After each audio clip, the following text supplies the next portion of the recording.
At the Civil Affairs office, behind the desk sat a young lady with a ponytail, gripping a steel seal in her hand. Her gaze darted back and forth between me and Lee Siyu. Are you two absolutely sure about this?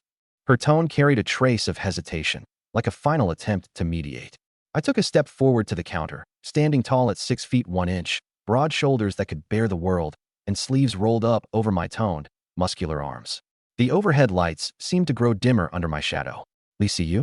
She's about 5 feet 5 inches, with delicate features and porcelain-white skin, though her expression was stormy. Dressed in a loose maternity outfit that failed to hide her 6 or 7-month pregnancy, the words "stay away" seemed to radiate off her in waves. The young lady swallowed a nervous gulp, but couldn't help trying again. You've got a baby on the way. Aren't you two rushing into this divorce?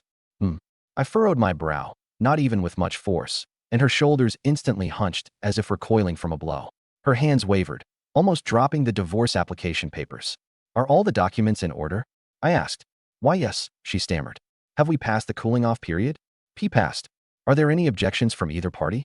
No, none, the words stuttered out. Then why are you wasting time?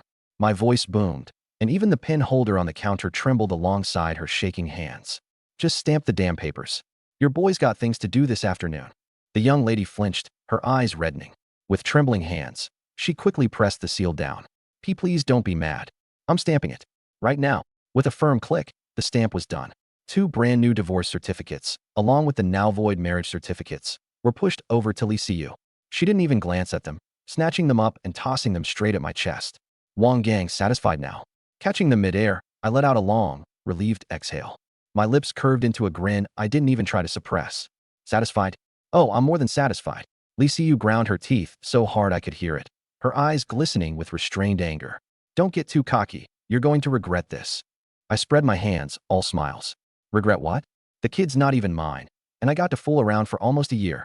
On top of that, I walked away with a payout, got paid for freeloading. What's there to regret? You?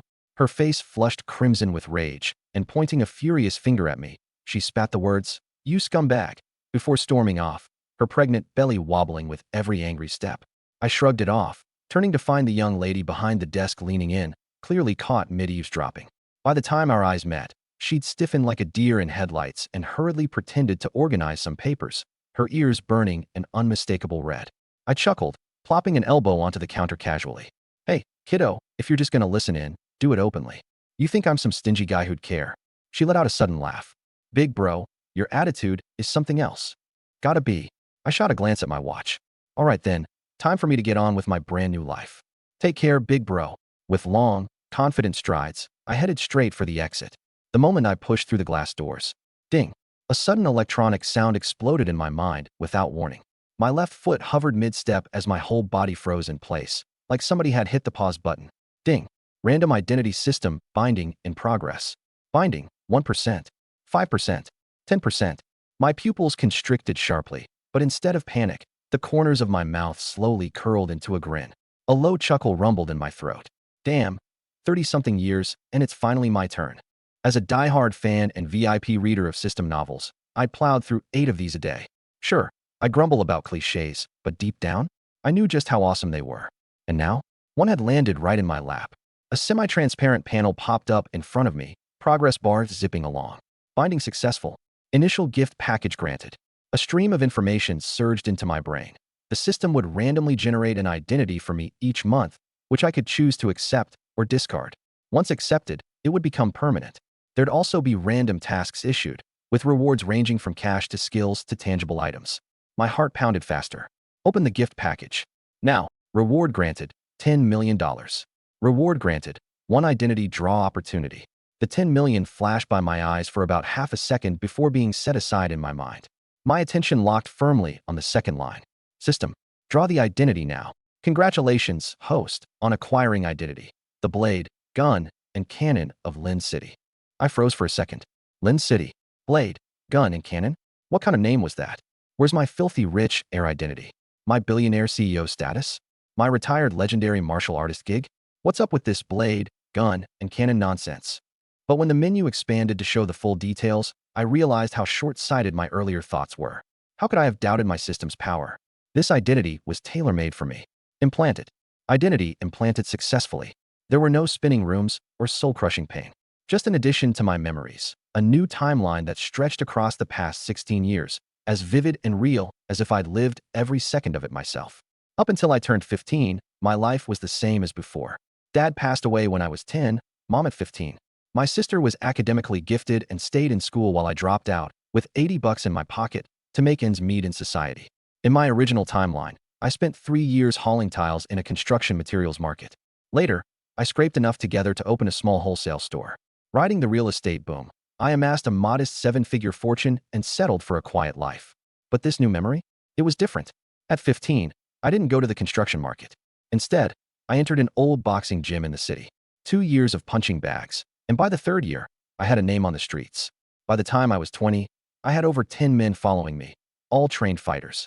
National-level Sanda athletes, Shaolin disciples who'd trained for 5 years, young men from Tsangzhou who practiced Bajikwan. And as my crew grew in size, people from all over started joining up. Everyone shared one thing in common. They were willing to put their lives on the line for me, all because I earned their loyalty with my fists, drinks shared, and always having their backs. By the time we were done, we had taken over nearly every underground trade in Lin City. But after rolling in cash for 2 years, I sobered up. There's no longevity in that life. At 23, I fought tooth and nail to help most of my crew go legitimate. Those who couldn't turn over were sent abroad. Just as we finished transitioning, the city's sweeping anti-crime campaign came down hard. Those of us who stayed legit built real businesses and prospered.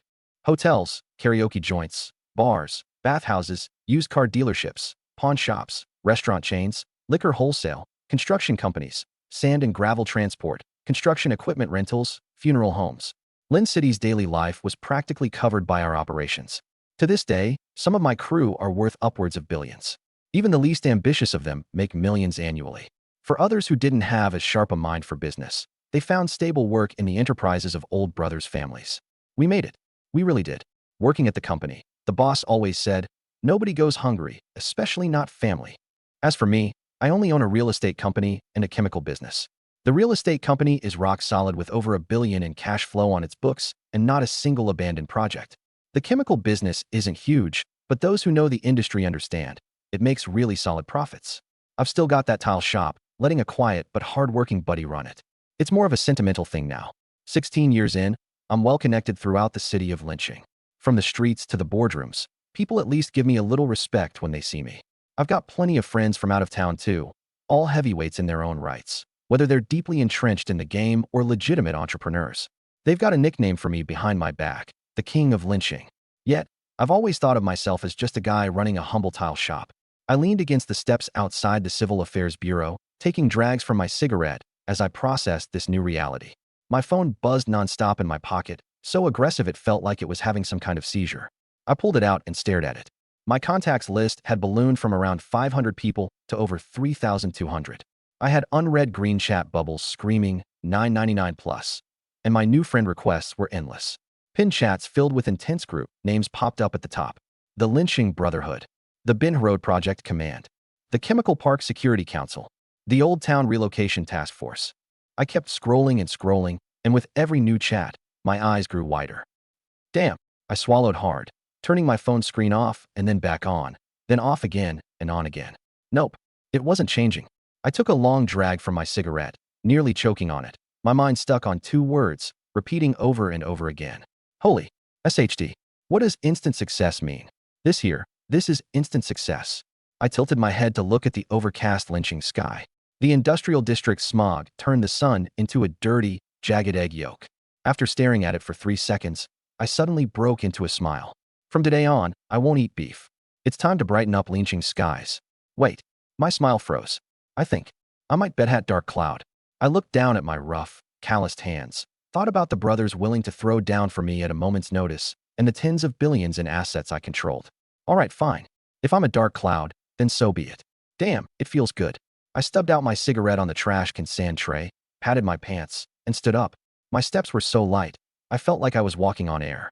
As I stepped out, I scrolled through my contacts, found a name that felt both familiar and unfamiliar, and gave it a ring. The phone rang twice before a loud, gruff voice answered. "What's up, boss?" "Tiger, come grab me from the Civil Affairs Bureau," I said. "Civil Affairs?" Jean, whose voice shot up 8 octaves. "Boss, what happened? Did that chick cause trouble? I'll bring the guys over to take care of her right away." "Take care of your ass," I snapped. Stop wasting time. Get here. On my way. 5 minutes. I hung up and had already stepped outside. The noon sun hit me straight on, and just as I was squinting, ready to stretch, my peripheral vision caught an entanglement by the flower bed. Nice. Li Siyu was clinging onto Zhao Wenshan, her shoulders shaking with sobs, her makeup running down her face like two streaks of black earthworms. Zhao Wenshan, dressed in a light gray casual suit, had his hair slicked back and his gold-rimmed glasses perched just right. He looked all proper as he cradled her waist with one hand and gently patted her back with the other. His voice was drenched in honey. Sweetheart, don't cry now. I'm here, and I won't let you go through that again. Li Siyu hiccuped, lifting her tear-streaked face, her voice as soft as cotton candy. He said such mean things. He bullied me. Shoo. There, Zhao Wenshan cooed, stroking her head in a practiced motion like he was petting a cat. Keep your spirits up for our little one, all right? Li Siyu looked up at him, her lips curving into a small smile, as she playfully punched his chest with her fist. Then, will you always love me? Of course. You're my one and only this lifetime. When are you going to divorce your wife? The warm, tender expression on Zhao Wenshan's face froze immediately. 2 seconds of silence. Then, he adjusted his glasses and spoke with a patient tone, like coaxing a child. Sweetheart, will you be a good girl? Li Siyu, wide-eyed and teary, nodded vigorously. I'll be good, I promise. Good girl. Zhao Wenshan patted her head again, a smile spreading back onto his face. Then don't bring it up again. It just hurts the relationship, okay? Li Siyu. She opened her mouth, about to let an FML slip out, but thought better of it and swallowed the words back down. I stood there with a fresh cigarette hanging from my lips, leaning against one of the porch pillars, thoroughly entertained by the scene unfolding before me. Speaking of this messy situation, let's rewind 6 months. Back then, I had lost my mind for a moment.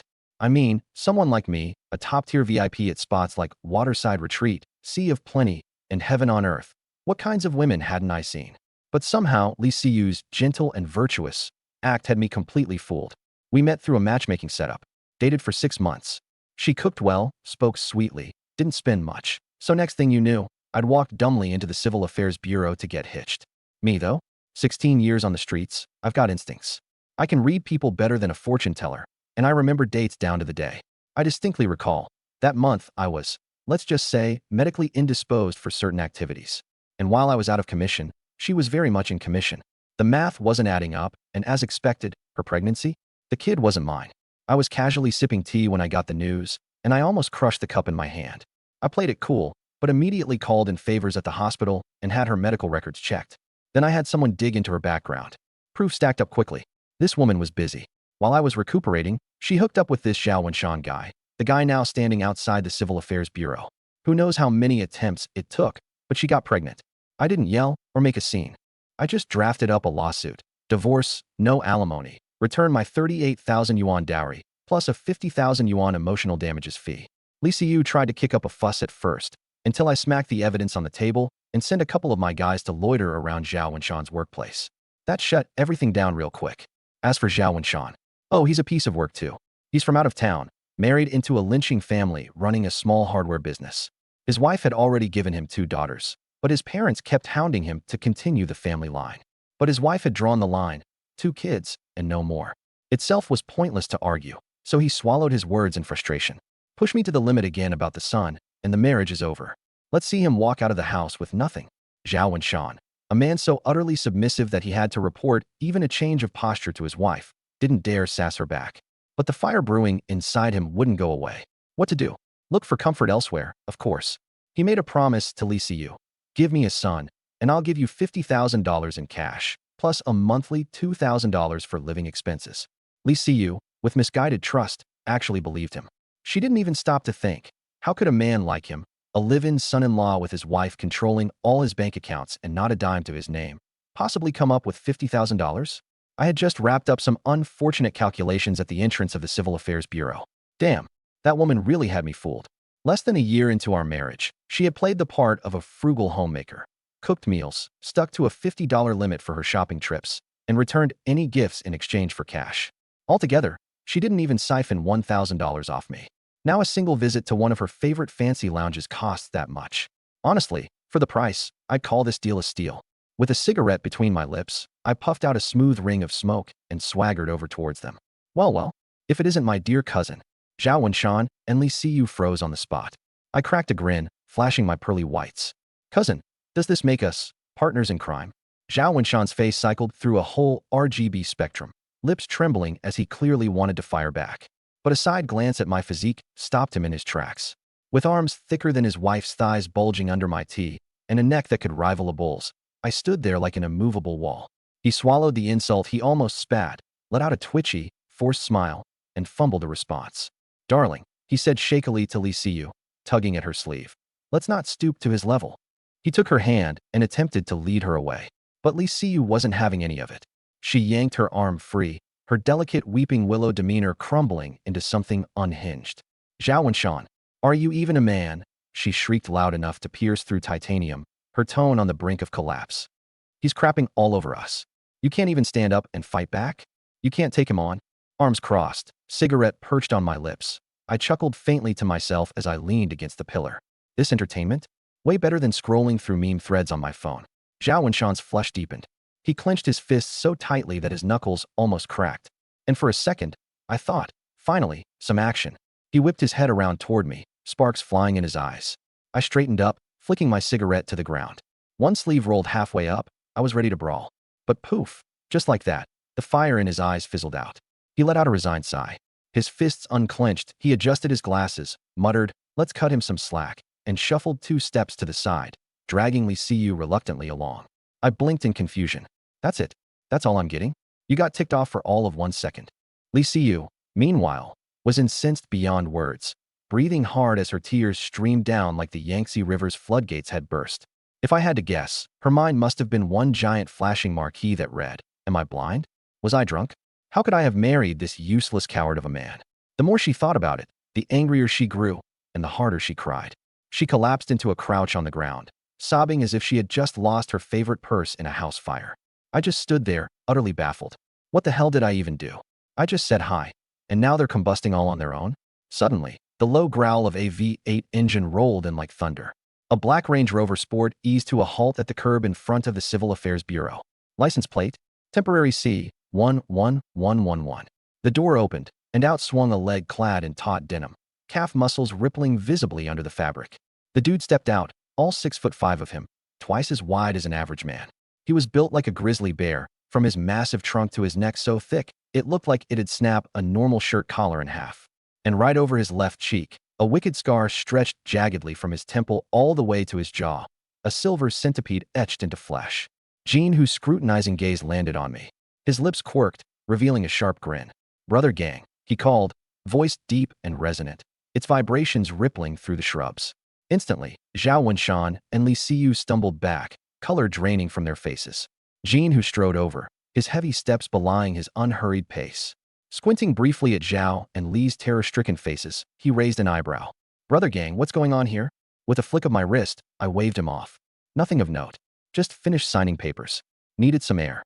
He cocked his head, burning face, yet still skeptical, his gaze drifting back onto them. But then he paused, enlightened as if hit by a lightning railgun retort of boasts likely rising. Wait sequence sig pending. She had that unreasonably self-righteous look on her face, then shoved her words down again. Forget it. Long hair, short knowledge, there's no reasoning with her. If it weren't for the kid in her belly, you think I'd even be wasting my time? He took a deep breath, forcing a smile. All right, I give in. Let's go, baby. I'll take you back first. Li Siyu snorted, turned on her heel, and began walking away. Zhao Wenshan quickly caught up with her, glancing back nervously at where the Range Rover had disappeared. In his eyes, there was an unmistakable trace of apprehension. I was leaning in the passenger seat, the car window rolled halfway down.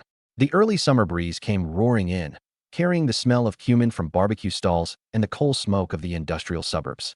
I'd fully calmed down by this point. My head was clearer now, and I started sifting through memories of my assets.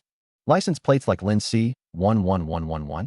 I've got quite a few under my name, honestly. Lin C66666 is mounted on a black Rolls-Royce Phantom, locked in the underground garage most of the time, only brought out for formal occasions. Lin C88888. That's on my Cadillac One, bulletproof, modified, and heavy as a tank. Then there's Lin C56789, Lin C99999. Mercedes G-Wagon, Maybachs, a Lexus LM. There's a line of these parked in my garage, enough to host a small car expo. So why was Gene who driving the darn Range Rover today? It's simple, the guy just has a thing for it. Says the Range Rover Sport is powerful, offers a good view, and sits high to overlook everything. What can I, as the big boss, do about it? Indulge him, obviously. Jean, who had one hand on the steering wheel and rummaged around in the glove box with the other, pulling out a pack of Zongnanhai. He flicked out a cigarette and handed it over. Boss, want one? I took it with a glance and grimaced. Can't you aim a bit higher? It's not like you're broke. Smoke something decent. He lit one himself, sucking in a deep drag. As he exhaled through his nostrils, his eyes squinted in sheer content. Boss, you wouldn't understand. You think I'm just smoking for the sake of smoking. He paused, looking reflective. I'm smoking for nostalgia. I burst out laughing, cursing. Get out of here with that. Nostalgia my ass. Jin, who grinned wide. Boss, don't ruin the vibe. Trust me, I've tried Huazi, Chinese 95s, and He Tian Xia. They don't hit the same. Zongnanhai still does the trick. He blew a smoke ring and circled back to the earlier topic. But boss, are you really letting them off just like that? I was lighting my cigarette when his words made me snap the lighter shut mid-motion. I side-eyed him. The hell are you talking about? What did they do wrong? That guy's partner was mine for a whole damn year. She even paid me 50 grand when it was over. Where else would you find such a deal? He scratched his head, still unable to wrap his mind around it. But boss, weren't you two married? Doesn't that mean the guy practically cuckolded you? What kind of man would put up with that? Rolling my eyes, I didn't bother responding. This idiot's as stubborn as a mule. Takes forever to change his thinking. I reclined my seat and shut my eyes. Take me home. You got it, boss. Jean, who stepped on the gas, and the low rumble of the V8 engine joined the flow of traffic toward overseas Chinese town. I kept my eyes closed, my thoughts drifting into the depths of my consciousness. System Daddy? You there? Ding. Would the host like to claim the 10 million cash reward? I smacked my forehead. Of course. Almost forgot about this. 10 million. Who wouldn't obsess over that? But I hesitated for a beat. Hang on, System Dad. Do I need to, launder this money? Ding. All system rewards are pre-taxed. The money is legally sourced and tied to your legitimate investments and profits. I almost slapped myself. How dare I doubt the capability of my system? Claim the reward, Dad. Ding. Reward successfully issued. Right on cue, my phone pinged with a notification. I pulled it out and glanced at the message. Your account ending in 2360 has been credited with 10 million.00. Current available balance, 18,321,003.48. Staring at that string of zeros, I couldn't suppress the grin creeping across my face. Hell yeah, my savings more than doubled. But something clicked in my head shortly after. Wait a second. How can I, a big shot boss, have just over 18 million in my account? Quickly thumbing through my memory, I let out a sigh of relief. Turns out most of the money's parked in the company accounts. The real estate company has steady cash flow, and the chemical company? It's practically a money printing machine. Both accounts hold tens of billions in liquid assets at any given time, ready to be drawn whenever needed. What really caught me off guard, though, was the massive tax memory. The company's under my name. Not once had they dodged or evaded taxes over the years. Every single penny, paid in full at the highest rate. Not for show or anything, but for the city's development. What a business mindset, truly eye-opening. No wonder the business has grown so big. With an attitude like this, I bet every city official would practically roll out the red carpet for me. I nodded in satisfaction, stashed the phone away, but then remembered something else. Hey, Dad, another question. This Linqing's gunslinger identity, is there any downside to it? Will it put me under investigation or scrutiny? Ding. The host's identity has been seamlessly integrated into reality. All social connections, assets, and business activities are legitimate and compliant. The host is recognized in official records as an outstanding private entrepreneur, taxpayer of the year in Linqiang, and a significant contributor to charity. I was dead silent. Damn, officially untouchable by both the law and the system. That settles that, then. The Range Rover rolled into the underground garage at overseas Chinese town and parked near the elevator for Building 8. Unbuckling my seatbelt, I stepped out and bent down to motion toward Jean Hu. I'm heading back to catch some sleep. Call up Zaiwei and Lianxing to grab some drinks tonight. Jean Hu leaned out the window, a Zongnanhai dangling from his lips. Were we drinking, boss? I thought it over. Too damn hot out lately. Let's hit up Xiangzi's place tonight. Crack open some beers and chill with skewers. You got it, boss. Call me when you're awake, and I'll come pick you up. MHM, drive safe. I waved him off before heading into the elevator and pressing 7. This apartment was something I bought a couple of years back, about 160 square meters. When the renovations were done, it cost less than $1 million. Now, you couldn't touch it for less than $3 million. And that's just one of my many properties. A duplex downtown, a villa on Riverside Drive, a mega flat in the development zone. Oh, and there's the one halfway up the mountain, complete with a yard and swimming pool. No one stays there, though. Just sits empty. I don't like going there. It's too big and honestly kind of creepy to live in alone. Well, there's a housekeeping company that does the cleaning regularly. And that housekeeping company, funny enough, is run by one of my little bros. The elevator stops on the 7th floor. I unlock the door with my fingerprint, slip on some slippers, and collapse onto a 3-meter-long genuine leather couch. I stare up at the crystal chandelier on the ceiling, exhaling deeply. To be honest, it's still sinking in for me. Yesterday, I was just a small-time businessman hustling tiles wholesale, worrying about how the new building materials store next door was stealing my business. And today, boom, I'm the big boss of Lynn City. Net worth in the billions, thousands of followers, and I've got respect from both the underworld and the elites. So what should I do now? Take advantage of others? Nah, too beneath me. Pull dirty tricks in business? Boring. What if I sponsored 2 starlets for fun? My eyes light up. This idea might be worth exploring. But first things first, recharge. I need to go to the bathhouse tonight. It's got to be the 3rd floor. And only the premium $98 treatment. $92? $95? Nah, doesn't feel as good. I reach into my pocket and grab a box of Yushi cigarettes, about to light one. Then I suddenly pause mid-action. Staring at the half-empty cigarette pack in my hand, I fall silent for a moment. Then with a flick of my wrist, I toss it straight into the trash can 2 meters away. Hell no. With my status now, smoking this stuff? I bend down, open the coffee table drawer, and spot a dozen neatly stacked packs of Hitiancia premium cigs. Turns out the former me had a habit of always keeping top-shelf smoke stocked at home, so there's always something nice to treat guests with. So you don't lose face. I tear open a pack, slide one out, rip off the wrapper, and pop it in my mouth. Out comes a real gold Zippo lighter, snap, and I ignite it. Taking a deep drag, I let the smoke roll down my throat, and then slowly exhale through my nose. Smooth. I lean back on the couch with my legs crossed, blowing smoke rings, feeling pretty damn good. Man, the system's got everything figured out. Even the little details are taken care of. Before I could finish the cig, my stomach started growling. It hits me. I've been running on empty all day. I was at the Civil Affairs Bureau first thing in the morning filing for divorce, and I haven't even had so much as a sip of water. Here I am, the king of Lynn City, a billionaire CEO, a model taxpayer, starving. I let out a sigh, stood up, and reluctantly headed to the kitchen. Find 2 packs of instant braised beef noodles. Start boiling water, cook the noodles, crack 2 eggs, 1 poached, 1 beaten into the soup. Then slice some sausage and toss it all in. 3 minutes later, a deluxe edition instant noodle masterpiece is served. Sitting at the table, staring down at this bowl, I suddenly feel like this whole situation is surreal. Yesterday, I was worrying over petty crap. Today, I'm a billionaire eating instant noodles? With a little laugh, I shake my head and dive in, slurping away. When I'm done, I push the bowl aside, wipe my mouth, and stroll to the bedroom. I fall onto the bed, wrap myself in the blanket, and knock out in seconds. Wash the dishes? No way. The cleaning lady comes at 2 p.m. sharp every day to clean, put the house in order, do the laundry, fold the bedding, the whole package. I sleep like the dead. By the time I wake up, the sunlight streaming in through the curtains has shifted from bright white to a warm golden hue. Check my phone. It's 4 p.m. Not bad. I flip over, stretch out on the plush mattress as my joints crack into place. This bed is amazing, 1,000 times comfier than the old one. Bless this system for its thoughtfulness. After lying around for 5 more minutes, I finally get up. Barefoot, the wooden floor feels just right against my toes. I head to the bathroom, wash my face, and glance at the mirror. My rugged, sharp features stare back at me. Then, I glance down at my muscular physique and smirk in satisfaction.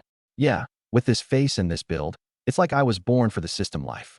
Drying off, I wander around the living room, feeling more and more restless. A big boss like me just sitting at home? No way. You gotta flaunt it to feel alive. Staying low-key is like trying to eat candy with the wrapper on. It's just no fun. Initially, I thought about calling my right-hand man Gene to come pick me up, but then it hits me. I've got plenty of cars myself. Time to head down to the basement and check out my collection. Keys in hand, I take the elevator straight to the 2nd basement level. The doors open, and for a second, I'm stunned. I didn't pay attention on my way up this morning, and even though the memories are stored in my mind, seeing it in person is something else entirely. 7 or 8 parking spots, all registered under my name, and every single one occupied by a luxury ride. It's like a car show down here. Rolls-Royce Phantom, Bentley Mulsanne, Maybach, Cadillac One, Porsche Cayenne Turbo. And oh, there's even a souped-up Toyota Land Cruiser, clearly Gene whose ride. I pace back and forth in front of the cars twice, then stop in front of the Phantom. You're the one. Why? No special reason. Just want to see what they mean by once you ride a rolls, you never go back. A quick press on the key fob, and the daytime running lights gently illuminate with a graceful arc. Pull open the door, slide into the seat, and the leather adjusts itself perfectly to my body. The Spirit of Ecstasy emblem on the steering wheel, beautiful enough to plaster a smile on my face. Press start. The V12 engine lets out a low, powerful rumble before quieting down. The cabin so insulated it feels like entering another world. Shift into gear, tap the accelerator, and the Phantom silently glides out of the parking space. Hitting the road, I finally understand why they call this thing the king of luxury cars. Steering is featherlight, the chassis so stable it feels like it's floating. Even speed bumps barely register. They don't shake the seat at all. But the real power move? Every other car on the road instinctively gives me space. In the rearview mirror, an Audi A6 is trailing at least 3 car lengths behind me. On my left, a cabbie who was about to switch lanes immediately backs out when he spots the license plate. Link 99999. This plate alone commands respect, better than rolling with a police escort. I crack the window just slightly, rest my elbow on the frame, and casually steer with one hand while tapping my finger to the beat of the music. Taking the scenic route, I cruise from Riverside Drive to the Old District, then loop around the development zone before heading back to the city center. Half of Lynn City just flew by. There's not much to see in this industrial gray town, drab buildings, hazy skies, but somehow it all feels right to me. Checking the time, it's just past 5 p.m. I pull out my phone and call Jean Hu. Who's don't bother picking me up. I'm driving myself there. Huh? Boss, are you sure you're good to drive? Quit yapping. I'm on my way. Hanging up, I turn the wheel and head west across town. Su Dachang's place is located in the old streets of the city's west end. It's a converted factory with a modest storefront, but inside it's over 1,000 square meters big. Outside, they've got a tent for the open-air barbecue. Huge summer crowds. In winter, just seal up the tent and business is still booming. Pulling up near the entrance, I notice something. A tough problem. No parking spots. Xiangzi's place is booming with business. Cars lined up tightly on both sides of the street. Not even a tiny gap to squeeze into. I scanned around briefly and decided to give up. Pulled up right by the curb, turned on my hazard lights, killed the engine, and got out of the car. What's a few parking tickets? No big deal. Just as I shut the car door, a young guy with glaring blonde hair dashed over, his eyes shining like searchlights. Brother gang, give me the keys. I'll park it for you. I looked him up and down and grinned. Yo, what's up with that punk-ass hair? Bold choice of color, huh? Blonde hair rolled his eyes, rubbing the back of his head. Bro, talk about the hair all you want, just don't add that extra word in front of it, okay? Oh, you think I'd really take it out to show you? Ha. I cracked up, my shoulders shaking as I tossed him the keys. Go on, get lost, park it already. Got it, bro. With that, blonde hair zipped into the driver's seat and gingerly drove off to park. This kid works at the shop, a dropout who came here to earn a living. He's technically staff, but in reality, he's more like the little brother. Xiangzi's place attracts a bunch of teenage rascals from the nearby villages, all coming to pay respects to the big brother. Xiangzi saw that these kids weren't bad at heart, just lacked guidance, so he kept a few he took a liking to around here to work. Helping one is one less lost kid out there, he figured. I headed inside. Just as I reached the entrance, 2 waiters in aprons greeted me, one on each side, smiles stretching across their faces. Brother gang, you're here. I'm here. I nodded. Where's Xiangzi? Boss Chang's in the kitchen. Said he's whipping up something special for you. I waved them off. Go handle your work. I'll head to the kitchen myself. The place spans 1,000 square meters, and even at this hour, it was already filling up. Underneath the giant awning, there were over 100 tables set up, waitstaff bustling around with trays, the air thick with the savory aroma of charcoal and cumin. As I strolled through the dining area, every staff member I passed, whether they were serving food or wiping down tables, stopped in their tracks, their faces lighting up as one after another greeted me. Brother gang. Brother gang's here. Every single one of them was a fresh-faced teenaged kid, looking at me as if I were their idol. I nodded in acknowledgement, fully aware of what was happening. Xiangzi, the big talker, must have spun a whole lot of tall tales about my past escapades, adding some spice to the stories for these kids. Now their admiration for me was on another level. I made my way into the kitchen, where the thick scent of cooking oil hit me in the face, and flames flared high atop the stovetops. Xiangzi, or Su Daqiang, was standing by a burner with a pressure cooker hissing steam. On the counter beside him was a plate of deep red meat, much darker than regular beef. I leaned forward. Xiangzi, what ya got cooking? He turned around, a mischievous grin spreading across his face. Yo, Gongzi, you got here quick. Got nothing better to do. I craned my neck to peer into the pot. What are you messing around with? He pointed to the plate of red meat with his spatula and lowered his voice. Heard you got cheated on? My face darkened. No need to ask. Must have been that blabbermouth Hoosie spilling the beans. Bullshit. It wasn't me getting cheated on. I was the one knocking boots with someone else's wife. I hissed through gritted teeth. Xiangzi threw an arm around my shoulders, grinning slyly like a fox who just got away with stealing chickens. Come on now, we're brothers. Why not share? What is it? Can't satisfy that lady of yours. Don't sweat it, though. I've whipped up some real good stuff for you. Imported, courtesy of my brothers overseas. This stuff is loaded with the good stuff. Eat it, and you'll be unstoppable. I glared at him. The hell does that mean? Who said I can't satisfy her? You go ask around. When has Wang Gang ever let a woman down? Once a night each time. You never heard? Xiangzi stifled a laugh. All right, don't eat it then. Hold on. My demeanor shifted instantly as I grabbed his arm. You said it's from overseas?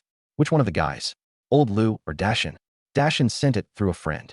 I straightened up, seriously patting him on the shoulder. Haven't seen those guys in years, missed them all. Pile a little more of that into my bowl, all right? Can't waste Dashin's kind gesture. Listen, I can talk tough all I want. But hey, if it helps, why not? Man over 25, which one of us isn't on a bit of a downward trend? Just as we were talking, heavy footsteps echoed by the kitchen door, and Jean Hu, Tiger Jean, came barging in. That massive frame of his was over 6'3", standing by the stove. The kitchen suddenly felt cramped. Brother Gang, Brother Chong, what are you two scheming back here? I rolled my eyes at him. Adult business. Mind your own, kid. Turning to Xiangzi, I said, hurry it up, we're heading out for drinks. Hell's Kitchen's hot as balls.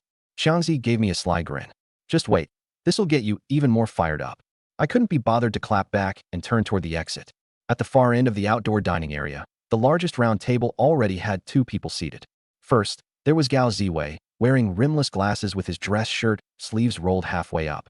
Guy looked every bit the scholar but could verbally dismantle someone during negotiations till they were speechless. Next to him was Li Lianxing, stockier by a fair margin, sporting a clean buzz cut like a bodyguard. But when he opened his mouth, it was nothing but business talk. The guy knew the ins and outs of the chemical trade better than anyone. When the two saw me, they both rose to their feet at once. Brother Gang, take a seat. All of you. There's no outsiders here, no need for formalities. The 4 of us sat down, the table already prepped with 4 pints of draft beer and some tall glass mugs. A small plate of edamame, another of peanuts, and a dish of smashed cucumber. Classic lineup. And the waitstaff automatically brought it over knowing I'd arrived. Ziwei raised his glass and kicked things off. Brother Gang, this first one's for you. Before I could even respond, he downed it in one go. Well, all right then. I had no choice but to join in, taking mine down too. The chilled beer slid down my throat like liquid relief, sending shivers in the best way possible. Refreshing. Barely had I caught a moment to breathe before Lianxing picked up his glass next. Bro, I toast you too. Everything I've got is in this drink. I hadn't even set my glass back down when Hoosie raised his. Seriously? A frickin' drinking relay race? After 3 rounds back to back, it finally clicked. I slammed my palm on the table. God damn it. That's enough. The 2 guys in front of me looked so concerned. Then I glanced at Jean Hu, who was looking like he wanted to say something but didn't dare, and suddenly, a serious realization hit me. These folks, they all thought I was heartbroken. Fine, whatever, I wasn't going to bother denying it. So, I decided to spill the whole story, start to finish. Noticing something fishy, gathering evidence, filing a lawsuit, leaving with nothing, even paying up 50,000. I shared every detail, holding nothing back. When I got to the part about basically getting paid 50 grand for a whole free year, I couldn't help but give a little grin myself. But the 3 sitting across the table? Not one of them cracked a smile. Jean Hu. He was the first to explode. He was in the middle of raising his beer, but he slammed that mug down so hard half the drink splashed out. The moment I finished my last word, Jean Hu shot to his feet. His eyes bloodshot, his face as red as a freshly boiled liver. That scar on his face making him look even more menacing. His massive hand slapped the table with a loud bang. The whole table shook hard, almost flipping over the skewers on it. A couple beer bottles clinked and rolled to the edge, barely saved by Li Lianxing's quick grab. Fat. Jean, whose voice practically rattled the next few tables. Even they turned to stare. Since when did us brothers take sh like this? I swear, I'm going right now to Fing tear Zhao Wenshan apart. He was already gearing up to storm out. Without even looking up, I casually pulled apart a skewer of lamb, bit down on a piece, chewed slowly, swallowed, and coldly spat out one word. Sit. Jean Hu froze. His neck stiffened, that scar of his getting even darker red with all the added frustration. His veins were bulging, running from his temples all the way down his neck. Brother Gang. I said SIT down. I didn't raise my voice, but that calm, forceful energy of mine, it worked better than any yell. Jean Hu stuttered for a moment, his fists clenched tight. His eyes stayed locked on the door, and you could see him practically breathing fire. Li Lianqing reached over and patted Jin Hu on the shoulder, giving him a look to chill. Jin Hu huffed out a long, frustrated sigh, yanked a stool back over, and plopped himself down, hitting the ground so hard with it that it made a low thud. I lit a cigarette for myself, took a long drag, and let the smoke lazily drift out through my nose. What the hell's wrong with you lot? I'm staying calm, but here you all are, losing your damn minds. And how many times do I have to freaking say it? I didn't lose. I didn't take an L. I waved my cigarette around, pointing at Jin Hu, Gao Ziwei, and Li Lianqing. This is the modern age. We're in a law-abiding society, understand? What? You're going to beat him up? Might as well book yourself a one-way ticket to jail while you're at it. And what do you even mean? Tear him apart. Is Lianqing's sky gonna fall if you don't? The moment that last line came out, the three of them froze at the same time. Three pairs of eyes locked onto me, each expression more ridiculous than the last. The sky and Lianqing falling? Dude, are you seriously in any position to talk here? Their stares gave me an odd sense of unease. I was just about to fire off a scolding when a shadow zipped over toward us. It was that blonde kid from before. Blondie started handing out cigarettes to everyone with a sheepish grin. Hey bros, what's with all the table slapping? Something up? You know your little brother here's got your back, yeah? He took a step closer, leaning in toward Jin Hu. Brother Hu, I think I heard you mention Zhao Wenshan earlier. So funny thing. My uncle-in-law is also named Zhao Wenshan. If there's been any, misunderstandings, here's me apologizing first. The cigarette in my hand paused midair. What are the odds? What's your aunt's name? Yuan Xinyue. I narrowed my eyes. The investigation report was clear. Zhao Wenshan had married into a Yuan family. They were wealthy, running a hardware wholesale business in Lianqing for over 20 years. Let me get this straight. Your uncle-in-law, he's a live-in son-in-law. Yeah, my aunt fell for him back in the day, but my grandpa wasn't having it, so he agreed to it only if he married into our family. Why? What's going on, brother gang? I stayed silent for a couple seconds, flicked some ash off my cigarette, and sighed. Well, this wasn't something I could easily keep under wraps now. Blondie was Su Daqian's little follower, and we all saw each other nearly every day in the same circles. Trying to hide it would only make things awkward. I motioned for him to come closer and leaned in, lowering my voice. Let your aunt know. Your uncle-in-law's got someone on the side. She's about to give birth soon. And just like that, Blondie's face went pale as his smile froze in place. You're kidding him? No way. The guy looks so harmless. He barely even drinks, comes home right after work. Jin Hu chimed in immediately. Keep dreaming. You. I shot him a sharp glare, and he swallowed the rest of whatever he'd been about to say. Blondie didn't notice. It was clear he was wrestling with disbelief. Brother gang, it's not that I don't believe you. But you know my aunt. She's always said I'm unreliable. Without some solid proof, if I tell her this, she's just gonna slap me silly, man. Before anyone else could speak, Jin Hu couldn't hold back. Solid proof? The bastard's already pulled a fast one on brother gang. How much more do you need? I shut my eyes briefly. Lovely. Just lovely. Now, thanks to him, the whole world knows I got played. Ugh, for crying out loud. I swung my leg out, kicking Jin Hu square on his ass. If you can't keep your damn mouth shut, why don't you just announce it to the news or something? Jin Hu stumbled forward a bit, rubbing his sore behind while chuckling sheepishly. Blondie, though, he was in full freakout mode. Jumping out of his seat, pale as a ghost, he hollered out loud enough to wake the whole street. What in the actual F? My aunt's been so good to him, and he's out here screwing around. And, he couldn't even finish the sentence. His shoulders were trembling with rage. Brother gang, you don't worry about this. I'm gonna go find him right now and beat the living. Before he could take off running, I grabbed him by the collar and yanked him back down into his seat. What are you yelling for? Sit your ass down and stay put. Blondie's eyes were red. You could tell he was past rationality at this point. Brother gang, just leave this to me, all right? I swear, you didn't see me tonight, and I'll take care of it. I almost choked on my next drag of smoke. What was it with this crowd? Why was every one of them resorting to fists right away? It was either, I'll beat him up, or tear him apart. Aren't there any other plays in the book? I patted him on the shoulder, speaking in a calmer tone. Look at me. Do I look like someone who's still mad about this? It's long over. All you need to do is let your aunt know so she's aware. Leave the rest alone. Got it? Blondie looked like he wanted to argue but stopped when I shot him a sharp glance. All right, brother gang. But if anything comes up, you let me know. I'm gonna call my aunt now. I nodded, watching as Blondie walked off toward the alley, phone in hand. Halfway through, he turned and gave me this mixed look, a mix of guilt and fury. I ignored him and turned back to Jin Hu, landing another kick on him. You big fool. Can't keep your mouth shut, huh? Just can't wait for the whole damn city to know your big bro's dirty laundry, eh? Jin Hu rubbed the spot, chuckling. Come on, Big bro, I slipped up, alright? Can't I mess up once in a while? Once my ass.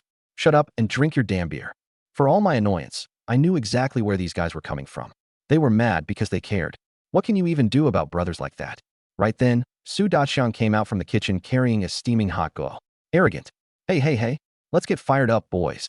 With a dramatic flip of the clay pot lid, a wave of dominant, intense aroma filled the air. The smell of potent herbs and rich meat flavors surged straight to the brain. Su Daqiang took a deep breath and sighed ecstatically. Ah, this is the stuff. So strong, just the way I like it. Jin Hu wrinkled his nose and backed off a good distance. Chong, my guy, did you stew a pot of pea or something? Gao Ziwei and Li Lianxing leaned in to take a peek. Inside was a pot of murky dark soup with chunks of mysterious dark-colored meat floating about, completely unrecognizable. Su Daqiang shot Jin Hu a side-eye. What do peasants know about delicacies? This right here is pure vitality. Don't eat it if you don't get it. At the words, pure vitality, Gao Ziwei and Li Lianxing's eyes instantly lit up. Changgu, where did this come from? Su Daqiang lowered his voice mysteriously and gestured toward the back door with his chin. Hooked up by an overseas buddy. Then, with a smirk, he nodded towards Jin Hu. Same species as him. Gao Ziwei froze for 2 seconds, then the realization hit him. Holy sh, tiger. Shoo. Su Daqiang raised a finger to his lips. Keep it on the low. While they squabbled, I had already quietly scooped myself a bowl and was sipping away discreetly. The soup hit the tongue with a gamey tang, followed by a bitter note. Not exactly pleasing at first, but then a wave of heat flowed down through my throat. It hit my stomach like hot coal, radiating warmth to every corner of my body. Oh yeah, this was the good stuff. Just as I finished my second bowl, Gao Ziwei caught me. Yo, what the hell? You're already eating? He snatched the ladle from me and urgently scooped into his own bowl. Leave me some.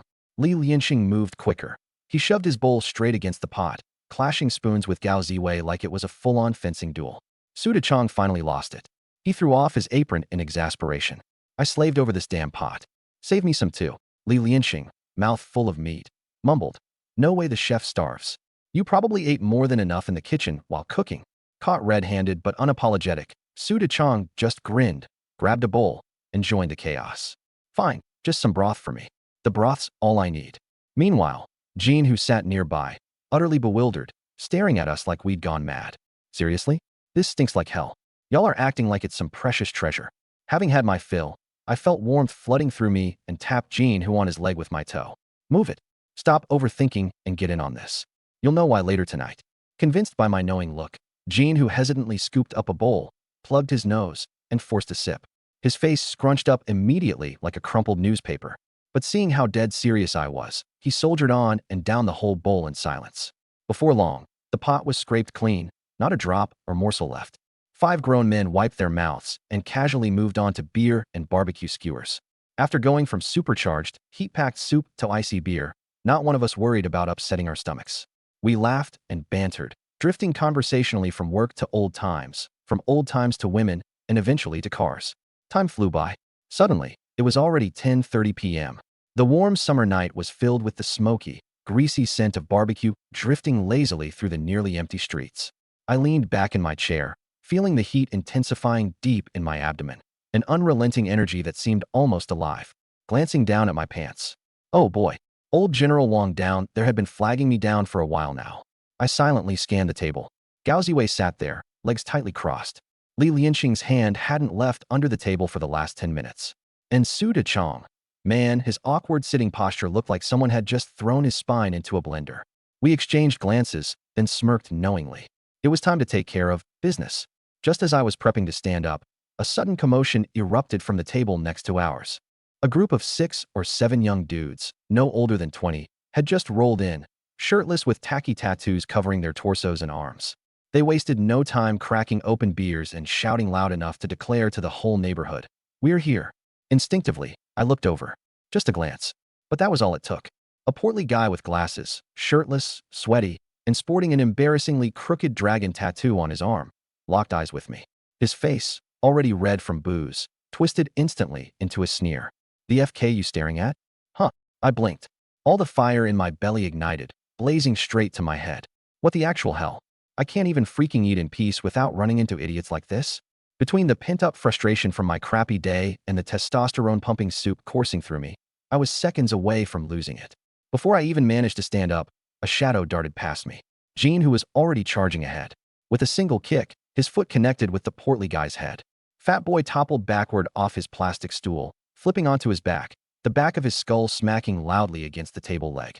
Beer bottles shattered dramatically. Before Fat Boy could react, Gene, who snatched up the now appended stool and started laying into him, all while unleashing a string of furious expletives. "You motherfucker. Fair. I'll teach you to run your damn mouth and point fingers at me." The group of young punks scrambled, shouting as they rushed forward in defense. I flicked my cigarette aside, rolled up my sleeves, and dove straight in. I'd been itching to blow off steam the entire day, and these idiots? Man, they couldn't have picked a worse time to mess with us. Su Chong, Gao Ziwei, and Li Lianxing exchanged nothing more than determined glances before grabbing beer bottles and jumping right into the fray. The five of us. We weren't just some random dudes off the street. We had a history together, forged in blood and chaos back in the day. Sure, life had mellowed us out these years, but the fire in our bones hadn't dimmed one bit. On the surface, the punks might have had the numbers, 6 against 5, but that didn't mean jack. Gene, who alone took out 2 of them within moments. The rest were a blur of fists, broken bottles, chairs, and whirlwind kicks. Tables were flipped, skewers rained down like confetti, and beer spilled everywhere like a brewery had been hit by a tornado. The ruckus got so insane that even the staff eventually jumped into action. The loudest among them, a skinny, wild-eyed dude with bleached hair. This kid came out wielding 2 folding stools, one in each hand, swinging with the kind of precision that could make a martial artist jealous. He stormed into the brawl, stools swinging faster than the eye could follow, toppling punk after punk like bowling pins. The ferocity was so unreal. The 5 of us stopped mid-fight, fists raised in surprise at the chaos spinning through the crowd. Gene, who lowered his clenched hand, looking at me helplessly. Should we back off? I think this guy's got it handled." I grinned, stepped back, and leaned casually against a nearby column, lighting up another cigarette. "Yeah, show's on. Let's just kick back and watch." And with that, we became spectators, lined up like judges at an impromptu gladiator match. The staff tore into the drunk punks like a pack of wolves, thrashing out vengeance for anyone who's ever had to deal with lousy customers. Stools thudded, bottles cracked, and cursing flew. It felt more like a festival than a brawl. Leveled. For guys were already knocked out on the ground, motionless. One was curled up under a table, trembling with fear. And there was only one left, the short, chubby dude with the floral tattoo on his arm. He'd been singled out and pinned down on the floor by Blondie. Blondie was straddling his back, holding a folding chair up high in the air, his face full of murderous intent. I took the cigarette out of my mouth, surveyed the scene, and figured it was time to wrap things up. If we kept going, someone might really end up 6 feet under. I could deal with it, but there was no need to go that far. "All right, that's enough. Stop it." My voice rang out, commanding. The few guys who were still stomping on the floored ones stopped immediately, retreating 2 steps back with well-practiced precision. They stood there gripping their weapons, their eyes still locked vigilantly on the unfortunate group sprawled out on the ground. Blondie stopped, too, though he stayed straddling Chubby's back and turned his heavy-breathing focus onto me. "Brother gang." I waved him over. Blondie hopped off the guy and eagerly jogged over to me. "Brother gang, just say the word." I motioned toward Chubby on the floor, my tone as casual as ordering takeout. "Knock his teeth out for me." Blondie's eyes lit up with excitement. On it, he spun around with energy, heading straight back. Chubby lay there on the ground, twitching and whimpering. His face was bruised badly with blood dripping from the corner of his mouth. Blondie stomped on the guy's head to hold him in place, turned his face forward, and swung the chair downward with a vicious smack. Smack! A mangled scream escaped Chubby's lips as blood and spit sprayed everywhere. A couple of white shards tumbled to the floor. It wasn't hard to guess what they were. Blondie grabbed a look inside his mouth. There were still a few hidden behind the tongue. Smack! Smack! He delivered another couple of swings to each side of Chubby's face, each blow solid and heavy. After every hit, Blondie paused slightly to inspect the mouth like he was signing off on a construction project. "Stop. You guys are in big trouble now." No one paid any attention. The leader of their side was frozen in disbelief, pale-faced, as he shakily pulled out his phone and started making a call. "Hello? Bro? We're at the barbecue courtyard, and we're getting creamed. There's a lot of them on the other side. Hurry up and bring some more guys. Lots of them." My ears perked up at his panic. I couldn't help smiling. It was loud and clear, a complete giveaway. Dark times in Lin City. A showdown with a mob? This is a new one. I turned and gave Gao Ziwei a sidelong glance, tapping the ash off my cigarette slowly. "Xiao Wei, they're calling for backup. Shouldn't we give our guys a heads up too?" Without a word, Gao Ziwei nodded, already pulling out his phone. He opened the group chat and fired off a single voice message. "Everyone come over. Brother gang's at the barbecue courtyard. and the other side's calling for backup. Not 2 seconds later, the group chat exploded. On my way. Got it. Be there in a sec. I didn't bother with the rapid-fire responses. My attention went back to Blondie's handiwork. Chubby had gone completely limp, sprawled on the ground in a pool of blood, completely unrecognizable. Only the shallow, rhythmic rise of his chest hinted that he wasn't completely gone. Blondie straightened up, flicked the blood off his folding chair, and turned back to me with a proud grin. Brother gang, it's all clean. I nodded slowly. Good, come on back. Right away, Blondie chirped, tossing the folding chair to the ground as he jogged back over to stand next to me like a loyal golden retriever. 10 minutes, tops. To the west end of the street came the low rumble of engines firing up. Then the east end joined in. Cars, one after another, started rolling into the 8-lane road from both sides. Leading the charge were a Rolls-Royce Phantom, a Maybach S680, and a Bentley Flying Spur. Following those were a Pagani Huayra, a Koenigsegg Agera. Each engine roar was louder than the last, with exhaust blasts ricocheting through the buildings, shaking the very pavement beneath us. Behind them came a flood of black sedans. Mercedes S-Class, Audi A8, BMW 7 Series. The lines of cars packed the entire street shoulder to shoulder, filling every inch. The street vendors whose stalls lined the curb completely froze, gawking at the spectacle. To anyone who wasn't on the inside, it had looked like Lynn City was hosting an international auto show. The barbecue courtyard was surrounded on all sides in seconds. The lead Rolls-Royce came to a stop, its door clicking open, revealing a pristine pair of leather shoes hitting the concrete first. And then the person stepped out. Someone I knew. Gao Haitao. Navy polo shirt, Patek Philippe on his wrist, his confident stride doing all the talking. From way out, he was already grinning. Brother gang. A whirlwind of people followed behind him out of their respective rides. Li Mingjia, Song Fei, Zhao Chun, Li Liang. One after another, they hopped out and hurried over. Brother gang. Brother gang. Brother gang. I stood there, cigarette paused midair, a bit dumbfounded. I wasn't expecting this. Damn it, it's just a small fight. Why'd you all show up? Gao Haitao reached me first, casually handing me a fresh cigarette. He's the guy with the sand and gravel business. Word got out you were here. Everyone just wanted to make sure you're all right. Li Mingjia stepped in smoothly to light it for me. This guy runs over 500 drugstores in the city, with over 2,000 statewide. Brother gang, it's been a while. Everyone's just using this chance to check in with you. What's the story here, bro? You're dealing with these lame amateurs. Song Fei chimed in, giving the opposite side a dismissive glance. Song owns about 30 gas stations across town. Brother, this street's surveillance cameras all went kaput earlier. All the clearances upstairs are handled. Zhao Chun, who manages several huge nightclubs, scoffed. But, all for just this group? I took a drag of my cigarette, letting the swirl of smoke speak for me for a beat. Hold tight. They're calling for their reinforcements. Huh, reinforcements, you say? They should ask around first who runs Lin City. Zhao Chun sneered. I waved him off with a smile and looked around the group of people that only kept growing. I just figured Ziwei could grab a handful of guys from the sites. Didn't expect everyone else to show up. What, bro? What? We're not good enough for you now. A dashing man in a white suit walked up, perfectly groomed hair and a sandalwood bracelet on his wrist. Han Chuan, owner of the city's finest bathhouses. Nah, save the crap. I gave him a firm pat on the shoulder.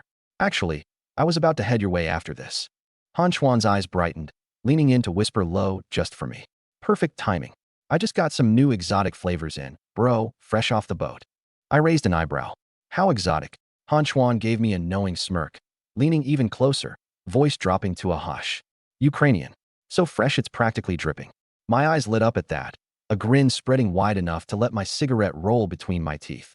Ukrainian, huh? This one might be worth brushing up on some Russian for.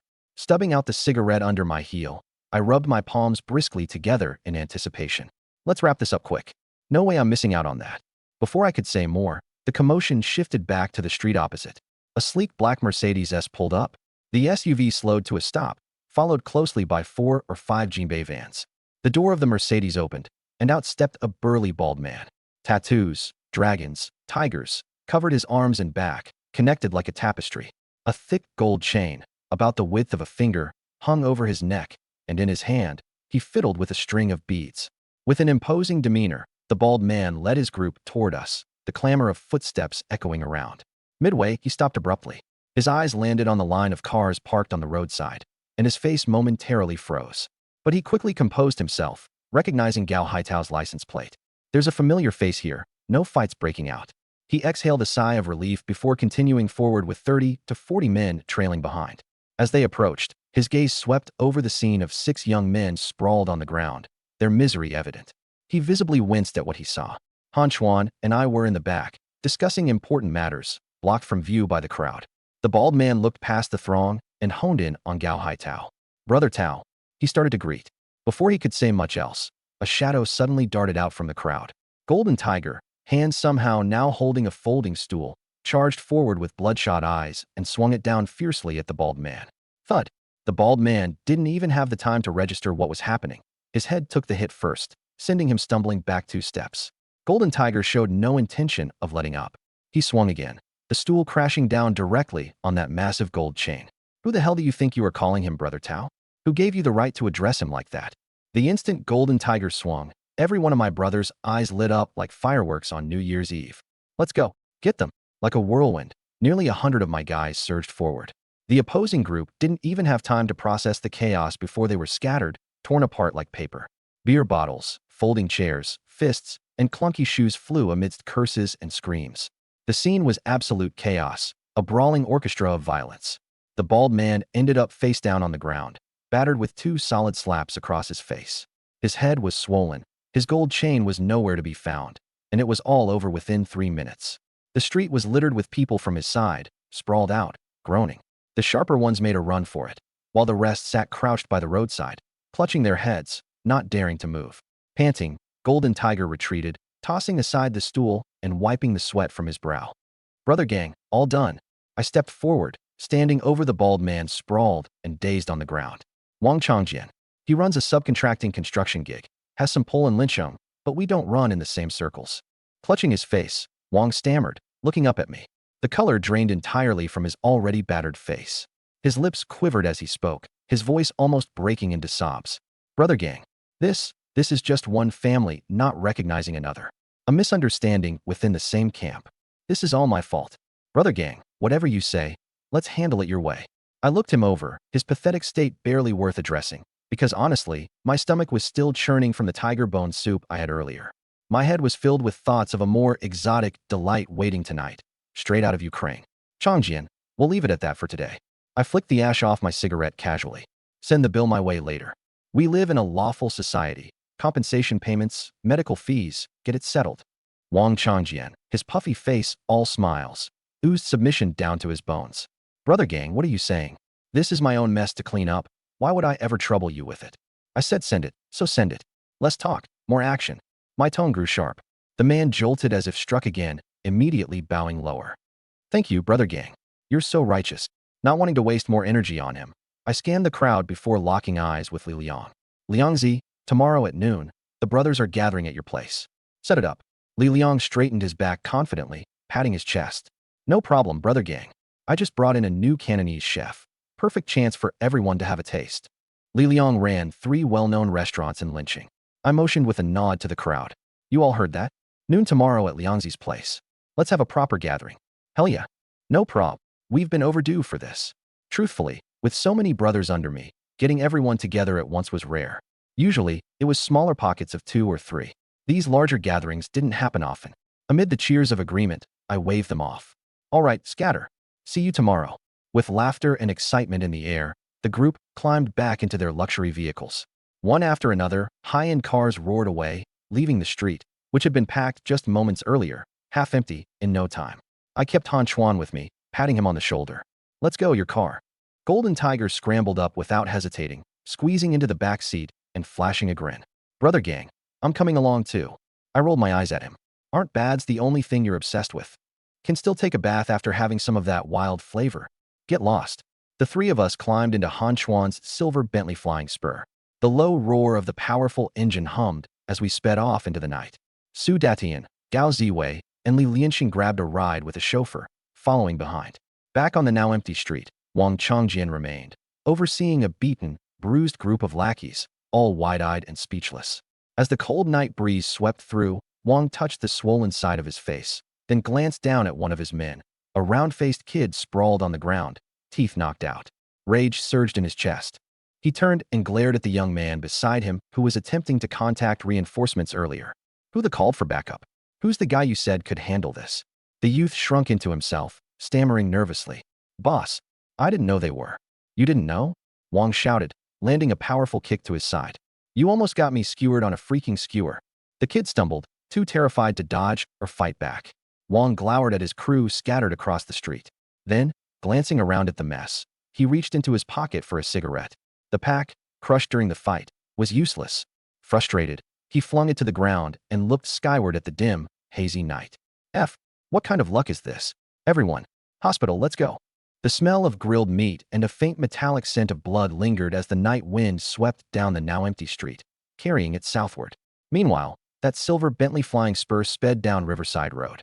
With the window rolled halfway down, I leaned against the backrest, enjoying the early summer breeze, a smirk playing on my lips. From the rearview mirror, Han Chuan glanced back at me. Boss, you're in a hell of a mood tonight. Feeling good. I flicked the stub of my cigarette out the car window. Let's talk. Keep going. You got it. In the back seat, Golden Tiger was rubbing his hands together with a gleam in his eyes. Hey, Chuan, do the Ukrainian girls speak Chinese? Yeah, right, Han Chuan scoffed, keeping his eyes on the road. They've only been here 3 days. What could they possibly know aside from yes or no? The middle-aged man fumed, practically spitting his words out. I stood there for a second, trying to process it all.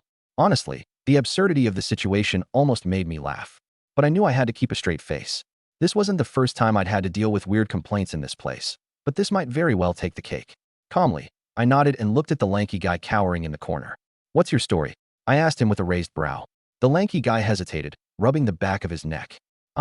I didn't mean no disrespect or nothing. It's just how it's done, you know? Straightforward tradition. Didn't think it'd. His voice trailed off as he realized there was no digging himself out of this hole. I sighed. Straightforward or not, my man, you gotta read the room. My tone was firm, but not overly harsh. People come here to relax, not to see that. I gestured vaguely. Next time, cover up. Got it. He nodded quickly, his head bobbing like one of those toy dashboard dogs. Got it. My bad. The middle-aged man still didn't look satisfied. His face was flushed now from the mixture of steam and his frayed nerves. This ain't just about him showing up like that, he snapped, jabbing his thumb toward the lanky guy. It's the attitude. No apology, no nothing. This place used to have standards. All right, I interrupted, raising a hand. You're absolutely right. You have my apologies, sir. This won't happen again. I turned to the service staff and gave them a quick nod. They seemed to catch my drift immediately, rushing to calm the guest with some complimentary offers. The lanky guy started to shuffle away, and I gave him one last warning glance. A silent, don't pull this crap ever again kind of look. Crisis averted. For now. As the situation diffused and the middle-aged man finally let out a long exhale of frustration, I clapped him on the shoulder lightly. Consider this one on us, all right? Next time you come back, I promise it'll just be relaxation and no uninvited surprises. He grumbled a little but managed a begrudging nod, his anger simmering down into mere annoyance. With things back under control, I adjusted the towel wrapped around my waist and took a breath. Peace restored. Time to finally get out of here and partake in tonight's true, wild game. Let me stay in character here as a storyteller for this scenario. Alright, here's the tale in an American-friendly way. One dude said his underwear was wet, super uncomfortable, and, get this, he claimed it was interfering with his development. This guy has to be at least 35. What kind of development is he talking about? Anyway, he goes ahead with his bath without missing a beat. But here's the kicker. He's scrubbing down, right? And when I lean over to get washed, he just stands right in front of me. He's got this, situation dangling. And as he moves, what can I say? His bits are clocking me on the head like it's a game of paddleball. I can't even lift my face without something swinging my way. And then, mid-scrub, guess what he does? He's moving so vigorously that he ends up slathering something on my head. I thought it was shampoo at first, but it's warm and slippery. I asked, what is this stuff? He just goes, oh, it's shampoo. Not a chance, buddy. No shampoo's supposed to be warm like that. I give it a sniff and, oh man, I wish I hadn't. Can you believe it? This guy, this absolute legend, had gone in. At this point, I couldn't hold it in anymore. I burst out laughing so hard, my towel almost slipped. Picture me folding over with laughter, grabbing my stomach, tears in my eyes. I can't deal with this, I managed to choke out. The poor guy telling the story looked offended, but I couldn't stop. By now, a couple of the other guys around had caught on. Some were laughing so hard they were pounding the floor. The unlucky victim finally snaps. You think this is funny? He exclaims, his face switching from green to purple. He demanded I bring a manager over to settle this immediately. Wiping my tears, I called over my crew, one big tough guy team. Honestly, you wouldn't want to mess with them. And as soon as my boys stepped in, The guy looking for justice started to second-guess things. You know what, man? Forget it. No big deal, really. But we pressed, and, reluctantly, the guy recounted his sad, wild story, complete with all the details. When he finished, game over. My manager and everyone within earshot burst into uncontrollable laughter. The walls were practically shaking from all the noise. Despite the hilarity, we had to smooth things over with an apology, promising that incidents like these were not going to keep happening at our establishment. I turned to the scrubbing offender, gave him a good thump, and said, "Listen up, dude. We're running a respectable business here. Time to shape up." And that's how this mess became a story for the books. Everything's on the house. Go wild. It's all free. The middle-aged man's eyes lit up immediately. Any grievances he had were abandoned in an instant as he licked his lips. Then, that spot on the third floor. Han Chuan nodded begrudgingly. Take your pick. The man was so excited he nearly jumped up, clasping his hands together in gratitude and bowing. Boss, you're so generous. Thank you, boss. Wishing you great fortune. With that, he turned and sprinted toward the shower area, faster than a 100-meter dash, eager to fly up to the third floor. I leaned against the wall, gave Han Chuan a thumbs up. He shook his head, his gaze returning to the bathhouse worker lying on the ground. His voice turned cold. Take him to the storeroom. Two employees stepped forward immediately, grabbing the man by both arms and dragging him out the door. The bathhouse worker finally panicked, kicking his legs in desperation and wailing as his voice echoed down the hallway. Boss, I'm sorry. Boss. Boss. His cries faded away as a heavy bang echoed. The storeroom door slammed shut, and peace was restored. I didn't ask Han Chuan how he planned to handle it. He could take care of these minor issues. Han Chuan clapped his hands, his calm and nonchalant demeanor back. All right, don't let this tiny hiccup mess with the vibe. Let's go get changed. We headed to a private dressing room, off limits to general customers, that always stocked clean clothes custom tailored to our sizes. I changed into a loose, black, cotton linen short-sleeve shirt. After checking myself in the mirror, I glanced down at my waist and sighed to myself. First time dealing with foreign punks. I couldn't embarrass my people, but I kept my thoughts hidden, walking with an energetic stride and head held high as I marched straight to the fourth floor. The fourth floor had a few private lounges exclusively reserved for us. I headed to the innermost room and flopped onto the bed. Before long, click, clack, click, clack. The sound of high heels echoed in the hallway. My heart started beating faster. No matter how high you climb, hearing that sound always fills you with anticipation. When I opened my eyes again, it was already the following morning. Supporting my back, I sat up slowly, grimacing as I stretched my shoulders. My lower back felt like someone had disassembled and reassembled it. Ooh, wild games not for amateurs, that's for sure. Last night, I went 2-on-1. At first, it was evenly matched. By round 2, though, I was outnumbered and taken down. By round 3, flat out defeated. Sliding into my slippers, I steadied myself against the wall, heading downstairs to the second-floor buffet. The dining hall was spacious and offered a wide selection. Freshly made wontons, steamed dumplings, soup dumplings, fried dough, soy milk, noodles, all prepared by the kitchen on the spot, with a selection of small cold dishes on the side. Jean, who was already seated by the window, surrounded by 4 or 5 empty plates. He was mid-bite into a fried dough stick. Noticing me, he grinned and greeted. Morning, bro. I sat across from him, glancing his way. Where are the others? Swallowing down the fried dough, Jean who replied. Chuanzi hasn't come down yet. Probably worn out from last night. Xiao Wei and Lian Sheng took off early, said they had work to do for the company. I nodded and waved towards the bar. 1 bowl of wontons. Coming right up, brother gang. Before the wontons arrived, Han Chuan came downstairs too. Draped in a light gray casual suit with hair perfectly styled, he looked full of energy, forming a sharp contrast to my running-on-empty demeanor. No idea what he was thinking. We're all still mostly in bathrobes, yet this guy's already dressed to the nines. Settling into his seat, Han Chuan's first words were, So, brother gang, how'd it go? Were you on fire? I maintained a calm expression, sipping tea nonchalantly. Child's play. Nothing I can't handle. Jean who, unable to keep quiet, blurted out. Really, bro?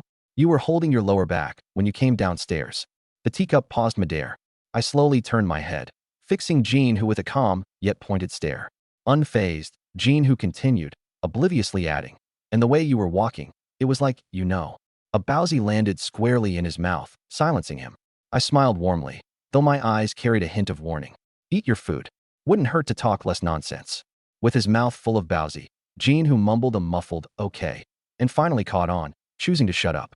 Han Chuan, seated across from me, smirked knowingly but said nothing.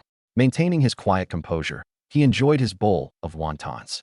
The three of us finished breakfast, lingering over tea until nearly noon. Han Chuan checked his phone. Liangzi's got everything set on his end. Shall we? I stood up, rubbing my back, but keeping a composed expression. Let's hit it. A silver Bentley pulled out of the underground garage at Paradise Club, cruising west along Riverside Road, heading straight for the Lynching International Hotel. 20 minutes later, we turned into the hotel's driveway. The parking lot was packed. Peering out the car window, even I, despite being a seasoned pro, couldn't resist letting out a whoa. The place was teeming with high-end cars, each worth a fortune. Rolls-Royce Phantoms, Bentley Mulsanne, Maybach S680, Porsche Panamera, Mercedes G63. And let's not forget the flashy supercars, Pagani Huayra, Lamborghini Aventador, Ferrari LaFerrari, gleaming blindingly under the sun. Dozens of luxury vehicles were lined up neatly, filling every available spot near the hotel's main entrance. It was lunchtime, and the impressive display had the entering guests and passing pedestrians stopping to gawk. Many had their phones out, snapping picture after picture of the spectacle. Wow, what's the occasion? A car show in Lynching today, or something? Man, this lineup's way better than any car show.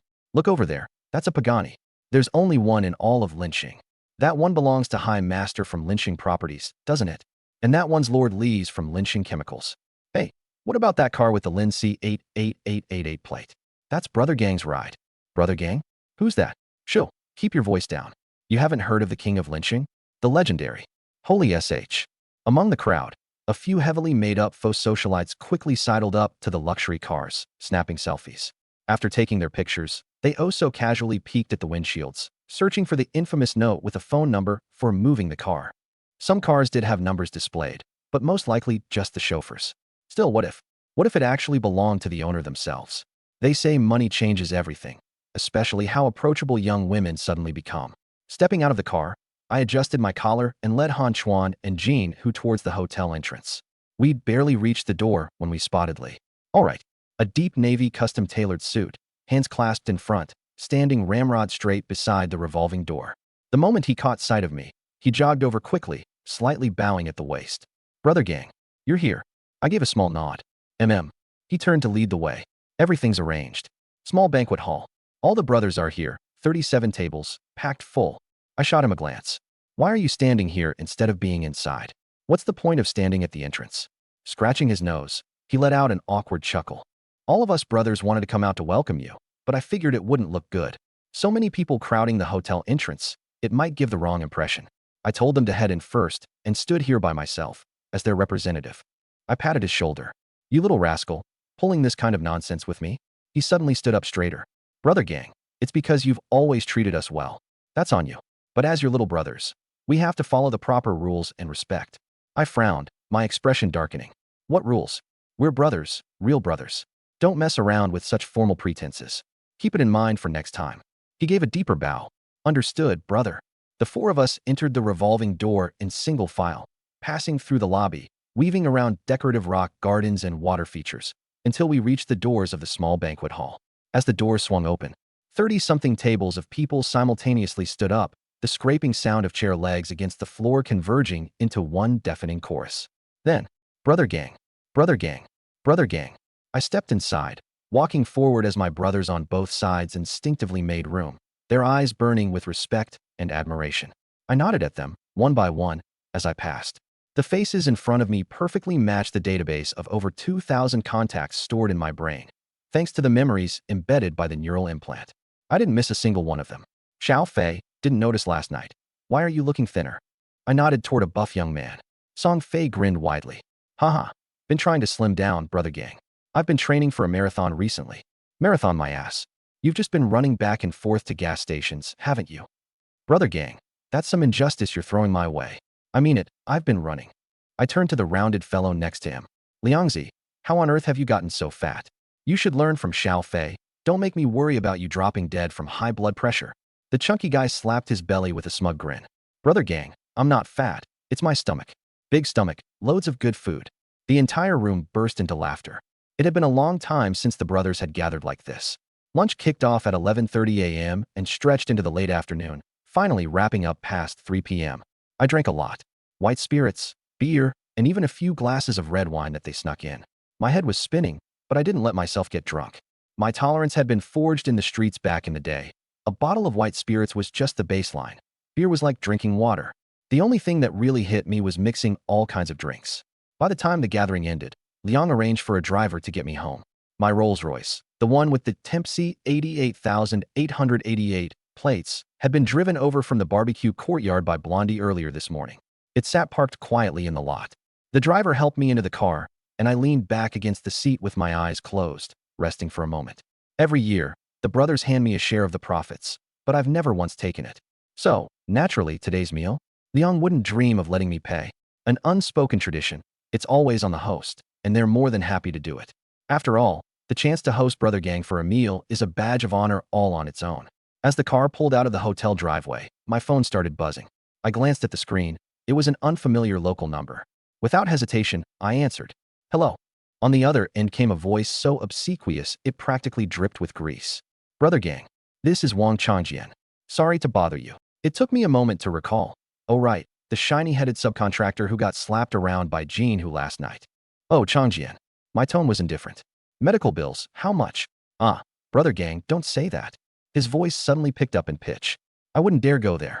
Last night was all a misunderstanding, just water under the bridge.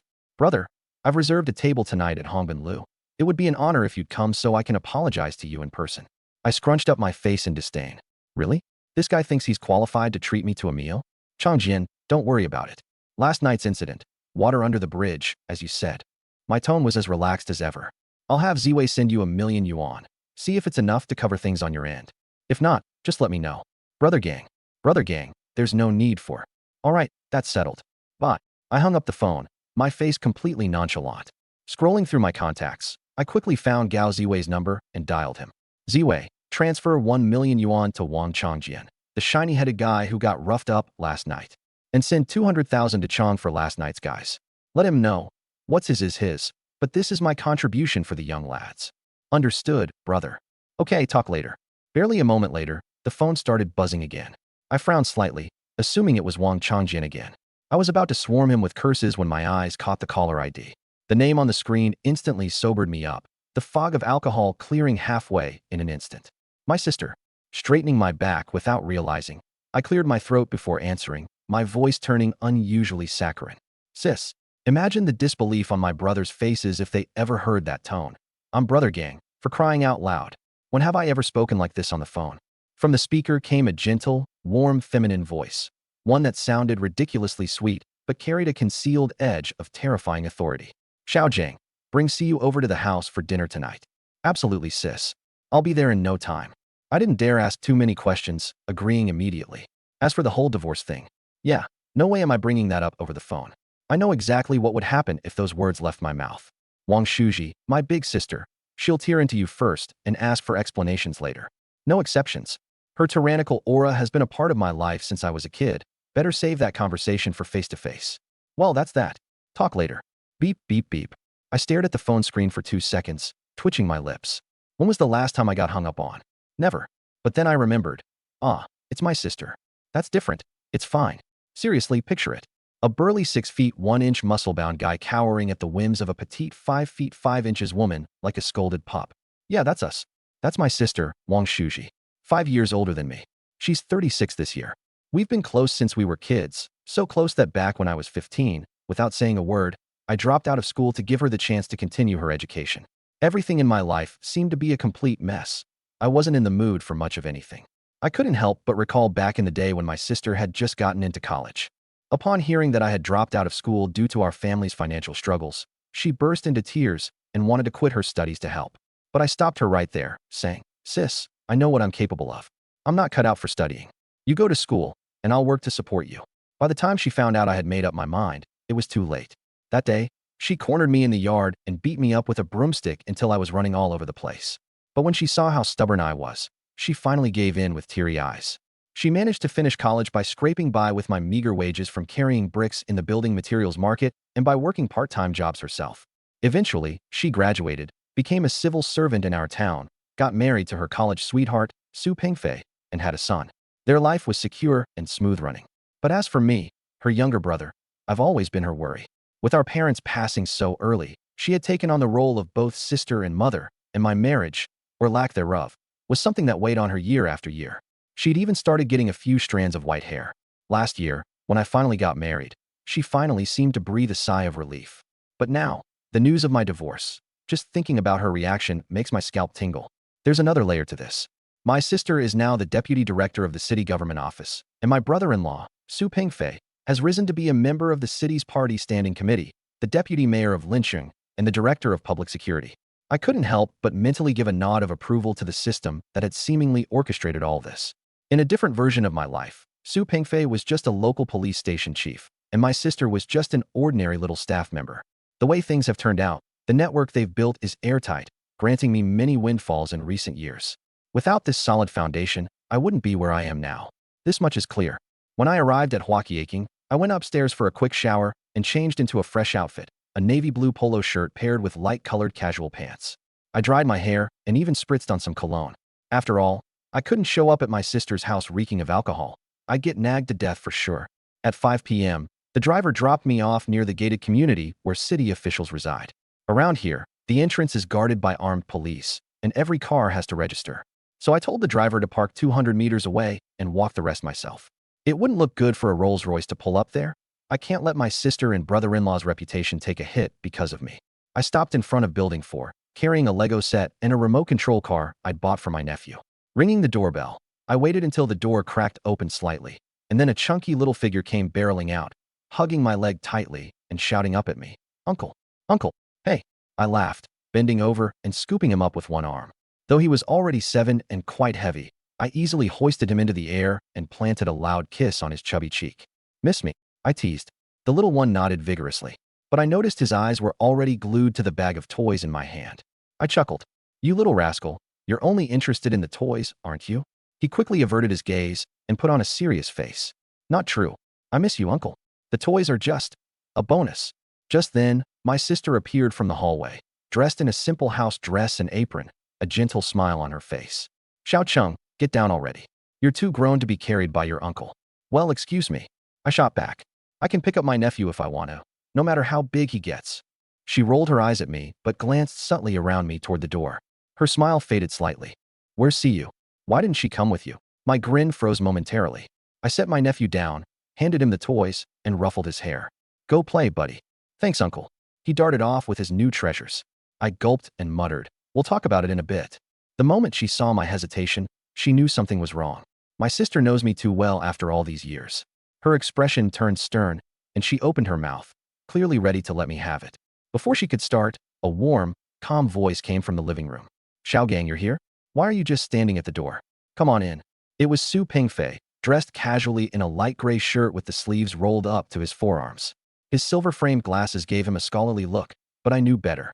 Behind that mild-mannered appearance was the iron-fisted reputation of Lincheng's top law enforcement official. I sighed a little in relief and threw him a grateful look. "Coming, G." In Lincheng, nobody calls their brother-in-law by his title. We just say, "G, brother." It's practically a habit now, though the popularity of a certain DVD back in the day might have had something to do with that too. I slipped off my shoes and grabbed a pair of house slippers. As I passed by my sister, she reached out and pinched my arm hard. I winced and hissed through my teeth. Leaning over, she muttered fiercely under her breath, "You'd better have an explanation for me later." Rubbing the sore spot, I shot up my most pitiful look, turning to Su Pingfei as though pleading for help. "Guh, can you do something about your wife? What's with this behavior?" Su Pingfei, who was laying out a tea set on the coffee table, didn't even glance up. "You're barking up the wrong tree there. She's not someone I can manage." Glaring at him, I scoffed. "You're such a big shot, yet you let a woman boss you around? Aren't you ashamed?" He calmly poured tea into a cup, slid it toward me, and said firmly, "I'm perfectly okay with it. None of your business." I stared at him, speechless. This man was beyond saving. The three of us settled in the living room. The faint aroma of Tiguanyin tea swirled in the air as my sister stared sharply at me from across the table, arms crossed. Her tone was frosty, as if ready to drill me on the spot. "All right, spill it. What happened?" Lighting a cigarette, I took a slow drag to buy time, pondering how to word this. Ultimately, there was no sugarcoating it. I decided to be direct. "I'm divorced." "What?" My sister shot up from her seat, raising her voice instantly. "Wang Gang, have you lost your mind?" This woman, usually so composed and graceful, renowned for her rationality in the city government, was now flushed with anger, her reddened eyes giving her away. I shrank a little under her glare, leaning back instinctively. "Calm down, sis. It wasn't my fault this time." fooling around with someone else and ended up pregnant. I caught her red-handed. The evidence is all there. Filed for divorce. She's leaving with nothing, returned the dowry, and even owes me 50 grand. After finishing, I calmly looked across the room. The living room fell silent for 2 seconds. My sister instantly shot to her feet again, this time with even more force, jostling the coffee table so hard her knees nearly knocked it off balance. What? How dare she? Who does she think she is? The wife of the Wang family gallivanting with others. Su Pengfei's composed look shifted, his brows furrowed deeply, his voice low and firm. Unbelievable. Absolutely disgraceful. My sister whipped out her phone, her fingers flying across the screen, spitting curses as she muttered. Bullies think the Wang family's got no backbone? Or do they just look down on the Su family? Just wait. I'll show her today that the dignity of the Wang family isn't something she can trample on. Sensing this was taking the wrong turn, I quickly grabbed her arm, trying to smooth things over with a grin. Whoa, sis. That's not necessary, really. That woman didn't get away with much. Someone's already handling it. She was fuming and turned to glare at me. What do you mean? Pressing her back down onto the sofa, I sat and began recounting the facts matter-of-factly. First, I made sure she's walking away empty-handed. Dowry of 38,000 fully refunded, and she's paying me 50,000 in emotional damages. Second, she's been messing around with some Zhao guy. He's a live-in son-in-law, and I've already tipped off his wife about his antics. I spread my hands out nonchalantly. So don't worry, sis. We don't even need to get involved. Someone else will clean up their mess for us. After hearing me out, my sister fell silent for a few moments, took a sip from her teacup, and fixed me with a stare so serious it made me slightly nervous. Xiao Gang, she said after setting the cup down. You think that's the end of it? I froze. What else is there to do? Her expression grew colder. That guy not only undermined the Wangs, but insulted our family name. How anyone else handles their business is their concern, but we have to show where we stand. What others do isn't the point. Our attitude matters. She's right. Su Pengfei chimed in, his voice steady but commanding in a way that made the hairs on my neck stand up straight. You two leave this to me. I'll take care of it. I was stunned. Frankly, I hadn't thought that far ahead. The system gave me the identity of Lin Cheng's guns and glory, overlord, blessed with tens of billions in assets and thousands of loyal men at my beck and call. But adjusting my mindset? That's not something that happens overnight. Just yesterday, I was a small-time business owner worrying about tile selections. And today, I'm the so-called king of lynching. The leap in status is massive, and my brain hasn't fully caught up yet. At the time, my thinking was simple. Once this mess was settled, that would be it. Considering how this reflected on the Wang family's honor, didn't even cross my mind. My vision, clearly, was way too small. My sister, Wang Shuji, heaved a sigh as she took in my dazed expression, giving my shoulder a reassuring pat before switching up the tone. All right, your brother says he'll deal with it. You stay out of it. But just as I thought the lecture was over, she hit me with a sudden jab. You're over 30 already. When are you going to start acting like an adult? 30-something years old, and you couldn't even hold on to your wife? Absolutely hopeless. Feeling wronged, I defended myself. Sis, back then, I'd just had surgery and was recovering at home for over 20 days. How could I have known she was out fooling around? And now you're arguing? Not wanting this to escalate into another fight, Su Pengfei swooped in to mediate. All right. Dinner's ready. Lu Jie cooked up a feast. Let's eat before it goes cold. The housekeeper, Lu Jie, emerged with a steaming plate of braised pork ribs, filling the room with a rich, mouth-watering aroma. My sister took a deep breath, visibly calming herself as she glanced at me one final time with obvious irritation. Go wash your hands. I bolted straight to the bathroom. At the dinner table, my sister plopped a pork rib into my bowl, her tone slightly softened, yet still brimming with her characteristic straight talk. You have 1 month to find yourself a new girlfriend. Still chewing on the rib, I almost choked on her words. Sis, I literally just got divorced. So what if you just got divorced? The chopsticks slammed onto the table with a loud thud. You're 31, 32 by Chinese reckonings. Before you know it, you'll be 40. What? You want to stay single your whole life? I opened my mouth to retort, but then a ding sound echoed in my head. Ding. New mission issued. I froze mid-bite. Mission description. Big sisters are like mothers. You must fulfill your sister's request. Mission requirement. Find a girlfriend within 1 month. Mission rewards. 1. The Eye of Truth. Reveal personal information.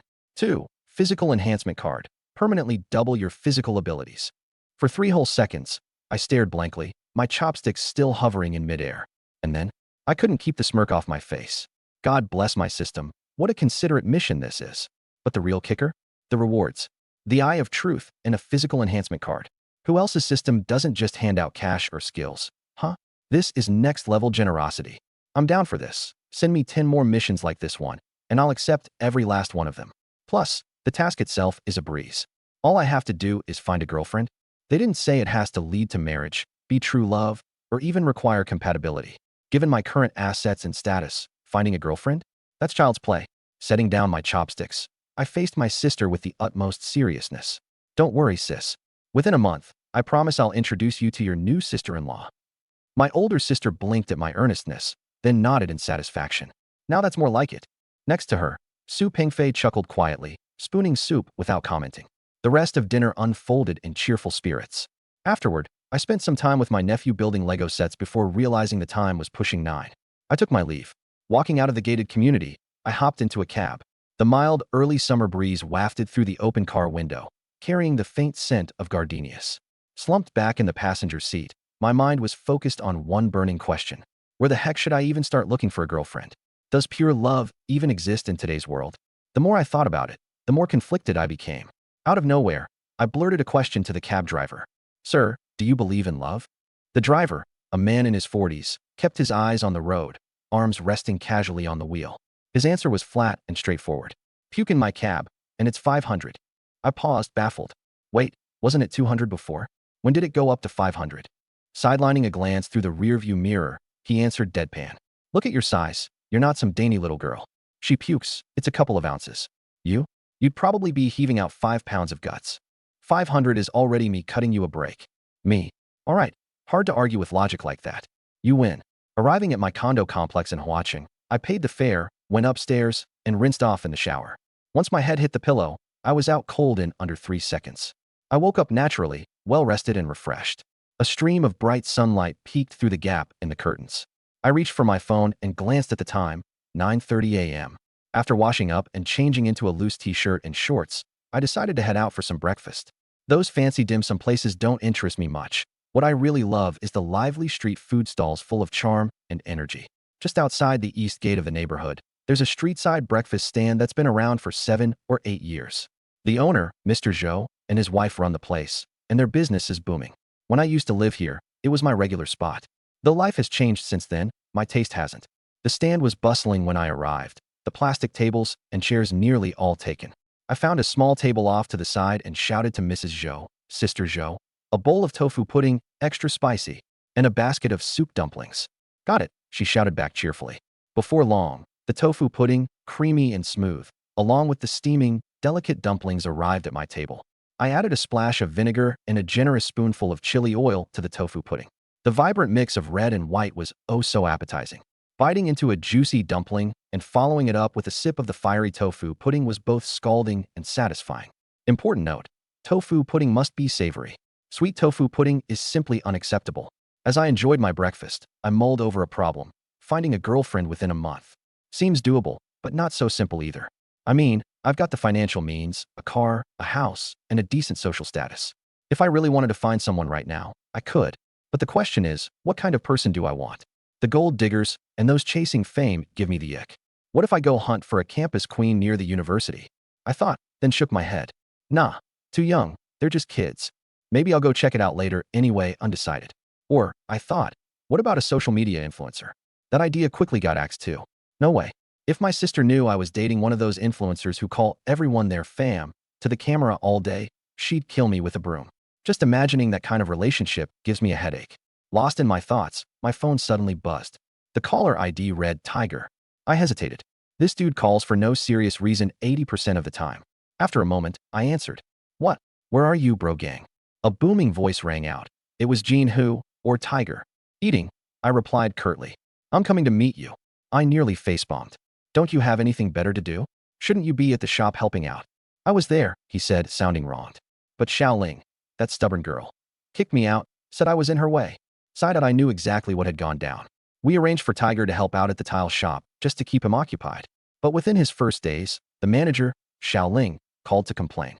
On his very first shift, a young customer came in to browse tiles. After half a day of indecisive questions, Tiger, standing over 6 feet tall and covered in muscle, got visibly impatient. He put on his scariest expression, leaned in, and growled. Are you buying or not? You're so damn picky. The poor customer nearly collapsed on the spot. Yes, I'll buy it. No problem. The sale went through, sure. But over the following 2 weeks, business tanked. It turned out word about the incident spread through the customer's neighborhood, and no one dared come back. After losing a third of orders that month, Xiaoling banished Tiger from interacting with customers, locking him in the back office as a mascot instead. I sighed again. Fine, fine. Come over. I'm at the East Gate eating tofu pudding. On my way, he replied enthusiastically. In less than 5 minutes, an oversized figure loomed at the end of the alley. Tiger, dressed in a tight black t-shirt that showed off every inch of his muscle, jogged toward me swiftly, the sun glinting faintly off the scar on his face. I wasn't surprised. This guy probably called me while already en route. Not a second wasted. Boss. He plopped into the seat across from me, the small stool creaking under his weight. Same order, spicy tofu pudding and 2 baskets of dumplings. Mrs. Zhou acknowledged his order. I glanced at him sideways. Didn't you eat at the shop earlier? Tiger scratched his head sheepishly. Didn't have an appetite earlier. After arguing with Xiaoling, I'm starving. I rolled my eyes. What's wrong with you? Bickering with a girl all day? What do you mean me bickering? She's the one always picking on me. If I sit in the office, she complains I'm blocking the door. If I stand by the window, she says I'm hogging the light. Even if I go to the restroom, she accuses me of taking too long. All right, enough. I waved it off, smirking mischievously as an idea formed in my head. You know, I've got a solution that'll make sure she never complains about you again. Tiger leaned in earnestly. Tell me, bro. I'll do whatever you say. I took a sip of tofu pudding, setting my spoon down dramatically before speaking with utmost sincerity. Just marry her already. Problem solved. For a moment, Tiger sat there, spoon in one hand and chopsticks in the other, seriously mulling over my proposal. Finally, he looked up and shook his large head, distressed. No way, bro. That woman. I can't keep her under control. I nearly spit out my food, glaring at him in disappointment. Use your brain, idiot. Lowering my voice, I said with a smirk. If you can't convince her, just wear her out in bed. Tiger's eyes lit up immediately, glowing like 200-watt bulbs. He slapped his thigh loudly. Bro, this is why you're the boss. So wise, he exclaimed, nodding enthusiastically. That's it. That's what I'll do. Seeing him all fired up, I quickly put on a stern face. Listen, Xiaoling's been with us since day one of the shop's opening. She's worked her way up from sales to manager, keeping the place running smoothly. She's a smart, hardworking woman who put her own life on pause for her family and career. You better show some respect. I pinned Tiger with a hard stare. If I hear even a whisper that you hurt her, I'll personally skin you alive. Tiger scratched his head bashfully. Come on, bro, I wouldn't do that. You know me. I rolled my eyes. Deep down, though, I knew exactly what I was doing. This wasn't me meddling with their lives for no reason. Xiaoling, 28, wasn't the prettiest woman out there, but she had a clean, attractive look and an admirable resilience. For years, she'd managed the shop with precision and care, handling customers, inventory, and staff effortlessly. On top of that, she supported her family, parents who were chronically ill, back home. And Tiger? Well, Tiger's story was the complete opposite. One-track-minded, never thinks twice about anything. But such people are simple. Once they decide someone is worth their trust, they'll go all out for them. I've been wanting to match these two up for ages, just never found the right moment to bring it up. Today, I finally found an opening, laid all the cards on the table. Now it's up to this guy to figure it out himself. The two of them were making casual conversation while mindlessly eating. I reached for the last steamed bun and was just about to take a bite. A waft of fragrance swept in. A figure plopped onto the small stool beside me with a loud thud. Suddenly, 2 soft arms wrapped around my right arm, and a whole body leaned into me, acting as if we were old friends. I froze, chopsticks midair, the bun hovering by my lips. A hurried, intentionally hushed female voice whispered near my ear, panting slightly. Bro, please help me. Just play along for a bit, okay? I turned instinctively. A stunning face came into view. Her skin was so fair it almost glowed, lashes long and dense, a slender nose bridging perfectly between 2 slightly flushed lips from running, and almond eyes with a hint of panic. She was so close I could see the light sheen of sweat at her temple. My heart involuntarily skipped 2 beats. Before I could react, from around the street corner came 2 tall, burly men, dressed in all black, their expressions hostile as their eyes locked onto the woman beside me. Liu Ruyan, you won't escape today. Come with us now. Hearing that name, I sized up the woman next to me again. No way. It really is her. Liu Ruyan, the legendary beauty. Her name speaks for itself. Her reputation in the streets is far from ordinary. She's seduced, loved deeply, been cruel, and endured bitterness. She's been fooled, broke as dirt, rich beyond imagination, kind-hearted, and a little foolish at times. But one thing she's never been: ugly. This name is practically synonymous with otherworldly beauty. Liu Rian tightened her grip on my arm, her face almost pressing against my shoulder as she glared fiercely at the two men. You wish. My boyfriend's right here. Watch out. He'll deal with you if you try anything. Then, as if inspired by her own words, she smirked and added, and don't forget, my boyfriend works for Gaoya. The two black-clad men froze, exchanging glances. Which Gaoya? Liu Rian raised an eyebrow, exuding absolute confidence.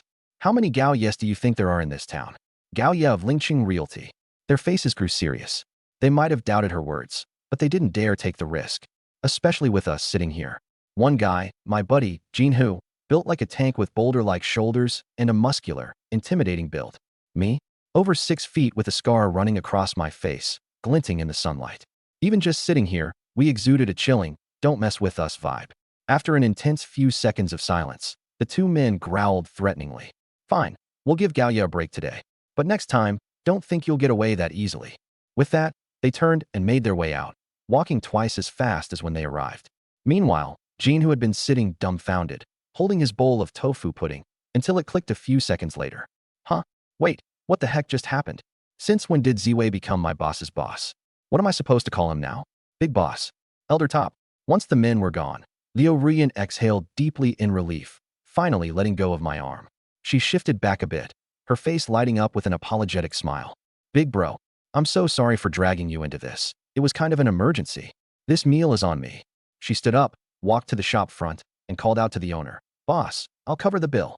Leaning back against my stool, I casually took in her retreating figure. I hadn't paid attention earlier when she was clinging to my arm.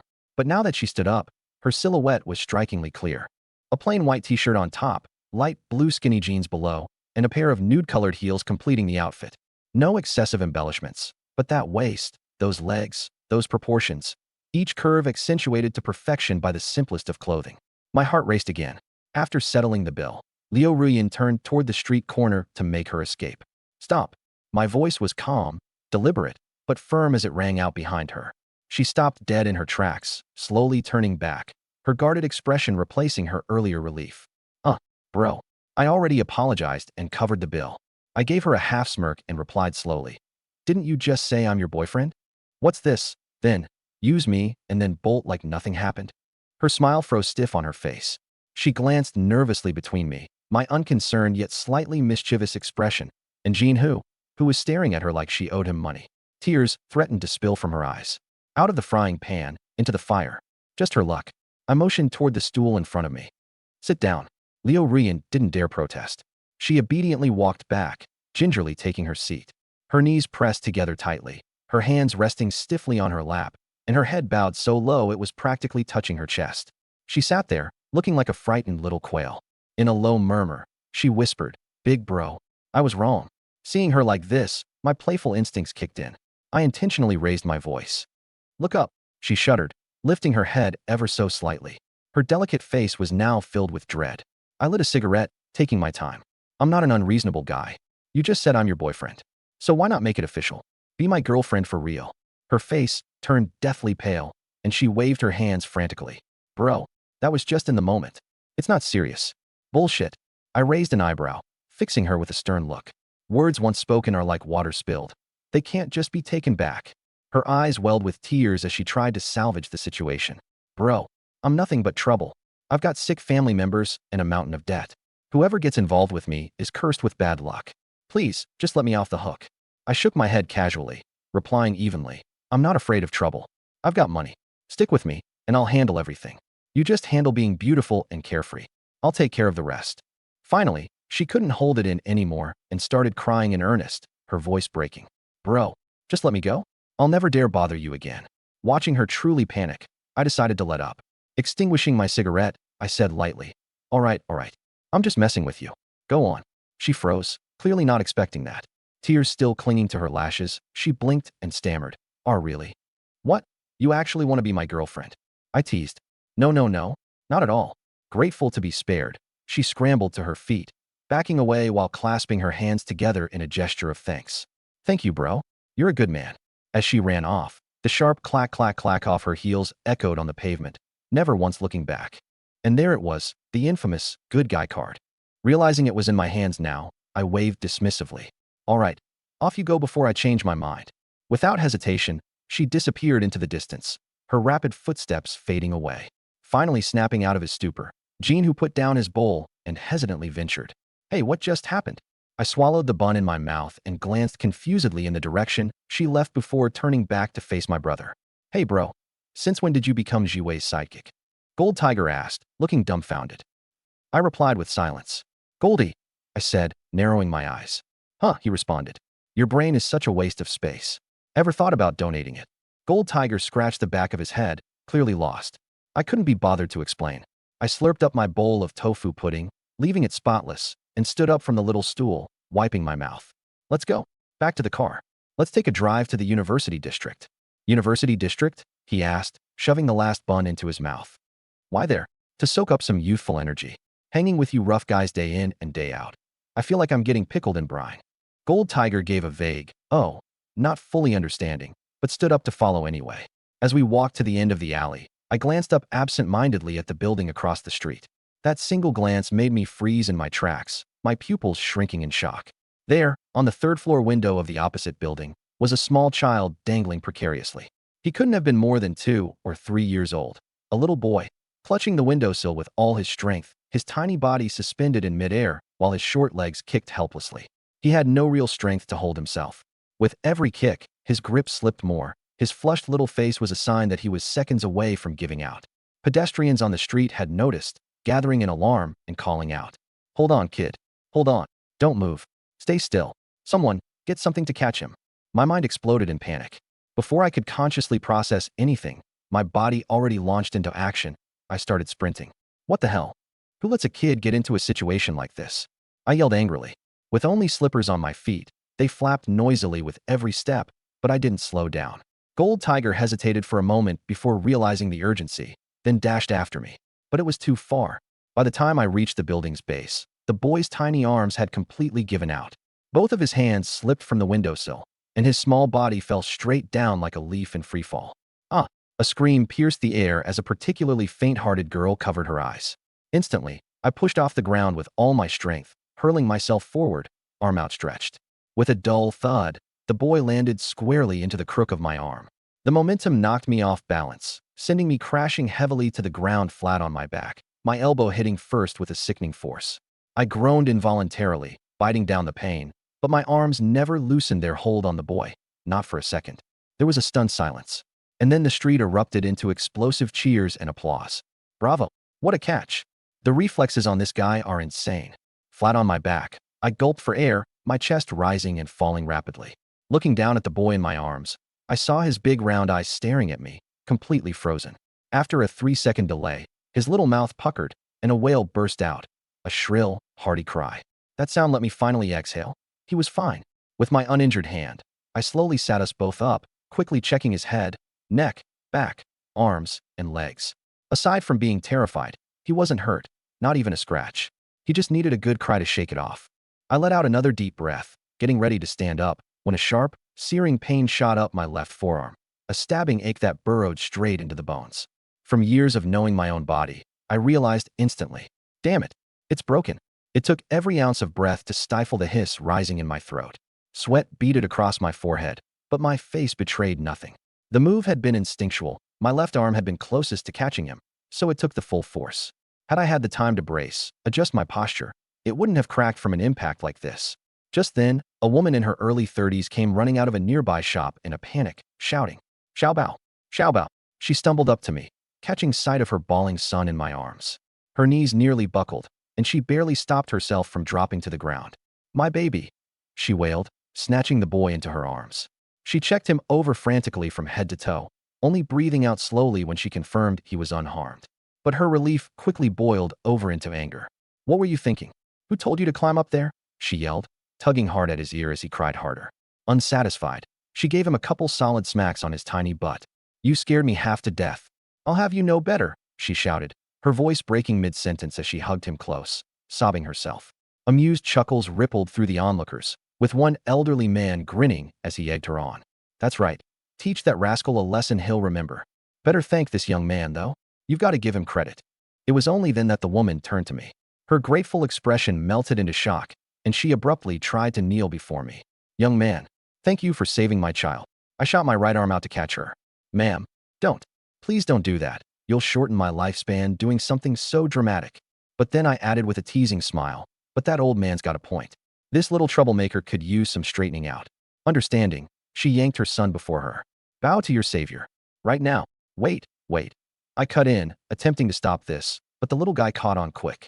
Thud, thud, thud. He banged 3 loud cowtows before I could blink, bruising his own forehead pink. I burst out laughing, pulling him up. Okay, that's enough. Where do you even learn these formalities? Turning back to his mother, I added seriously, Ma'am, please secure all your windows and install window guards. This isn't something to take lightly. She nodded fervently. Yes, of course. I'll get it done immediately. Heck, I'll tie him to my side with a leash from now on. She then grabbed my arm again. Young man, stay right here. I have to give you something as thanks. No, it's fine. Really. I quickly slipped my arm free. Just keep an eye on your kid. With that, I turned and walked away, my pace quick and deliberate. She made to follow me but scrambled to seize her son again as he wriggled free, shouting after me without luck. Gold Tiger caught up soon after, wheezing. Bro, you good? Without turning around, I held up my right hand. I'm fine, just got dirt on my clothes. But you landed pretty hard. Are you Sue? Enough with the questions. Let's go. Quickening my pace, I pressed my injured arm tightly to my side, hiding the unnatural bend under the drape of my shirt. Sweat drenched my face as I kept walking, but I didn't let any hint of the pain show. Leaving the alley behind, I stepped through the gates of Overseas City, ducked into the underground garage, and motioned Gold Tiger to follow silently. As I stepped into Overseas Chinese town, I caught a flash of surprise in his eyes. We got in the car, with Jean who's starting the engine, ready to head toward the University District. Take me to the hospital, I said calmly from the passenger seat. Jean whose foot froze on the gas pedal. What are you going to the hospital for? I turned to face him, sweat beading up on my forehead, gritting my teeth as I responded. My arm's broken. Jean whose voice shot up an octave. Didn't you just say your shirt was a little dirty earlier? I didn't want to scare that mother and her kid. Now drive already. Without another word, Jean who shifted the gears and slammed down on the accelerator. The Range Rover's V8 engine roared loudly as the tires screeched against the pavement, launching the vehicle forward abruptly. The sudden inertia pinned me back against the seat, sending a painful jolt through my broken left arm. I winced and barked, slow the hell down. Jean who completely ignored me, jerking the wheel as the car pulled sharply onto an incline, exiting the underground garage and veering toward the main road. There was a red light up ahead. Noticing that he wasn't stopping, I shouted, Damn it, red light. Hit the brakes. Jean who reluctantly eased up on the accelerator, nonchalant in his tone. Didn't you just break your arm? Aren't we in a hurry to get to the hospital? It's not life-threatening. Just slow down. No way. The faster we get there, the less time you'll be in pain. With that, his foot sank back onto the pedal, and the engine roared as the car charged through the intersection. I clenched my teeth, the searing pain in my left arm making it numb, while my right hand itched to punch him, but I couldn't even spare the energy to do so. What should have been a 15-minute drive, he miraculously cut into 10. By the time we arrived, Lynching Central Hospital was already buzzing with anticipation. Outside the outpatient lobby, the hospital director, Zhou Qingsheng, was standing front and center with some of the most prestigious specialists from the orthopedics department.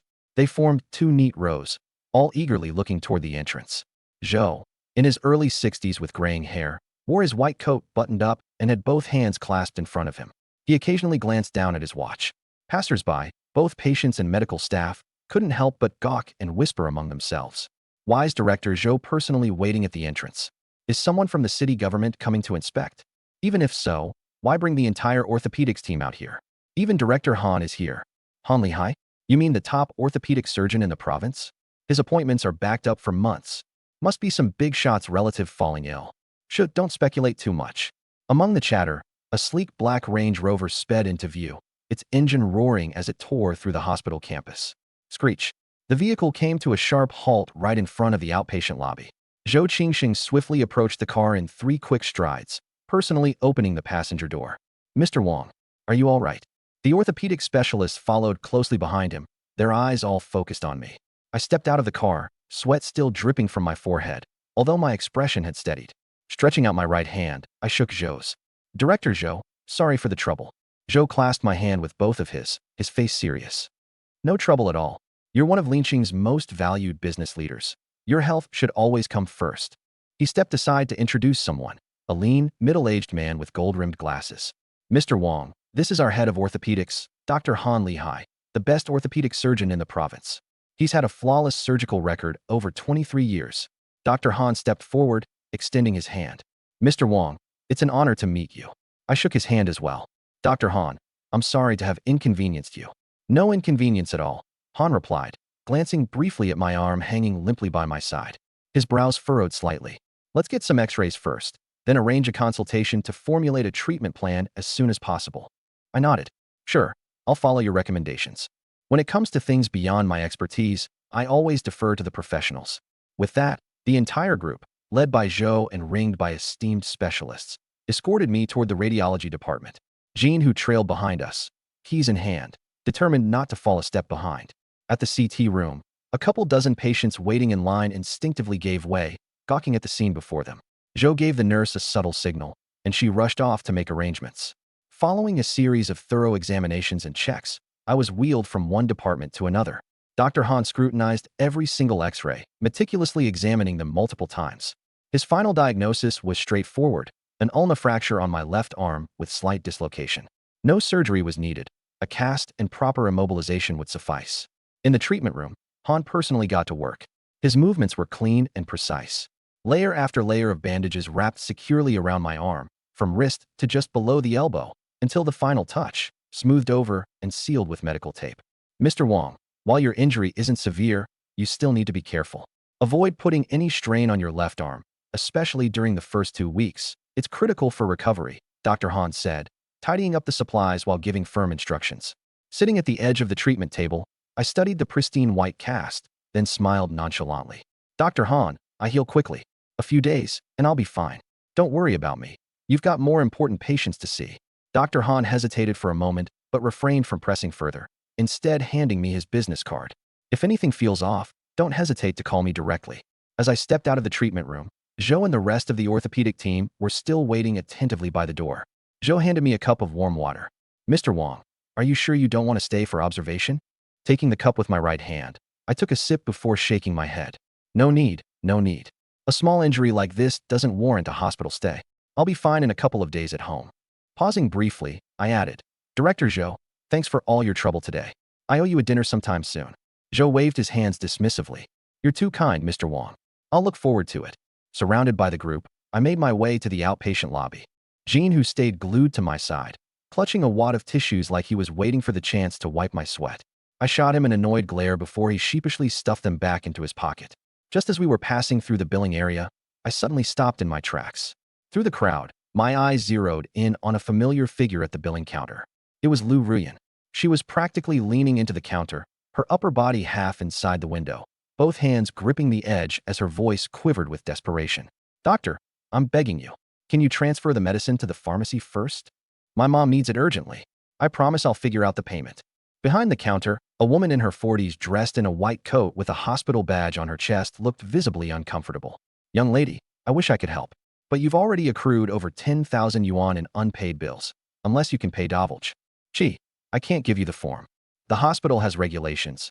It's not easy for me either. Lu Ruyan's shoulders trembled as tears streamed down her face. Her legs buckled, and she was about to kneel. Just as her knees were inches from hitting the floor, a large hand reached out from behind, firmly grabbing her arm and yanking her back to her feet. Stumbling, Lu Ruyan turned her head in alarm, only to freeze when she saw me. Big brother? I held her steady, my tone laced with irritation. You're kneeling over this? Get up. Before she could react, I pulled a black card out of my pocket and handed it to the lady behind the counter through the glass window. Swipe 10 grand first. The cashier hesitated briefly before taking the card and efficiently processing the transaction. Password, confirmation, receipt, all done in one smooth motion. She handed back the receipt and the card. I took the card and shoved the deposit receipt into Lu Ruyan's hand. Add me on WeChat. Consider this a loan. Make sure to pay it back. Lu Ruyan stood there in a daze, eyes brimming with tears, her lips quivering as she stammered. Thank you, big brother. I'll definitely pay it back. I swear. As she took the deposit slip, her gaze accidentally fell on the cast on my left arm. Her eyes widened in surprise. Big brother, what happened to you? Weren't you fine this morning? I tried to discreetly hide my left arm behind me. No big deal. Don't worry about me. Go and get the medication. Don't keep your mom waiting. She nodded repeatedly. Right? I'll go now. Turning to run off, she paused, then quickly came back, pulling out her phone and opening her QR code. Brother, let's add each other first. We scanned, connected. She finally left, her white t-shirt figure disappearing quickly toward the pharmacy. I pocketed my phone, not in a rush to leave. Zhou Qingsheng, who'd been watching the whole interaction, stepped up to the counter and tapped the surface lightly, gesturing toward the cashier inside. As soon as the staff noticed him, they immediately perked up. "Hello, Director Zhou." He waved them off, signaling them to carry on with their work. The cashier from earlier hurried around the counter, approaching with a respectful stance. "Good day, Director Zhou." Zhou Qingsheng nodded. "What just happened back there?" The cashier sighed, glancing toward the direction where Lu Ruyan had disappeared. "Director, it's just poverty knocking them down. That girl's last name is Lu. Her mom's admitted in our internal medicine department. It's just the two of them, she and her mom, living alone. The family's struggling financially and has some overdue medical bills. That girl is in her early 20s, tirelessly taking care of her mom for years now. It's really tough for her." Zhou Qingsheng looked contemplative. "What's the patient's condition?" "Mainly chronic illnesses, hypertension, diabetes, and the heart's in bad shape. Pretty serious. She's relying on medications to keep stable, and the monthly expenses are quite high. That girl's really filial and never gave up, but this is like pouring water into a bottomless pit." Listening from the side, I chimed in. "Is there any hope for a cure?" The cashier looked at me. "That's something the attending physician would know better." I nodded, turning to Zhou Qingsheng. "Director Zhou, I'd like to get a better understanding of her situation. Would that be possible?" Without hesitation, Zhou Qingsheng replied, "Of course. Let's head to my office, and I'll call the attending physician over." "Great." Turning back, I waved at a few of the orthopedics department heads. "Dr. Han, everyone, thanks for your hard work today. Let's grab a meal sometime soon." Han Lihai responded courteously before everyone dispersed. I and Jean, who followed Zhou Qingsheng to the elevator, heading straight to his office on the 5th floor. The office wasn't large, but was tidy and well kept. A few stacks of documents sat on the desk, a potted pothose plant decorated the windowsill, and several banners hung on the walls, all with phrases like exquisite medical skills and noble ethics. I dropped onto the couch without ceremony, pulling out a pack of cigarettes, sticking one between my lips, and offering another to Zhou Qingsheng. He hesitated but accepted, then spoke up slightly awkwardly. "Mr. Wang, smoking isn't great for bone healing." I waved him off and struck my lighter with a flick. "Don't worry about it. Not really my style to fuss over that stuff." Zhou Qingsheng didn't press further, holding the cigarette, but refraining from lighting it as he sat down to accompany me. We didn't wait long before a knock came at the door. "Come in." The door opened, revealing a young doctor in his early 30s. His slim build was clad in a white coat, glasses perched on his face, hair neatly combed, and his ID badge reading Internal Medicine, attending physician, Li Tianxiao. Upon entering, his gaze immediately fell on the two of us sitting on the couch. I, a broad-shouldered, muscular presence, sat sprawled on the couch, looking like half a wall. Jean Hu, with his towering build of over 6 feet, stood nearby, his scarred face under the fluorescent light drawing sharp attention. His bull-like eyes bore into the newcomer. Li Tianxiao instinctively shrank back, his heart skipping a beat. Were patient relatives here to make trouble? His mind raced, going over recent cases. No medical accidents, right? Yet uneasiness gnawed at him. Suppressing the rising tension in his chest, he spoke as calmly as he could. "Director, you called?" Zhou Qingsheng gestured toward me. "Dr. Li, this is Mr. Wang. He would like to know more about patient Lu Ruyan's mother." Li Tianxiao's expression subtly shifted. Of course he knew Lu Ruyan. That beautiful, filial girl who stayed by her mother's bedside. He'd noticed her at first glance. And he also knew about the trouble brewing outside, targeting Lu Ruyan. But in recent days, Li Tianxiao had deliberately stayed quiet, neither helping her with the hospital bills nor informing her about the hospital's financial assistance programs. He had his plan, to wait until Lu Ruyan hit rock bottom, utterly desperate, at which point he'd, coincidentally, step in and save the day. Surely.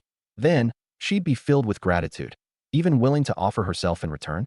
His perfect script, and now these two terrifying men had barged in to flip the story upside down. Li Tianxiao's Adam's apple bobbed as he spoke, voice strained. "So, what's Mr. Wang's relationship to the patient? Is that your damn business?" Jean, who stepped forward, his bull-like eyes glaring. "When you're told to talk, you talk. Why all the nonsense?" Li Tianxiao flinched, nearly backing into the door. Swallowing hard, he stiffened slightly. "Well, patient confidentiality is something I can't simply compromise." Zhou Qingsheng frowned deeply. This kid really doesn't know when to pick his battles. Huh? If they're sitting in my office, with me right here, do you really think this is the hill you want to die on? Did it die? Zhou Qingsheng, always the smooth operator, quickly intervened to diffuse the awkward tension and lighten the mood. "Dr. Li, please don't misunderstand. he said with a chuckle.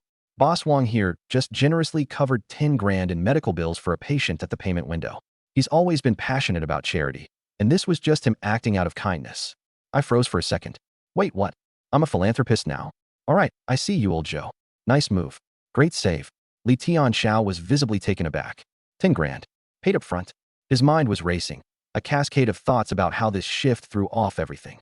If this payment counted as Lu Rian's debt to Wang Gang, didn't that dismantle the neat, knight in shining armor plan he had up his sleeve? His heart sank. Humbled, he bent at the waist immediately to apologize. I'm so sorry, Boss Wong. I wasn't aware of the situation earlier. Please forgive me.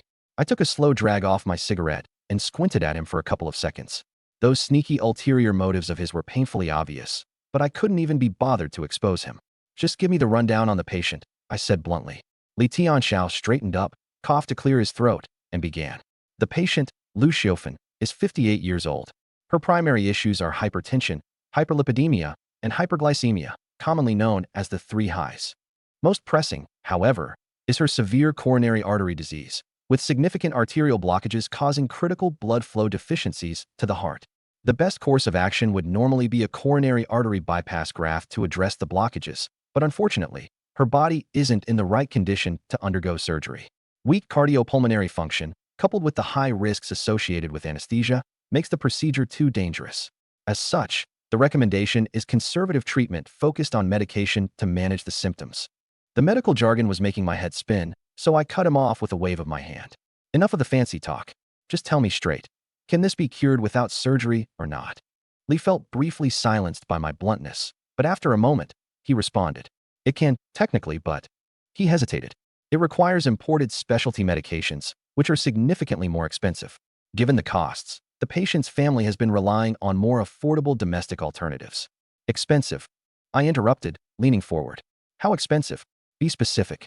At that, Li Tianxiao's hope, the tiny flicker of a possibility that he was still somehow in charge of saving the day, was completely snuffed out. His expression looked like he'd just swallowed something foul. The specialty treatment costs 50,000 renminbi per injection. A complete course requires 7 injections, which adds up to 350,000 renminbi. And since it's an imported drug, it's not covered by medical insurance. It's entirely out of pocket. I waved a dismissive hand. Set it up. Get the best. Money isn't an issue. I could practically hear the metaphorical string inside Li Tianxiao snap. The woman he wanted to play savior for felt more and more out of reach. His meticulously orchestrated rescue the damsel in distress narrative was obliterated. Yet, standing before both Zhou and me, he knew better than to voice any objection. Begrudgingly, he nodded. All right. As you wish, Boss Wong. I'll take care of it immediately. I stubbed out my cigarette in the nearby ashtray, stood up, and patted the dust off my pants as I turned to Zhou Qingsheng with a sly smile. Apologies for the trouble today, Director Zhou. I'll be heading out now. Zhou escorted me all the way to the hospital doors and even accompanied me to settle the payment. Drive safe, Boss Wong. Please don't hesitate to call if you ever need anything, he said as I slid into my car. Barely a minute into the ride, my buddy Jean, who leaned over curiously. Bro, I gotta ask. You got your eye on that Lu woman, huh? I ignored his question, lighting up a fresh cigarette without responding. Jean scratched his head, processing the silence before firing off another question. But, what if it doesn't pan out? 45 grand down the drain. This time, I exhaled a cloud of smoke before shooting him a sideways glance. If it doesn't pan out, we'll get it back. What if she genuinely can't pay up, though? He pressed. I glanced at him again, this time with a look that could only be described as pure disbelief.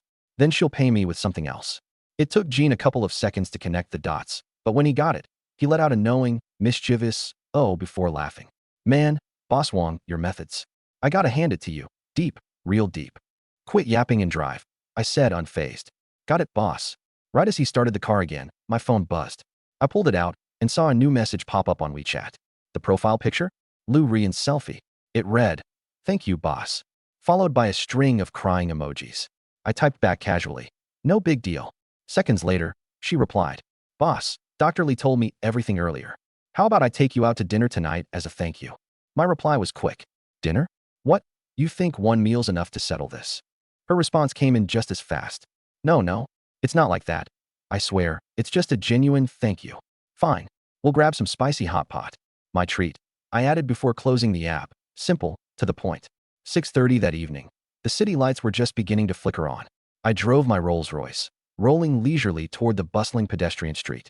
My left arm, still in a cast, rested awkwardly on the window ledge while my good hand maneuvered the steering wheel. Honestly, driving with one hand wasn't ideal, especially in here.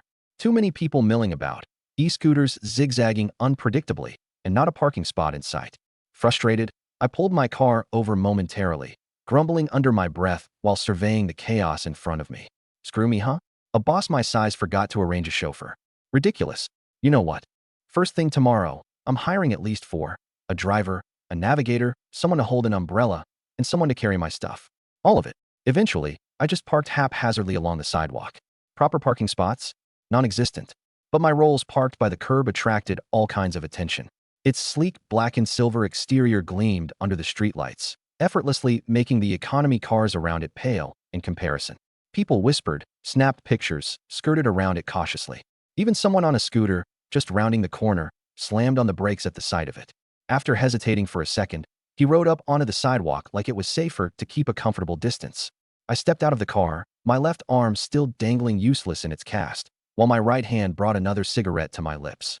Scanning Lu Rian's pin location on WeChat, it didn't take long to spot her standing under a lit sign that read, Yang Guofu Spicy Hot Pot.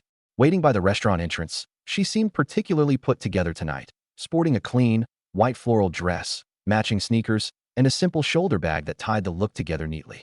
She wasn't dolled up to the nines, but looked freshly radiant in her effortless simplicity. The second she spotted me approaching, her eyes lit up, and she jogged over with enthusiasm tinged with nervousness. You made it, Boss Wang. Rian froze for a moment. I took a half step closer, closing the distance between us to half an arm's length. I tilted my head down to look directly into her eyes and spoke bluntly and decisively. Let's not beat around the bush. I'll get straight to the point. I've taken a liking to you. How about being my woman? Lu Rian was stunned, her body frozen in place. Her face turned red, then pale, and gradually the color returned as her heartbeat pounded like a drum. Her chest rose and fell unevenly with each breath. To be honest, she did have a favorable impression of me.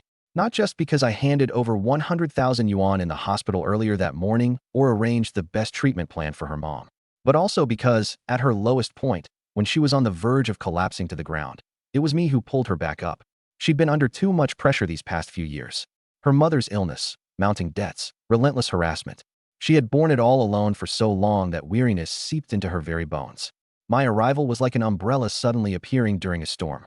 Sure, it was crude and brash, but it shielded her completely. She had tried her luck with dating before. But as soon as people heard about her sick mother and the debts, they would either turn cold on the spot or leave halfway through dinner. She had met a few wealthy suitors too, but they were all the kind who wouldn't lift a finger unless they got something in return. As soon as any money was involved, they'd immediately start making excuses. She couldn't afford to gamble on love, literally or figuratively, and she was too scared to risk it anyway. So she delayed and stalled, dragging things out until now.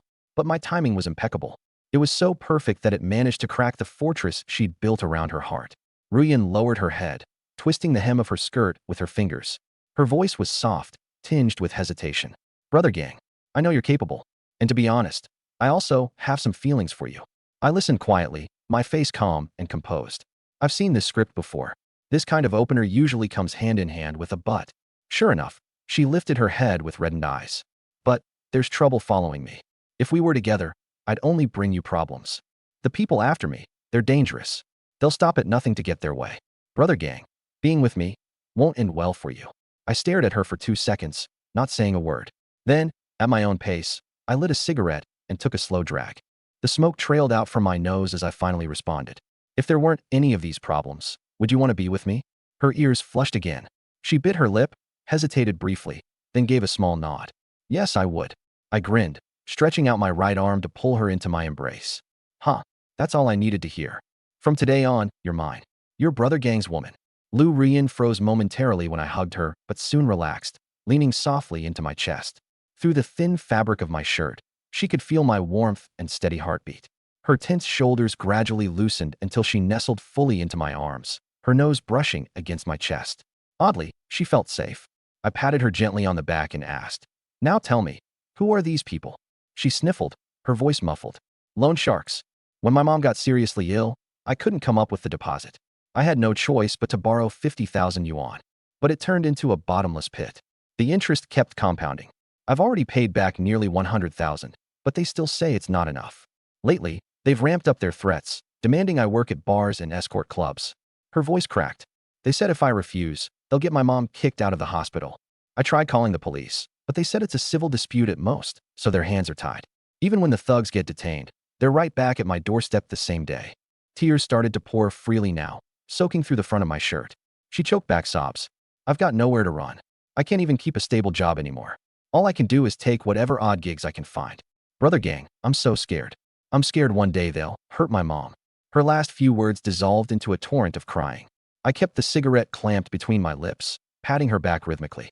Once she'd cried herself out, I finally plucked the cigarette from my mouth, tapped off the ash, and said in an utterly calm tone, "That's it, huh? This little problem's got you bawling like a baby."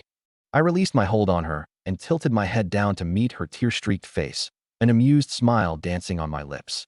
"Come with me." Her tearful eyes blinked up at me, lashes still clinging to droplets, her nose red like a child's. She looked both wronged and pitiful as she stammered, Brother gang. Where are we going?" "To eat." I grabbed her hand firmly, leading her toward a young Guofu Malatang restaurant. "And after that, I'll handle it for you. If I'm already here, might as well grab a bite before anything else." Her steps faltered slightly before falling in sync with mine. She gave a heavy, resolute nod. I'll listen to you, brother gang." The two of us, one tall, one petite, stepped into the shop. In the end, we never did settle for the 6 yuan version of Malatang, ended up shelling out 50 instead. When we left, the neon lights of the pedestrian street were glowing in their full radiance. Illuminated shop signs stretched endlessly, and the mingling scents of fried skewers and sugary bubble tea drifted through the early summer night air. Lu Rian followed behind me until we reached the massive luxury sedan parked at the curb. Suddenly, her steps came to a halt. The silver-black body of the car glimmered coldly under the streetlights. The iconic Spirit of Ecstasy hood ornament at the front stood striking against the evening background. But what did her in? What left her truly speechless was the license plate. LIMC 88888. 5/8. She stood there dumbstruck in front of the car's hood, her eyes glued to the plate. Her gaze then dropped to her scuffed, flat-soled sneakers before lifting again to the vehicle towering before her, the price of which alone could have bought her 2 apartments back home. Her face shifted through a range of emotions. Disbelief at first, then silent calculation, as her eyes darted from the license plate to the emblem and finally to my left arm in its cast. She was probably doing mental gymnastics trying to piece together what kind of connections Brother Gang had. Exactly. I leaned casually against the passenger door, fishing a pack of cigarettes out of my pocket. Lighting one, I watched her dumbfounded expression with half-lidded eyes. After a drag, I broke the silence. "You know how to drive?" Her gaze snapped back to reality, startled. After a second's pause, she first nodded, then shook her head. "I do, but I got my license a while ago and haven't really driven since." Without another word, I fished the keys out of my pocket and tossed them toward her. The keys traced an arc through the air and landed in her hands with a satisfying snap. She stared down at the hefty set of keys in her palm, eyes widening with disbelief. Brother Gang. I've never driven anything like this. I can't do it." I had already opened the passenger door, my face perfectly calm as ever. "Just drive. It's fully insured. Any dings or scratches, someone will fix it." Sliding into the seat, I lowered the window halfway and leaned out slightly. "Besides, in this car, it's other people who should be scared of you, not the other way around." Lu Rian clutched the keys tighter, her mouth slightly agape. My palms were sweaty. She bit her lips, glancing at the car and then at me. Finally, with a determined stomp of her foot, she pulled open the driver's side door and sat inside. The seat automatically adjusted forward. Encased in the plush leather seat, she gripped the steering wheel, her foot pressing on the brake. She took several deep breaths before finally reaching to press the start button. The engine trembled gently, letting out a deep, powerful growl as it came to life. Cautiously, she shifted into drive, released the brake, and pressed lightly on the accelerator. The rolls climbed forward a little too energetically, jolting just enough for her to slam the brake quickly. The vehicle's nose dipped suddenly with the weight of the abrupt stop. "Gang." She nervously stammered. "It's fine. Take your time," I said, leaning casually in the passenger seat, my tone patient, almost like calming a child. "Press the gas lightly, brake ahead of time, and don't turn the wheel too sharply. Just drive the way you were taught." She nodded in response, using her skirt to wipe the sweat from her hands before gripping the wheel again. Slowly, the rolls began moving forward, inching its way out along the pathway next to the pedestrian zone. Passers-by took note of the enormous black vehicle crawling along at such a hesitant pace, stepping aside in confusion. A few young men on scooters zipped past, tossing curious glances back at the sight, probably wondering why the driver of a Rolls-Royce looked like a nervous little girl. As we left the pedestrian zone and moved onto the main road, her confidence started to build. The motion became smoother, and she was no longer alternating between slamming the accelerator and brake, though her knuckles stayed white as she gripped the steering wheel with focus. Watching her serious and slightly tense expression, I found the situation oddly amusing. I rolled down the window, lit a cigarette, and pulled out my phone. Flipping through my contacts, I found Gao Haitao and made the call. It only rang twice before he picked up. "Gang, Taozi, you at the yard?" No, Gao Haitao didn't even hesitate. "I'm heading there now. Give me 5 minutes." I couldn't help but feel impressed. These brothers of mine, you don't ever have to ask twice. Whatever the time, whatever the situation, they've always got your back. No questions asked. All right, so who's running the loan sharking business in town these days?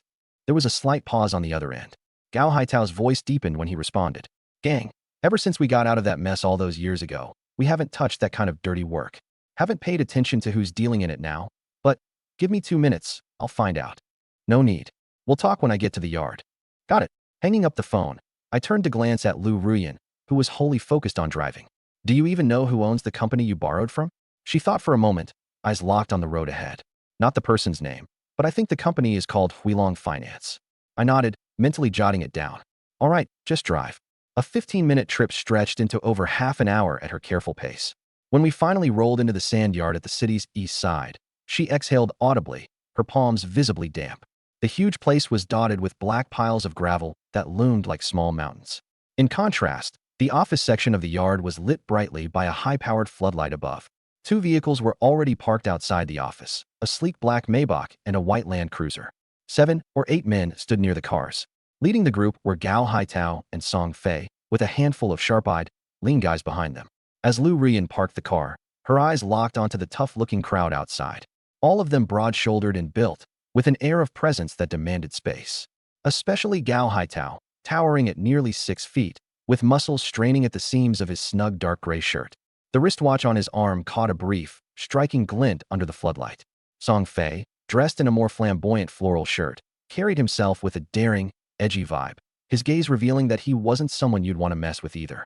Lu Rian involuntarily shrank back in her seat, her nerves racing. Just who was this gang guy sitting next to her?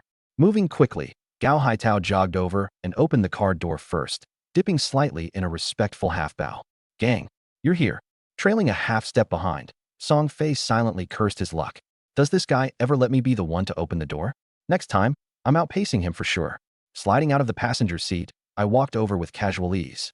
Lu Rian unclipped her seatbelt and followed, circling around to stand quietly beside me. As we stepped out, both Gao Haitao and Song Fei's eyes immediately landed on the cast adorning my left arm. They stiffened in alarm. Gao Haitao's eyes reddened almost instantly, his voice growing rough. "Who the hell did this?" Song Fei went a step further, pulling out his phone as his expression darkened. "Screw this. Haitao, call people in. I'll contact some of the overseas crew. Whoever hurt gang. No chance they're walking away." Their imaginations were clearly running away with them. I looked at both with disbelief. "Shut it. This happened while I was saving someone, all right? Think about it. Who in this city could lay a finger on me and get away with it?" They paused, exchanging embarrassed looks. The tension faded as quickly as it had escalated. "Oh, my bad." Gao Haitao scratched his head, sheepishly. His attention shifted to Lu Rian. Seeing her for the first time, his eyes lit up, and a smile immediately appeared. "Oh, this must be sister-in-law." The sudden title caught her completely off guard and had her blushing red. Already uneasy from the earlier exchange, she now felt even more awkward, inwardly panicking at being called sister-in-law by such a mountain of a man. "Hi, I'm Lu Rian." "Hi," she said uncertainly. Not one to miss out, Song Fei quickly stepped forward, grinning like a fox. "Sister-in-law? Hey there. I'm Song Fei, call me Xiao Fei." Lu Rian gave him a tight, polite nod. "Hi." Song Fei wasted no time pulling out a lighter and lighting my cigarette. Finally, beat Haitao at something. I raised a brow. "How'd you two end up here together?" "We were having dinner together," Gao Haitao interjected. "Heard you needed something, figured I'd come along." Taking a drag from my cigarette, I cast a glance around. "All right, send the others away. Let's head inside to talk." Gao Haitao gestured for the others to disperse, and the extras vanished into the surrounding yard. The 4 of us moved into the office. It was modest in size but clean and organized. Gao Haitao set 2 cups of steaming water down on the table, one in front of me, one next to Lu Rian. Taking the cup in both hands, she murmured a soft, "Thank you." looking beyond uncomfortable. Her legs pressed together tightly, her eyes darting around the room carefully as she observed the two imposing men in front of her. I leaned back on the sofa, shifting my cast to rest against the armrest and crossing one leg over the other. Taking another puff from my cigarette, I exhaled slowly, perfectly calm in contrast to everyone else. Even compared to these two giants in the room, it was obvious. I was the one truly in control of it all. Gao Haitao pulled out a chair and sat across from me, his smile fading to a more serious expression. Brother gang, I just had someone look into the loan shark situation.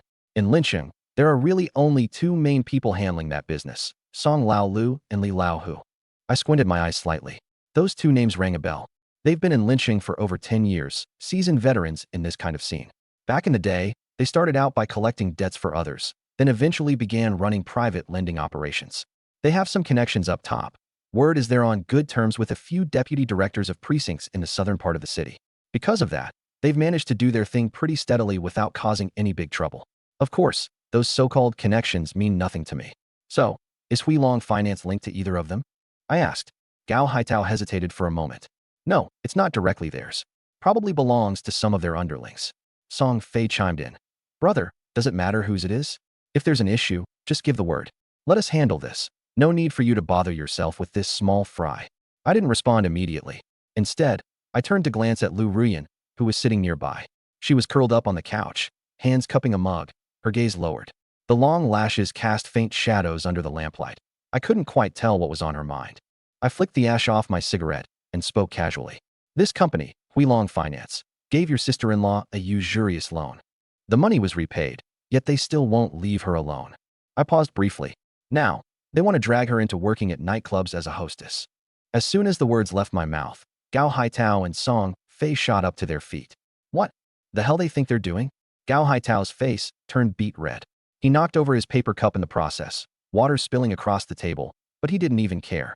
His fists clenched tightly, knuckles whitening as veins popped along his neck. Song Fei was even quicker. His phone was already out, and he was scrolling through his contacts. There's no way Lincheng has room for people that bold. Gao Haitao took a deep breath and grabbed Song Fei's hand to stop him from making a call. No more digging around. We don't need to find out if we know anyone involved. Makes it cleaner this way. He opened up the group chat with our brothers, pressed the voice message button, and barked into the mic. Brothers, let's round them up. The ones from Huilong Finance. Got an hour. Get them to the gravel yard. Brother gang is waiting there. The chat blew up instantly. The first to reply was Jin Hu. You gather them. I'm headed to the gravel yard now. Gao Ziwei followed. Already sent people. On my way now. Then came more names. Li Lianqing, Li Mingjia, Zhao Chun, Han Chuan, Gao Wei, Meng Zan. One message after another flooded in. Gao Haitao said one more thing. These guys from Huilong wanted to drag sister-in-law into a nightclub job. Move fast. The group went silent for about a second and then completely erupted. Gao Ziwei, hell no. They've lost their damn minds. I'll be there in 20 minutes. Li Lianqing, no questions. Just round them up. Li Mingjia. What? They think we can't handle a blade anymore. Meng Zan. I'll be at the gravel yard in 10 minutes. Who's been dispatched to Huilong? Han Chuan. Cold and sharp. My people are already there. Gao Wei. I'm overseeing it personally. No one's getting away. I relaxed back on the couch, watching message after message flood the chat. My feelings were complicated. A bit warm.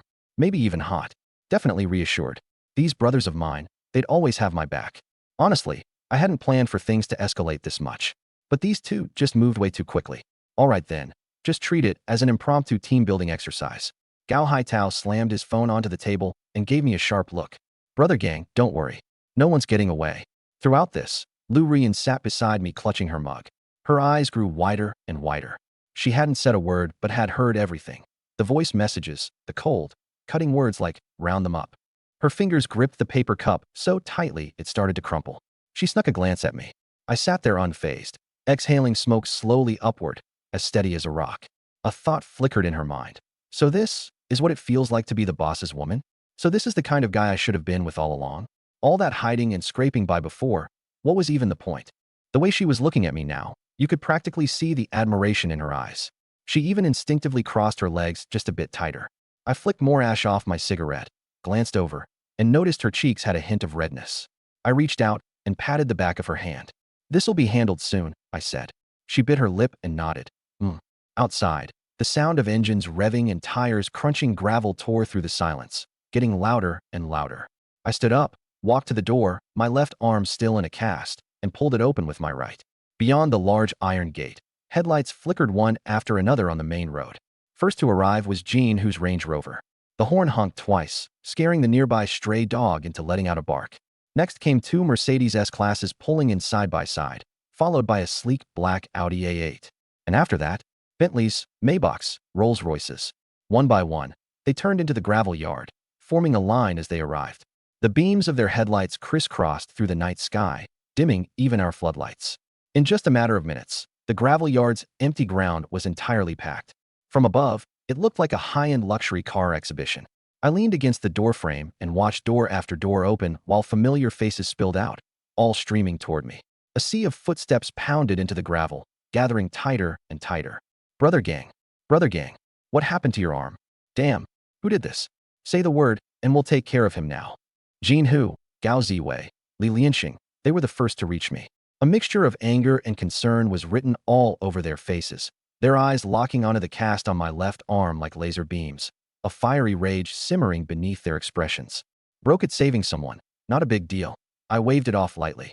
Really, no need to turn this into such a big deal for something this minor.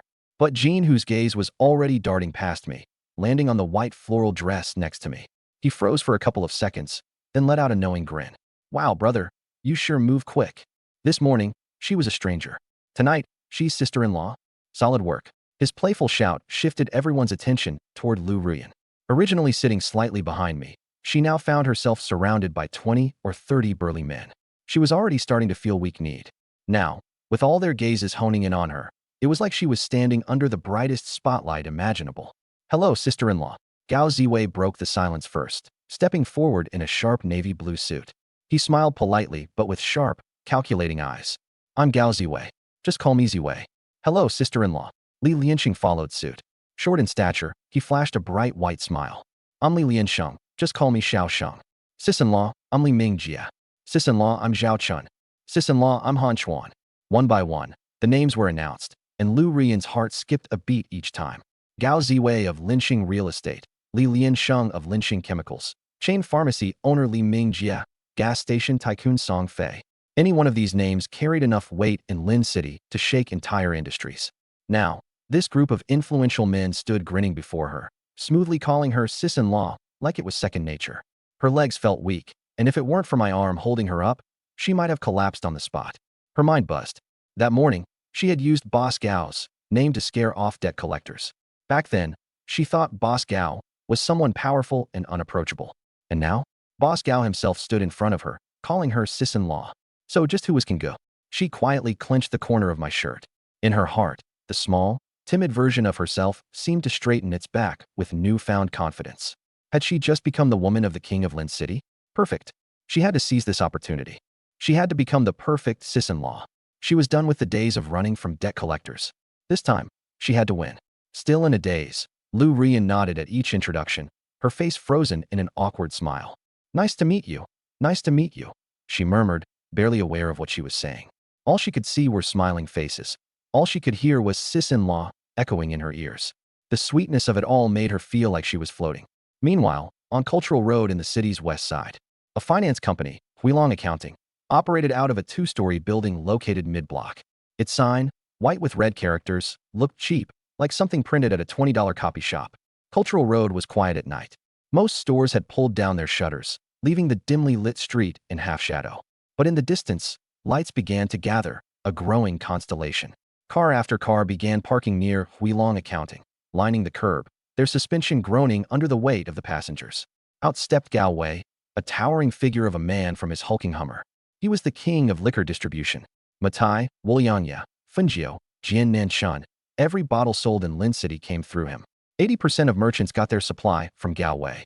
Behind him, a group of 30 or 40 men followed, clustering close. Gao Wei turned and pointed to a few of them. You guys circle to the back. Don't let anyone jump out the windows.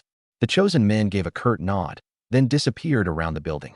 After waiting a moment, Gao Wei strode towards the front entrance of Huilong Accounting. If any alert passerby had taken a closer look, they might have noticed something odd. Every security camera in the area had suddenly gone dark, their little red indicator lights no longer glowing. On the first floor, the lights were still on, and the glass door was unlocked, but there was no one inside. The second floor, however, was a different story. Its dim lighting seeped out through the windows, accompanied by the bubbling sounds of a hot pot and bursts of rowdy laughter. Inside, steam filled the room. Even with the air conditioning running full blast, the place felt stifling. 5 shirtless men were seated around a round table. The red oil in the hot pot bubbled away, surrounded by dishes of tripe, duck intestines, beef slices, and blood pudding. Empty beer bottles littered the floor beneath the table. The leader, Ma Liang, was in his early 30s, tall and thin with a buzz cut. A misshapen dragon tattoo snaked down his arm, and a thin gold chain hung around his neck. His entire demeanor screamed sleaze. Using his chopsticks, he fished a slice of tripe out of the pot, swished it around, and popped it into his mouth. As he chewed, he scowled at the 2 younger guys across the table. "Are you 2 idiots? You let a woman slip through your fingers in broad daylight." The 2 younger men hung their heads. All 3 were the same debt collectors who had confronted Lu Ruyan that morning. One of the younger men hunched his shoulders and mumbled in defense. "Boss Liang." The 2 people with her were intimidating. One guy was over 6 feet with rippling muscles, and the other had a knife scar across his face. They were like demons, and that lady even said her boyfriend's with Boss Gao's crew. We didn't dare risk it. Ma Liang slammed his chopsticks onto the table. "Boss Gao? Why not just say her boyfriend's the emperor?" He sneered. "If her boyfriend really had connections with Boss Gao, why the hell would she owe us money? Think, idiots." Draining his beer, Ma Liang's tone softened slightly, but the ruthless glint in his eye remained. "All right, tomorrow, you go find her again. I don't care who's backing her. Bring her back this time. No excuses." His underlings chuckled, raising their beer glasses. "Boss Liang, you're the man." Ma Liang smirked, his face lighting up as if he could already see Lu Ruyan kneeling in front of him, begging for mercy. "When we bring her in, I'll have her keep me company for a few days before throwing her into the nightlife scene. TCH, with that body of hers, I bet she'd earn us more in a month than this loan is even worth." Just as Ma Liang and his goons were reveling in their fantasies, the sound of heavy footsteps echoed up the stairwell. A cold voice rang out from around the corner. "And after that, what?" Ma Liang froze, the beer glass slipping in his hand. His brow furrowed. "Who told you jackasses to come upstairs? We're closed. Get lost." Before he could finish his sentence, the footsteps had already reached the second floor. Gao Wei stepped into the room, scanning the 5 men at the table with icy, piercing eyes that seemed sharp enough to carve flesh. Dressed in a black t-shirt, his muscular arms glistened, veins snaking beneath his skin. His mere presence seemed to suck the heat out of the room. The beer glass hit the table with a loud clank as Ma Liang shot up from his seat like his chair had pricked him. The blood drained from his face in an instant, leaving his voice shaking. "Brother Wei? WH, what are you doing here? PLE, please have a seat." Anyone in their business knew. There were people you could mess with in this city and people you absolutely couldn't. Gao Wei didn't know Ma Liang, but Ma Liang had seen Gao Wei from afar, at fancy banquets and elite gatherings where Ma Liang wasn't even qualified to step foot inside. Gao Wei wasn't just a big player in the liquor industry. He had deep ties on both sides of the law. So why was such a fearsome figure personally storming into his turf in the dead of night? Ma Liang's mind was racing. His hands began to tremble. But Gao Wei didn't bother to acknowledge him. With a slight tilt of his head, he gestured to the men behind him. "Take them." 7 or 8 burly men surged forward without hesitation, dragging Ma Liang and his lackeys out of their seats. Ma Liang's knees buckled. "Brother Wei, this must be a misunderstanding. If there's a problem, just tell me. I'll fix it, I swear." The 5 men barely had time to register what was happening as they were yanked from their seats. One moment, their chopsticks were in their hands. The next, fists tangled in their collars. A beer bottle clattered to the floor below, followed by a sloshing red oil broth spilling across the table, sizzling as it hit the floor in a plume of steam. Still struggling, Ma Liang's voice cracked. Brother Wei, let's talk this out, okay? Brother Wei, I messed up. I'll change, I swear. Please, show me some mercy, Brother Wei." He had no idea why Gao Wei was looking for him, but at this point, begging for mercy was his only choice. Gao Wei didn't even bother to glance over. He waved a hand, signaling for the men to drag the guy away quickly.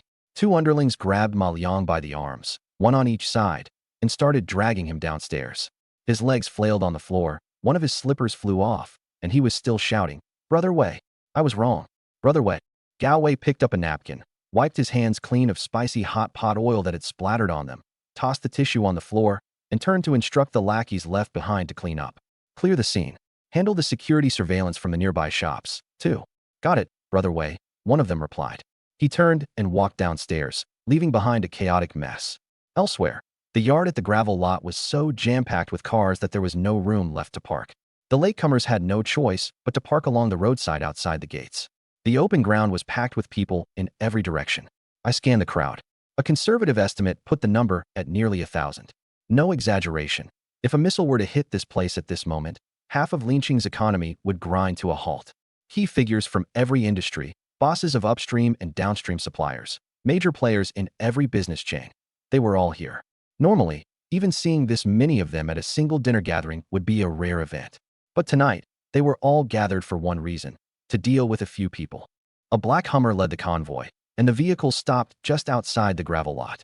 The car door opened, and Gao Wei was the first to jump out. Behind him, his crew pushed forward 5 disheveled figures. The 5 were forced to walk ahead. They were a sorry sight. One had his shirt off, another was still wearing slippers, and their bodies were stained with splatters of hot pot oil. Their hair was a mess, a sharp contrast to the triumphant airs they exuded just moments earlier while seated at the hot pot tables. Among them were the same 2 men in black who had been chasing after Lu Ruyan this morning. The moment they spotted her standing next to me, their faces turned pale as a sheet. Their legs nearly gave out beneath them. Gao Wei jogged through the crowd and stopped at the office door. "Brother Gang." I clapped him on the shoulder and smiled. "Ah Wei, you've worked hard." His face stiffened. "Brother, come on, don't tease your little brother like that." Then his eyes darted to the plaster cast on my left arm. His voice changed immediately. "Brother Gang, what happened to your arm? Who did this?" "I'll." Slipped and fell. "It's nothing." I jerked my chin toward the 5 sorry figures. "Is this the group?" Gao Wei nodded, his tone filled with disdain. "Yeah. When we found these guys, they were still having themselves a hot pot feast." I didn't ask further and instead fixed my gaze on the 5 miserable men. Ma Liang was already scared out of his mind. With so many big shots surrounding him, only one thought filled his brain: did I break some kind of divine law? This level of mobilization, just for dealing with a little nobody like me? That wannabe, I'm the boss attitude he showed around the hot pot table earlier was long gone. 2 underlings were holding him down by his shoulders. His sweat-drenched hair was plastered to his forehead, and his face was all but drained of color. Then he caught sight of Lu Ruyan standing beside me. In that instant, his dangling heart dropped straight into the abyss. Even a small-time crook like him recognized Brother Gang's infamous face in Linqing. The situation was crystal clear now. He'd messed with the last person anyone could afford to mess with. Ma Liang knew full well that anyone in his line of work understood what my name, Wang Gang, represented. And making a move on my woman? His fate was sealed, utterly and completely. His knees buckled, and he dropped to the ground with a loud thud. His voice came out high-pitched and trembling. Brother Gang, I was wrong. I didn't know she was your woman. If I'd known, you could give me 100 lives, and bam! Jean, who was a blur, landing a solid kick to his face. You still dare to open your mouth? Ma Liang fell backward, hitting his head on the ground. His teeth, mixed with blood, flew everywhere. The sounds he made morphed from pleading to incoherent whining. That single kick signaled the start of the beatdown. Gao Haitao, Song Fei, Gao Ziwei, Li Lianxing, and Gao Wei all charged in simultaneously. Fists and leather shoes rained down mercilessly. The 5 men were trapped in the middle, taking a relentless pounding, their screams echoing like a flock of panicking chickens. A few of their underlings tried to step forward to help, but Jean, who shot them a glare that immediately sent them retreating. Han Xuan, Li Mingjia, and Zhao Chun wanted to jump in and vent their anger too, but the 5 men doing the beating formed such a tight circle that there wasn't even room for another person to squeeze in. Move over. Let me take a shot. Move. I haven't even laid into them yet. Enough already. Save some for the rest of us. But no one gave up their spot. These were men of stature who rarely got a chance to let loose. And now that a punching bag had been delivered to their doorstep, who'd be willing to step aside? Midway through the beating, Gao Haitao suddenly stepped back, wiped the sweat off his forehead, and his eyes locked onto a bright yellow excavator parked near the edge of the yard. He took large strides toward it, opened the cab, and climbed in. Virum. The diesel engine roared to life, and the arm of the excavator slowly began to rise. Everyone turned to look. Holy crap, what's he up to? I'm not even done hitting them. Song Fei bolted over, yanked open the cab door, and shut off the excavator. You crazy? Can't you wait until we've had enough fun? If you bury him now, how are the rest of us supposed to blow off steam? The brothers, like a pack of unleashed wild animals, had gone completely unrestrained. I leaned against the office doorway, lighting a cigarette, smiling as I watched the scene unfold. Lu Ruyan clung to me, her legs weak as noodles, her face pale as a sheet. The only thought in her mind was, what kind of people are these? How do they casually talk about burying someone? Don't they know murder is illegal? When she saw Gao Haitao climb into the excavator, for a moment, she actually believed it wasn't impossible. Instinctively, her body shrank closer to me. Her fingers gripped the fabric at my waist so tightly her knuckles turned white. I glanced down and gently patted her back with my right hand. It's nothing, just scaring them. She looked up at me, saw the calm and steadiness in my eyes, and her frantic heartbeat finally began to calm. Ma Liang lay sprawled on the ground, his mouth split open, blood dripping down his chin. When Jean, whose kick landed squarely on his face earlier, it somehow gave him a slim sense of relief. If they were getting physical, it meant there was still room for negotiation.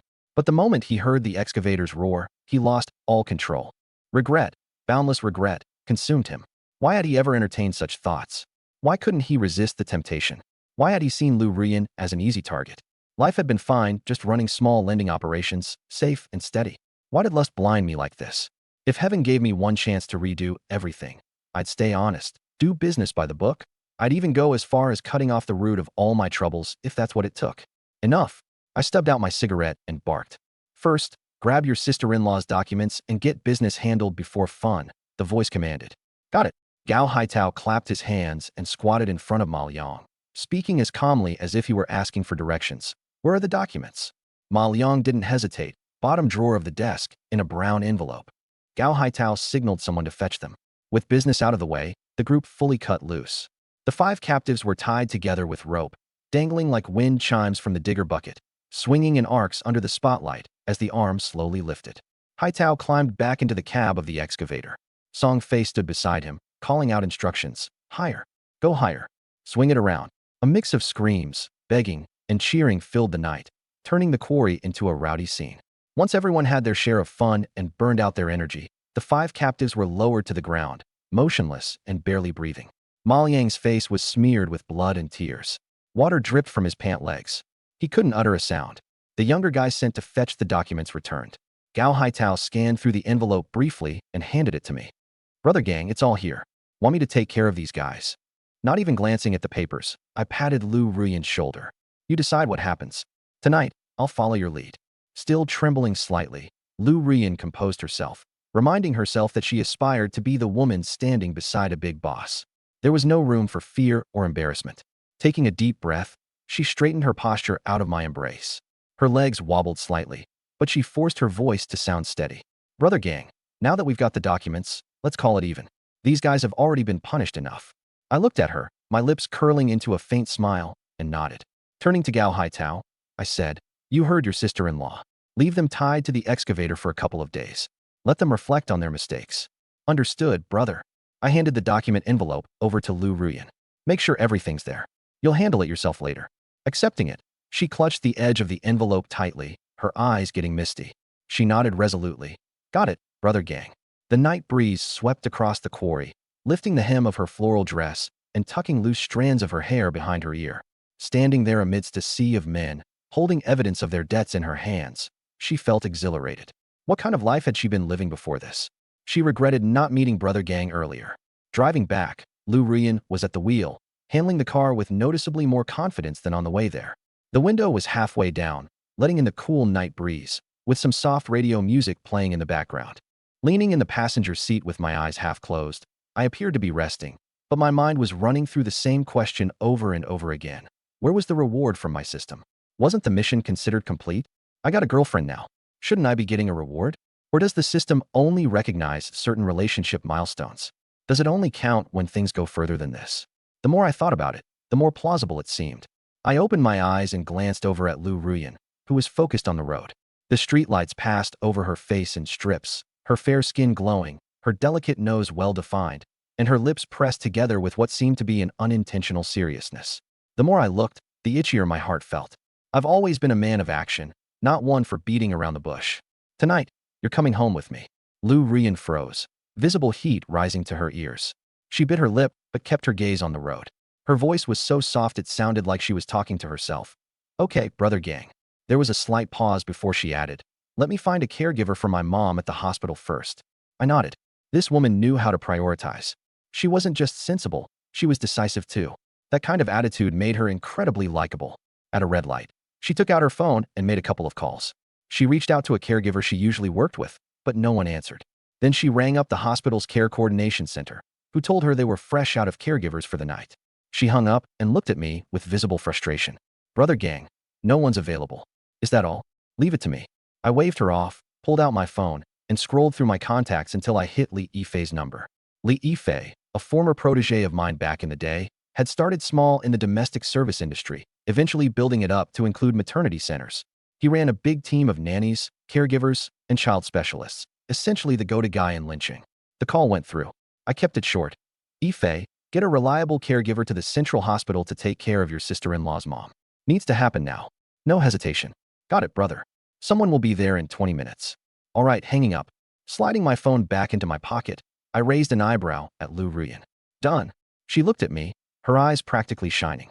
From meeting over breakfast, to covering the hospital's $100,000 deposit, to guaranteeing the best treatment plan, to the dust-filled, adrenaline-pumping night at the quarry, and now a quick phone call that sorted out all her problems. She hadn't known me for a full day yet, but this day had shaken her more than her previous 20-something years combined. She kept staring at me, so intensely she was practically dazed. Inside the dimly lit car, the streetlights traced my profile, highlighting the sharp jawline. That particular don't mess with me look when I wasn't smiling, softened only by the faintest hint of mischief whenever I did. She shifted in her seat, pressing her thighs together a bit, her gaze turning all syrupy.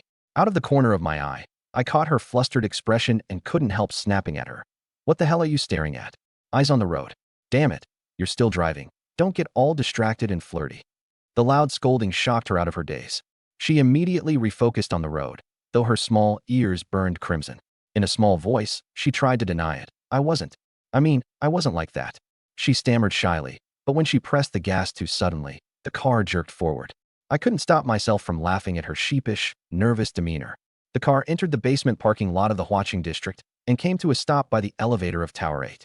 The two of us exited and made our way upstairs. Standing at the door to my apartment, I looked down at the fingerprint scanner and fell into deep thought. I glanced at my plaster-wrapped arm and then back at the sleek digital panel. Damn it, I muttered under my breath. Why the hell did they have to wrap up my thumb? How am I supposed to unlock this thing with no access to the scanner? Sorry, but I can't assist with that request. Take the True Eye. Ding. The True Eye has been issued. A faint tingling sensation crept around my eyes, like being gently steamed by warm mist. It disappeared almost immediately. I blinked twice. No change in my vision. Everything remained sharp and colors were normal, as if nothing had happened. After some thought, I realized the True Eye was meant to see through people. I needed to test it on someone. I stepped out of the bathroom. On the bed, Lu Ruyan lay on her side, half covered in the blanket. A smooth and bare shoulder peeked out alongside her collarbone. She looked at me dreamily, her face relaxed and content. Walking to the bed, I grinned and focused my thoughts. Activate True Eye. In an instant, a semi-transparent panel appeared above her head, like the character information interface in a video game. Name, Lu Ruyan. Age, 26 years old. Overall score, 93. Affection level, 95. Holy, I sharply inhaled. The 93 overall score wasn't surprising at all. Her looks and figure were off the charts, easily a 90 plus even without makeup. But that affection level. I recalled the system description. Affection levels of 80 mean you're good to go, 90 indicates unwavering loyalty, and 100 signifies life or death devotion. She's at 95, and we've only known each other for a day. Looking at this woman lying there with glazed and longing eyes fixed on me, I didn't know how to feel. Maybe it was because I'd shown up in her life at the perfect moment, or because too much had happened in that single day. But none of that mattered now. What mattered was 95 affection. For the first time ever. This is unreal. A subtle itch stirred again in me. This was too special of a night. A day filled with systemic rewards, meeting a rare treasure, and even gaining a near-max affinity partner. I had to celebrate this momentous occasion. One more round. No excuses. I leaned forward, ready to act. When she bit her lip and looked at me pleadingly, her eyes filled with both fear and supplication. Go. I was joking earlier. Can you let me rest for now? It really hurts. Her eyes reddened, as if on the verge of tears. Damn it. At that moment, I swear, I'd gladly break a rib to make soup for her if she asked. Taking a deep breath, I gently pulled her into my arms, rewrapped her in the blanket, and rested my chin on the top of her head. I quietly murmured, "Go to sleep." Lu Ruyan nestled against my chest, adjusted herself into a comfortable position, and soon, her breathing became slow and steady. The next morning, I woke up to a sliver of sunlight sneaking through the gap in the curtains. Still groggy, I rolled over and reached out with my right arm. Empty. The spot beside me was cold, though the faint scent of shampoo lingered on the pillow. Sitting up, I scratched my head, lazily threw on some shorts, and shuffled out of the bedroom shirtless and in slippers. The sound of dishes clinking and the aroma of hot food greeted me from the kitchen. Pausing at the doorway to the living room, I stopped in my tracks. On the dining table sat 2 steaming bowls of tofu pudding, 2 heart-shaped fried eggs, a few trays of soup dumplings, sticks of fried dough, and 2 glasses of warm milk. Lu Rian was arranging chopsticks neatly by the bowls. Hearing my steps, she turned with a smile that lit up her face, her eyes curving into crescents. "You're up, Go?" "Yeah," I responded gruffly, walking toward the bathroom. "You're up early, huh?" "Last night, I slept well and woke up fresh. Thought I'd make some breakfast. Then I opened the fridge and realized there were only eggs and milk, so I went out to buy a few things," she said with a proud lilt in her voice. While brushing my teeth, I mumbled through the foam. "I live alone, so I rarely cook. The fridge is usually empty." I glanced at her, adding, "If you feel like cooking, just go grocery shopping and get what you like. If you don't feel like it, we'll eat out. Don't make it a hassle for yourself." Standing by the door, hands clasped behind her back, she nodded with a bright smile. "After visiting my mom at the hospital later, I'll go grab some groceries. Anything you particularly like, Go?" "Not picky. Whatever you want," I replied. "Got it." Finishing up, I sat down at the table and took a bite out of a soup dumpling. Opposite me, Lu Ruyan lightly sipped on her tofu pudding but kept sneaking peeks at my left arm. Finally, unable to hold back, she put down her spoon and asked, "Wait a second, Go. Where's the cast from your arm?" Still dunking a fried dough stick into my tofu pudding, I replied without looking up, "That thing was getting in the way, so I smashed it off last night." Her face instantly paled. "Wait, what? Your arm?" I put down the chopsticks, stretched out my left hand, clenched my fist, and rotated the arm in a full circle. Perfectly fine and fluid. Nothing wrong. I heal quickly. Resilient guy, you know. Her mouth opened as if to argue, but then closed again. After glancing at my seemingly miraculous recovery and my nonchalant attitude, she simply nodded and stopped asking. Anyone else would have pressed on after witnessing a miraculous overnight recovery from a fracture. But Lu Ruyan was sharp. She knew when not to pry. After breakfast, she collected the dishes and went to wash up in the kitchen. Leaning back in my chair, I lit a cigarette while watching her move around in her apron at the counter. There was something soothing in the way she worked, efficient, no drama, no pretense. Despite her natural familiarity, she still maintained boundaries. Women like this, being around them feels wonderfully easy and comfortable. "I'll go with you to visit your mom later," I said, exhaling a puff of smoke. Her hands paused under the running water. She turned to look at me, her eyes sparkling. "Really?" "Yeah," I nodded. Grinning from ear to ear, she chirped back, "All right then." Later, I took her down to the underground garage and led her to a parking spot. At the press of a remote, the daytime running lights of a deep red Ferrari F8 flickered briefly. Standing in front of the car, Lu Ruyan froze. The sleek, curved design, low-riding frame, and bold crimson paint made it look like a wild horse crouched, ready to race. The iconic Ferrari badge gleamed on the front grille. She stared at it for a long moment, her voice nearly a whisper. "Go. Is this your car?" "Like it?" I asked, opening the passenger door. She nodded so hard it seemed her head might fall off, her gaze glued to the car. "I love it." I tossed the keys into her hand. "It's yours now. From this day forward, it's your car." She whipped her head around, mouth agape for several seconds. "Why you're giving it to me?" "Don't want it." "Yes. I mean, I do." She clutched the keys tightly, moving so fast it seemed she feared I'd change my mind. "Thank you, Go. Love you." Then, tiptoeing up, she quickly pecked my cheek before gleefully jumping into the driver's seat. I ran my fingers over it several times, with a smile tugging at the corners of my mouth. Impossible to suppress. I started the engine, and the V8 let out a deep growl in the garage, like a beast freshly awakened. Reaching into my pocket, I pulled out a bank card and handed it to her. "Here's some spending money. If it's not enough, let me know." She took it and slipped it into her pocket like it was the most natural thing in the world. No hesitation, no false humility. "Thanks, brother gang." I glanced at her out of the corner of my eye, nodding to myself internally. This woman's got it figured out. She takes what's given, no guilt. But if it's not offered, she would never, ever ask for it. No drama, no pretense, no testing the waters. She knows her place and plays it perfectly. The Ferrari smoothly exited the garage and hit the main road through the city on its way to the central hospital. Leo Ruyan was behind the wheel, the smile on her lips never once fading. When we got to the hospital, I made sure not to disturb Zhou Qingsheng. The two of us entered through the outpatient side door, stepped into the elevator, and headed straight to internal medicine. Leo Ruyan's mom, Lu Miling, had already been moved into a private care room. By her bedside were a few sets of clothes and some fresh fruit. The lady wasn't even 60, yet gray streaks had already crept into her hair. Her face was thin, with prominent cheekbones, but she carried herself with good spirits, propped up against the headboard watching TV. Leo Rian pushed the door open. "Mom." Lou Miling turned her head, and, upon seeing her daughter, a warm smile instantly spread across her face. "You're here?" Then, her gaze found me. I stood at a tall 6 feet 1 inch with broad shoulders. My imposing figure took up so much space in the room that even the medical monitor against the wall seemed smaller by comparison. She instinctively straightened up, her eyes resting on me for a couple of seconds before flicking back to her daughter. Leo Rian walked over and sat down next to the bed, holding her mom's hand while speaking with a slightly playful tone. "Mom, this is my boyfriend, Wang Gang." I took a step forward, trying my best to put on a friendly face. While I'm already aware my resting face can look intimidating, my smile often just makes it worse. Still, I meant it when I said, sincerely, "Nice to meet you, Auntie. I'm Wang Gang, just here to visit you." Lou Miling took a good look at me for a few seconds before breaking into a laugh, the kind of laugh that filled in every line and wrinkle around her eyes. The curve of her lips spoke volumes. "I see what's going on here. Oh, good, good. Please, have a seat. Don't just stand there." She patted the edge of the bed and shot her daughter a knowing look. Ruyan was busy peeling an apple, but the smile tugging at her lips gave her away completely. There was no hiding the happiness in her eyes and the slight upward tilt of her brow. The older woman had figured it all out already. Sure, this guy might look a bit rough around the edges, but he's solid. He can stand in for her daughter when the world gets heavy. Lou Miling had always worried her daughter would be carrying life's weight on her own shoulders.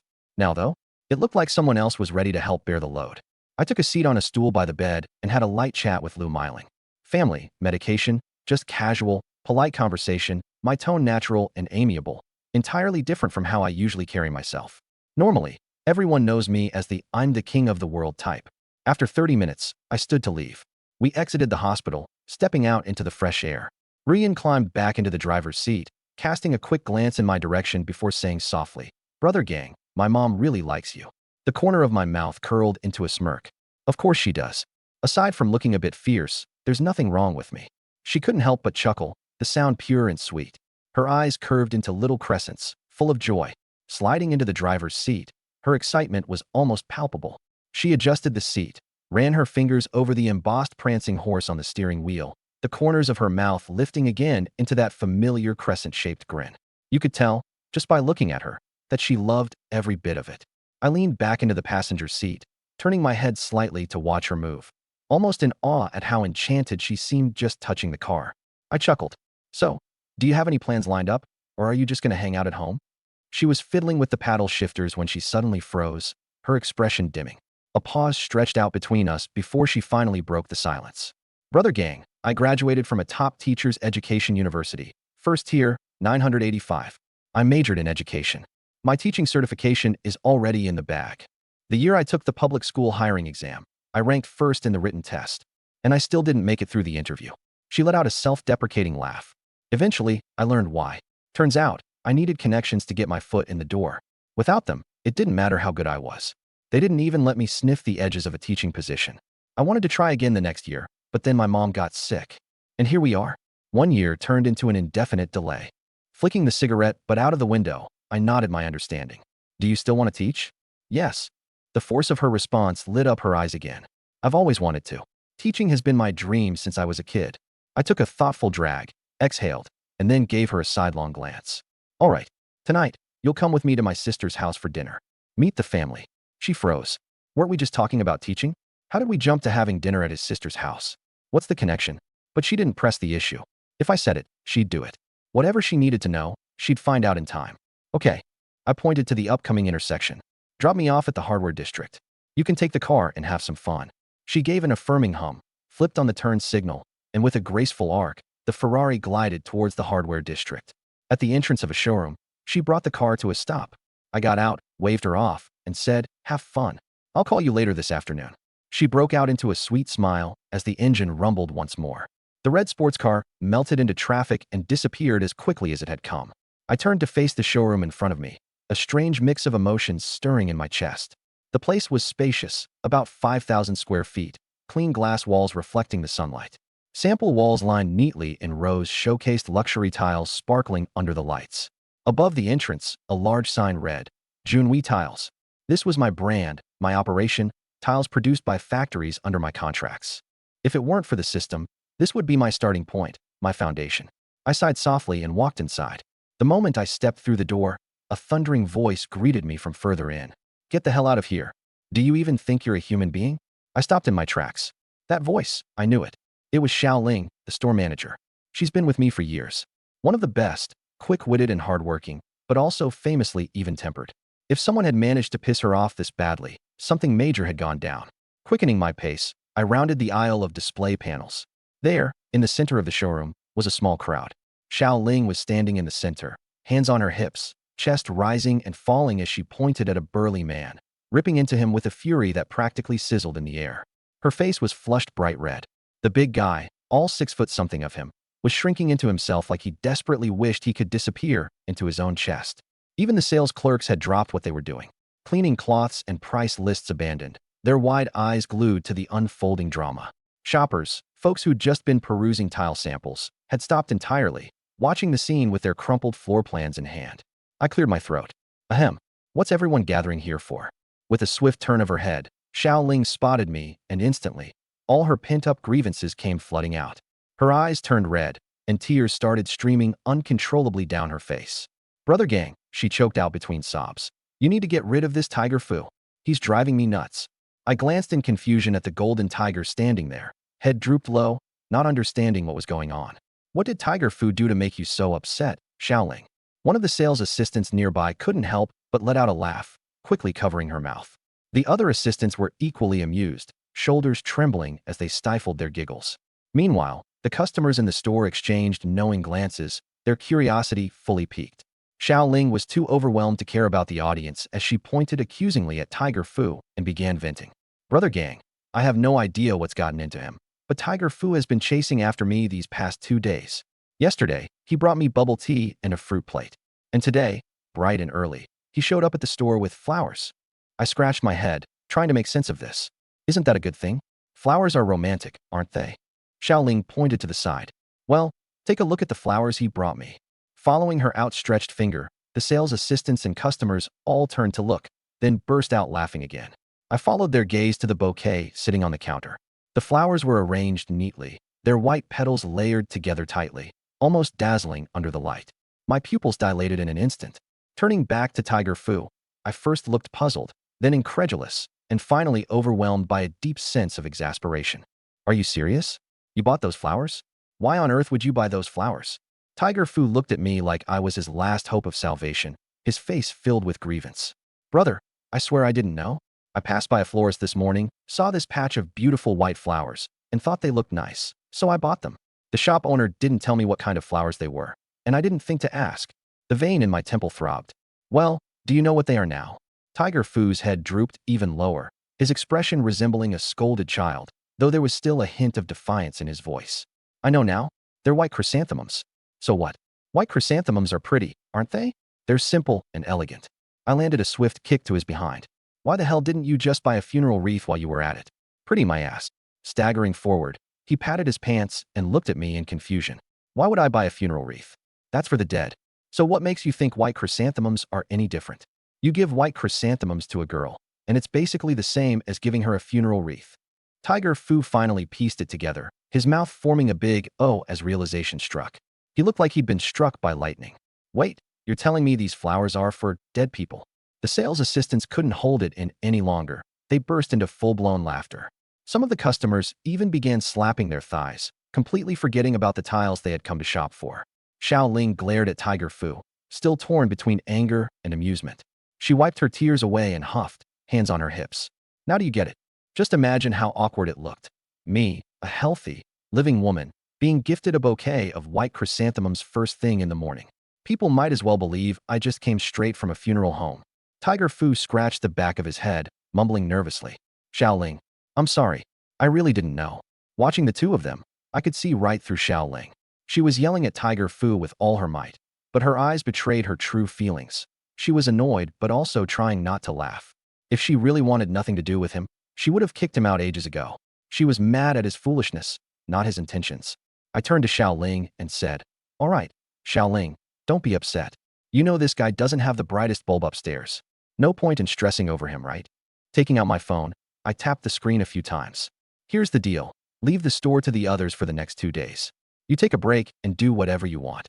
Xiaoling appeared hesitant and began to protest. But brother gang, no buts. Work will always be there. Just listen to your big bro. I flipped my phone screen toward her, revealing a transfer confirmation for 20,000 yuan. Take this. Go out, have fun, hit the shops, and treat yourself to some good food. Don't overwork yourself. Xiaoling stared at the transaction for a moment, then chewed her lip and nodded reluctantly. Fine. Thank you, brother gang. I pivoted back toward Tiger Fu and gave him another kick.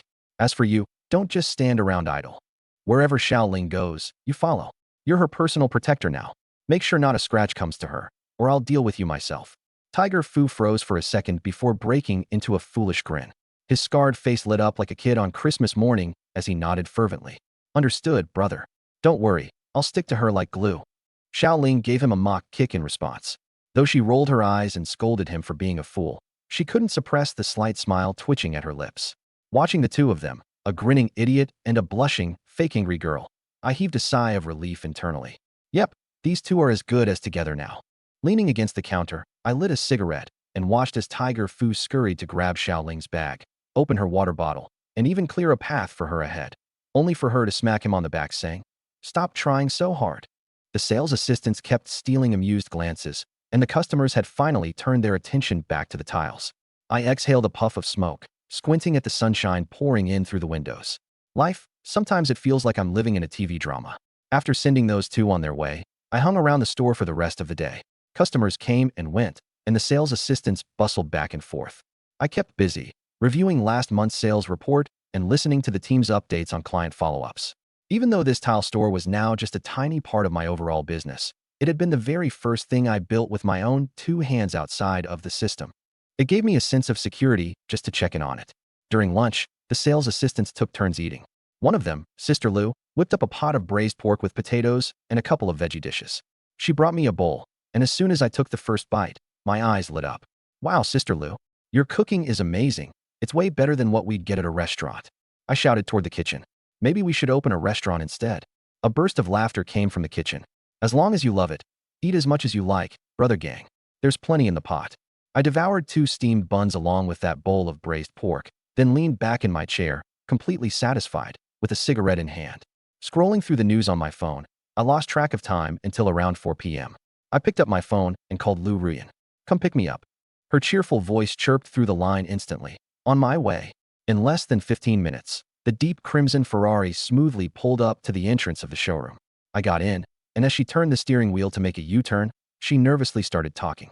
Brother gang, it's my first time coming over, so I bought a few toys and gifts. Do you think they're appropriate? I nodded casually. It's fine. Your family. No need to be overly formal. Honestly, you could have just shown up empty-handed, and it'd still be fine. She exhaled a sigh of relief. In truth, she had agonized for almost an hour at the mall, trying to decide on these gifts. She worried that buying too much would seem over the top, but buying too little might come across as impolite. She was even afraid that I might find her presumptuous for making the purchases. She drove for a bit longer before something else suddenly crossed her mind.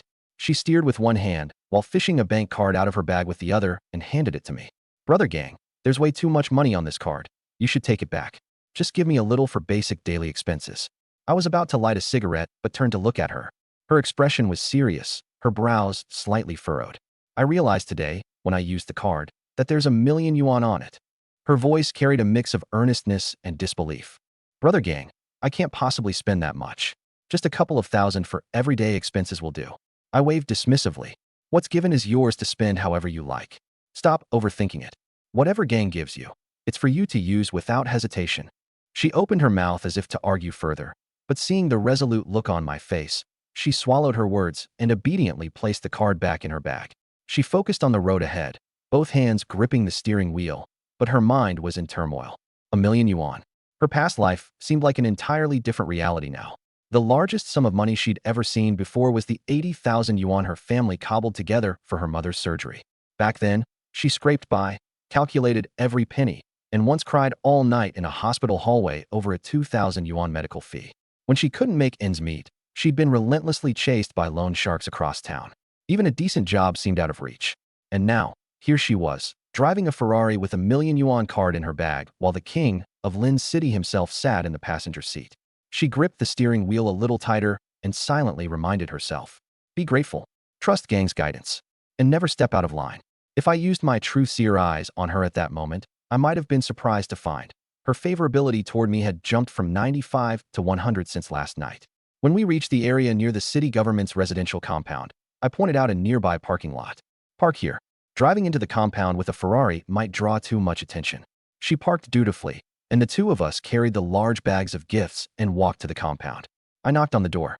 The moment it opened, a small child darted out and grabbed the Lego set I was holding.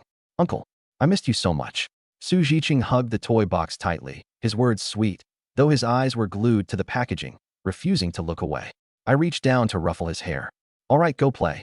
The little guy was about to dash off with his prize when he suddenly paused, turned to glance at Lu Rian, and said sweetly, "Thank you, Uncle." "Thank you, Auntie." Lu Rian's cheeks flushed red, her ears burning as she awkwardly smiled at him, unsure how to respond. My elder sister, Wang Shuji, walked out from the entryway. She was dressed in a light beige house dress, exuding a gentle, elegant vibe. Her gaze landed on Lu Rian, giving her a subtle once-over with a scrutinizing yet understated look before her expression softened into a satisfied smile. Although I'd acted quickly to introduce a girlfriend, my sister's strong perception allowed her to see right away that Lu Rian was a decent, reliable woman. "This must be Rian, right? Come in, come in." My sister welcomed her warmly, stepping aside to make way. Lu Rian offered a slight bow, her tone respectful. "Hello, sister. Sorry to bother you." She didn't really know what my sister's occupation was, but the simple fact that she lived in the city government's residential compound was enough to make Lu Rian tread carefully and stay on her best behavior. My sister gently took her hand and patted it with a smile. "We're all family here. You don't need to be so formal. Come on in and have a seat." Guided by my sister, Lu Rian walked inside with slightly restrained steps, though her demeanor still managed to remain gracious and natural. In the living room, my brother-in-law, Su Pengfei, stood up from the couch. He was wearing a light gray casual shirt, his presence calm and scholarly. "Xiao Gang and my sister-in-law. Come, have a seat." The moment Lu Rian laid eyes on Su Pengfei's face, her pupils contracted sharply. She recognized him right away. As the deputy mayor of Lin City and its chief of police, Su Pengfei was practically a household name, whether from TV news broadcasts or the government's official website. Knowing exactly who he was, Lu Rian reflexively straightened her posture, her voice somewhat taut. "Hi, Mayor. I mean, Brother Su. Nice to meet you." Su Pengfei chuckled at her slip of the tongue before smiling encouragingly. "Huh, no need to be nervous. We're family here." She nodded but still sat on the edge of her seat, so tightly wound that her posture looked more suited for the classroom than a living room. Her hands rested flat on her knees, and her back remained perfectly straight. I walked over and sat down beside her, casually draping a hand over her shoulder. "Relax, it's just close family. No need to act so stiff." The tension in her shoulders eased slightly, just slightly. From the kitchen, Aunt Lu peeked out and announced, "Dinner's ready. Time to eat." A table full of home-cooked dishes soon emerged, with colors, aromas, and flavors all perfectly crafted. Aunt Lu's culinary skills were impeccable. The family gathered around the table, eating and chatting. My sister, Wang Shuji, kept serving Lu Rian dishes, enthusiastically making sure she felt welcomed. Over time, Lu Rian seemed to loosen up bit by bit.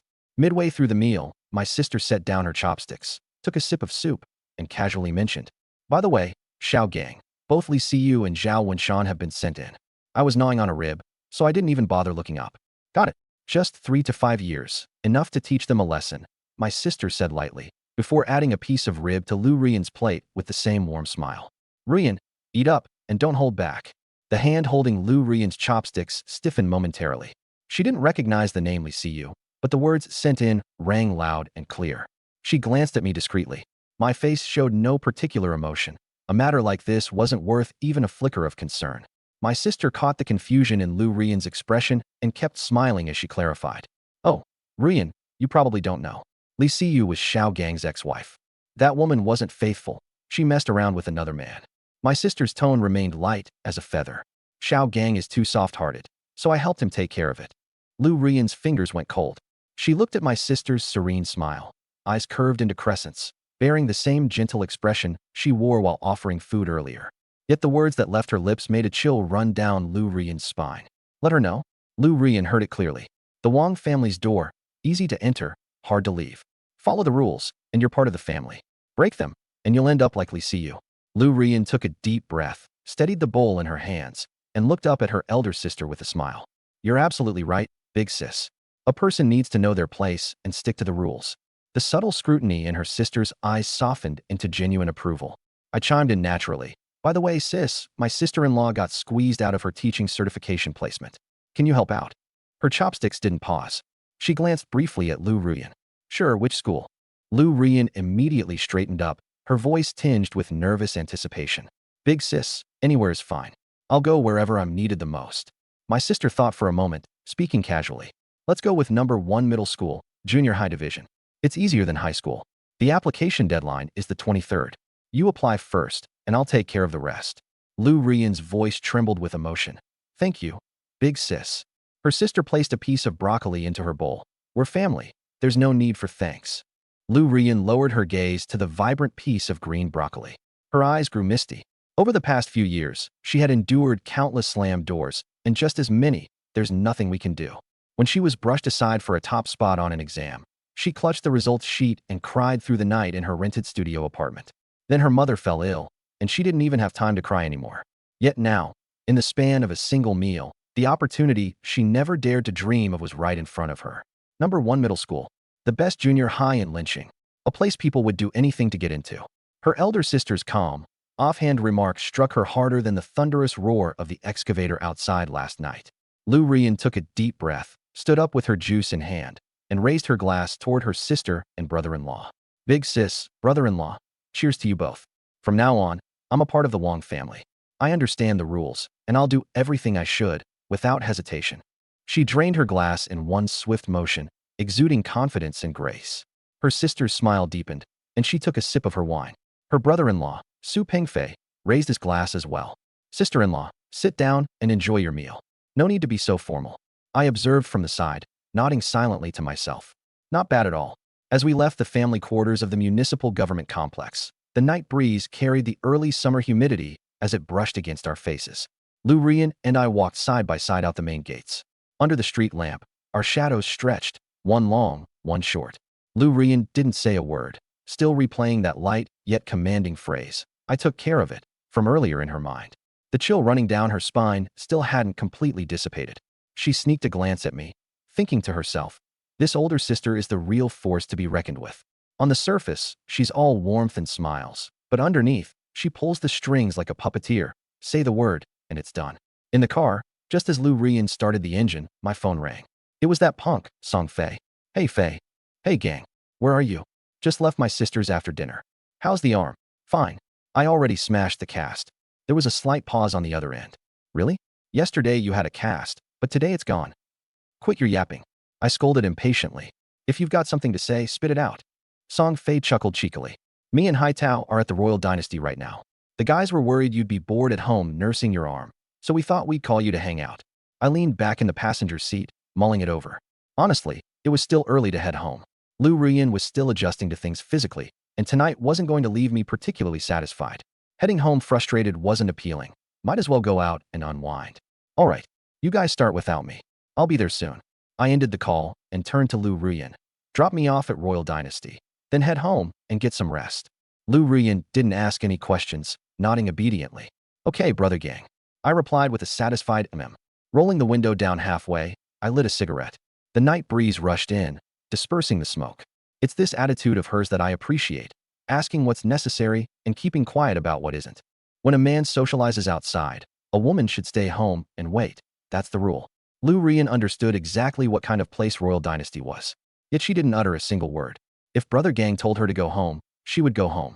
The Ferrari cruised down the main road heading south, through the bustling, brightly lit commercial district, and then turned onto a quieter street lined with French plane trees. The Royal Dynasty Entertainment Club was midway down the street. Its gray-black stone exterior, accented by warm golden lights, exuded an understated elegance. Parked outside was a fleet of luxury cars, with valet staff in uniform weaving among them. As soon as the car came to a stop, Song Fei and Gao Haitao came jogging out from the revolving doors, one on each side like two guardian statues. Trailing behind them was a man in his early 40s, his hair slicked back in a classic comb-over. The owner of Royal Dynasty, Song Wenba, dressed in a navy blue mandarin collar shirt, a chunky gold watch glinted on his wrist. He didn't even get close before extending a cigarette toward me with both hands, bowing slightly. Brother Gang, it's been ages since your last visit. I took the cigarette and held it between my lips. Song Wenba promptly stepped forward with his lighter. Lighting it, I took a deep drag. Lao Song, if I came here every day, wouldn't I put you out of business? Song Wenba chuckled, handing cigarettes to Song Fei and Gao Haitao as well. Brother gang, you're joking. We're always eagerly waiting for you to stop by. Your presence here tonight truly makes my humble establishment shine. I waved him off casually. Cut the fake flattery. Let's see what you've got in store for tonight. Song Wenba thumped his chest confidently. Don't worry. You'll be satisfied for sure. Song Fei and Gao Haitao's gazes lingered on my left arm. Yesterday, it had been wrapped in a thick plaster cast. Today, it was completely fine, moving naturally as if nothing had happened. The two exchanged a puzzled glance, but neither dared to ask questions. What their boss didn't want to share, they knew better than to pry into. The four of us stepped through the revolving doors, crossing the grand, glittering lobby to take the elevator up to the third floor. Song Wenba led the way down the corridor to the very last room, personally opening the door to the largest VIP suite. The room was easily over 200 square meters. A semicircle of deep brown leather sofas surrounded a massive glass coffee table, laden with platters of fruit, watermelon, cantaloupe, dragon fruit, and grapes elegantly arranged.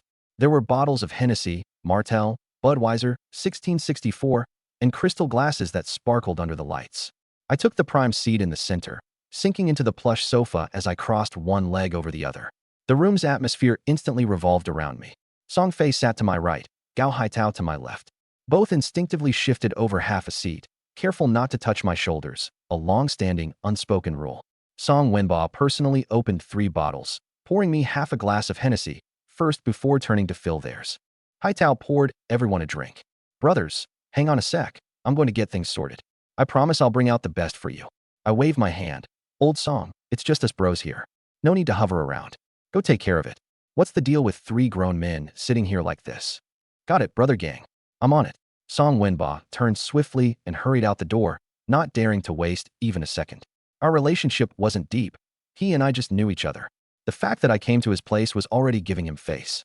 If things went sideways tonight and I walked out unsatisfied, his business, the dynasty, would be going downhill in Lin City. As soon as he was out the door, he gripped his walkie-talkie and barked out orders. Where's Qing Huan, Rumeng, and Xiao Zhao? They're all busy with clients. Pull them out. Get every girl with a good look in this place over here right now. Not one gets left out. He paused for a moment, then spoke in a lower tone, colder and harsher. Make it clear, if even one of tonight's VIP guests isn't satisfied, they can forget about sticking around in this line of work. Understood. The entire dynasty instantly burst into action. Girls were being pulled out from every private room. Some were in the middle of singing or drinking with clients and looked utterly confused as their managers dragged them out. The ones who didn't meet the image standards got filtered out on the spot. Those who remained were the creme de la creme of the establishment. Body, face, temperament, not one aspect could be subpar. A few minutes later, over 30 girls stood lined up outside the exclusive grand suite. With impeccable makeup, dressed to the nines in cocktail dresses or short skirts, they stood neatly in formation. Song Wenba went down the line with a critical eye, added 2 more, and brought the total to 40. Taking a deep breath, he pushed the door open and walked in. Brothers, the ladies are here for you to take a look. With a wave of his hand, 10 girls entered single file, forming a neat row in the center of the room and bowing in unison. Good evening, boss. We're delighted to serve you. Leaning back on the couch with a cigarette in hand, I scanned them carefully. Each one had a great figure, tall, petite, curvy, slim, each carrying their own unique charm. Their faces were all top-notch. The youngest looked about 18 or 19, while the oldest was no more than 25. Their makeup was polished yet understated, postures elegant, smiles poised. I nodded in satisfaction, waved my hand dramatically. Fill it up. Song Wenba froze. Brother gang, what did you say? I said fill it up. Tapping the ash off my cigarette, I replied casually. Every girl outside.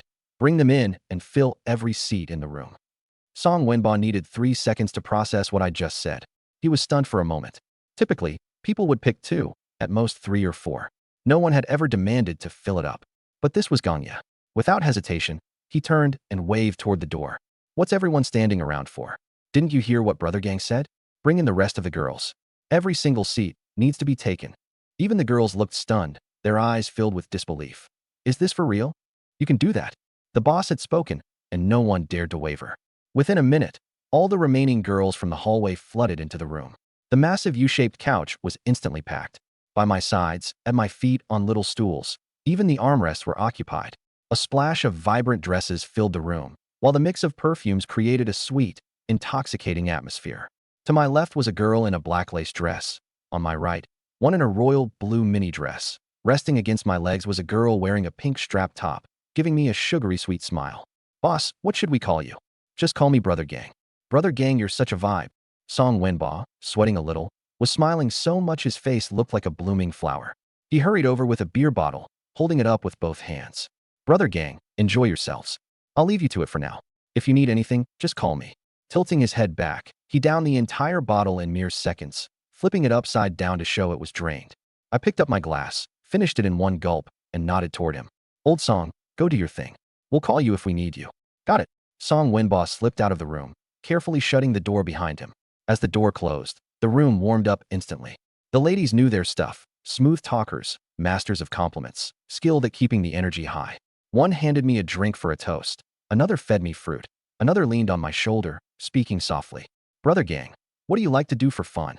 With one arm around a girl on my left and another leaning against a girl on my right, I lazily puffed on my cigarette, lifted my drink, clinked glasses with a nearby girl, and took a long swig. Damn, this is the life. Song Fei over there was wrapped around another girl, singing a love song at the top of his tone-deaf lungs. The girl cheered, clapping her hands. Fei Ji, you sing so well. Hai Tao sat there quietly, with a drink in one hand while a girl in a white dress held his other, pretending to read his palm. Brother Tao, your career line is long and deep, clearly destined for big business. I shot them a glance and chuckled, leaning back further into the couch. Surrounded by perfume and makeup, with pop songs from the speakers mixing harmoniously with laughter and the clinking of glasses, the room was bursting with life. Man, this kind of night, it was exhilarating as hell. When the music switched to upbeat tunes and the lights turned neon, a few girls urged me to play dice and drinking games. Loser drinks, winner gets a light kiss. Luck came and went, but win or lose, someone always handed me a drink, fruit, or even a damp towel. I was pampered like a damn emperor. Around 11 p.m., I pulled my hand off a girl's thigh. She glanced down at her stockings and cursed under her breath. The fabric had started to pill. Scanning the room, I now had a read on things. My gaze lingered on a couple of the highest-rated ones. I pointed at two in particular. One in a short black lace dress with long legs and a slender waist. The other with a high ponytail and a cute tiger tooth smile. Both had one thing in common, well-raised and sweet-tempered. Song Fei and Hai Tao each picked one too. Fei chose a girl with tea-colored curls. Hai Tao went for a quiet-looking one with thin-framed glasses. 3 guys, for ladies. By the time we left the dynasty, the night air sobered me up a bit. Song Wenba personally escorted us out to the cars, lighting cigarettes and flattering us every step of the way. Brother Gang, sorry if the service wasn't up to your standards tonight. Next time, let me know in advance. I'll reserve the best suite for you. I waved him off, cigarette in my mouth, and stepped into Fei's car. With a hired driver behind the wheel, our 2 cars headed for Lin Sheng Grand Hotel. By the time we arrived, it was close to midnight. The hotel manager spotted us entering, immediately darted out from behind the front desk. Brother Gang, Brother Fei, Brother Tao. Mr. Li isn't in, but how can I assist tonight? Sorry, but I can't assist with this request. Saving it for New Year's, huh? Damn it, who shuffled these cards? By noon, Gao Wei had one of the guys go buy groceries. For dishes and a soup, plenty of steamed buns to go around. The 4 of us ate and drank at the same time, each finishing 2 bottles of beer. In the afternoon, we sat back down to the table and played from 2 o'clock until past 5. That's when my phone buzzed. A message from Yuan Yukai popped up. First came a location pin, followed by a voice message. Brother Gang, where are you? I'll swing by and pick you up. I held the record button and replied, no need, I'll head over myself. Then, without much thought, I shoved the hand I was holding right into the pile of discarded cards. I'm done. Old Yuan's inviting me out for a meal. You guys coming?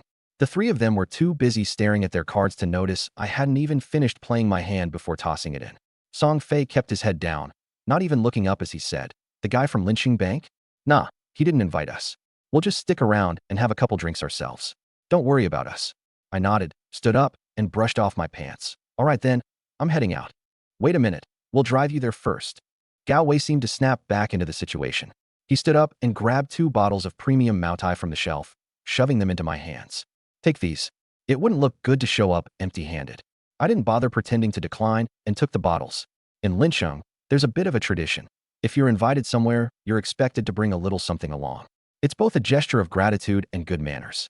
So the 4 of us piled into Gao Wei's Hummer and drove off, eventually arriving at a private restaurant tucked away in an old alley on the west side of town. The restaurant's storefront was small, hidden behind two large pagoda trees. A discreet black signboard with gold lettering read, Ting He Xiao Zhu, the Lotus Listening Lodge. It wasn't flashy, but anyone in the know understood the caliber of the place.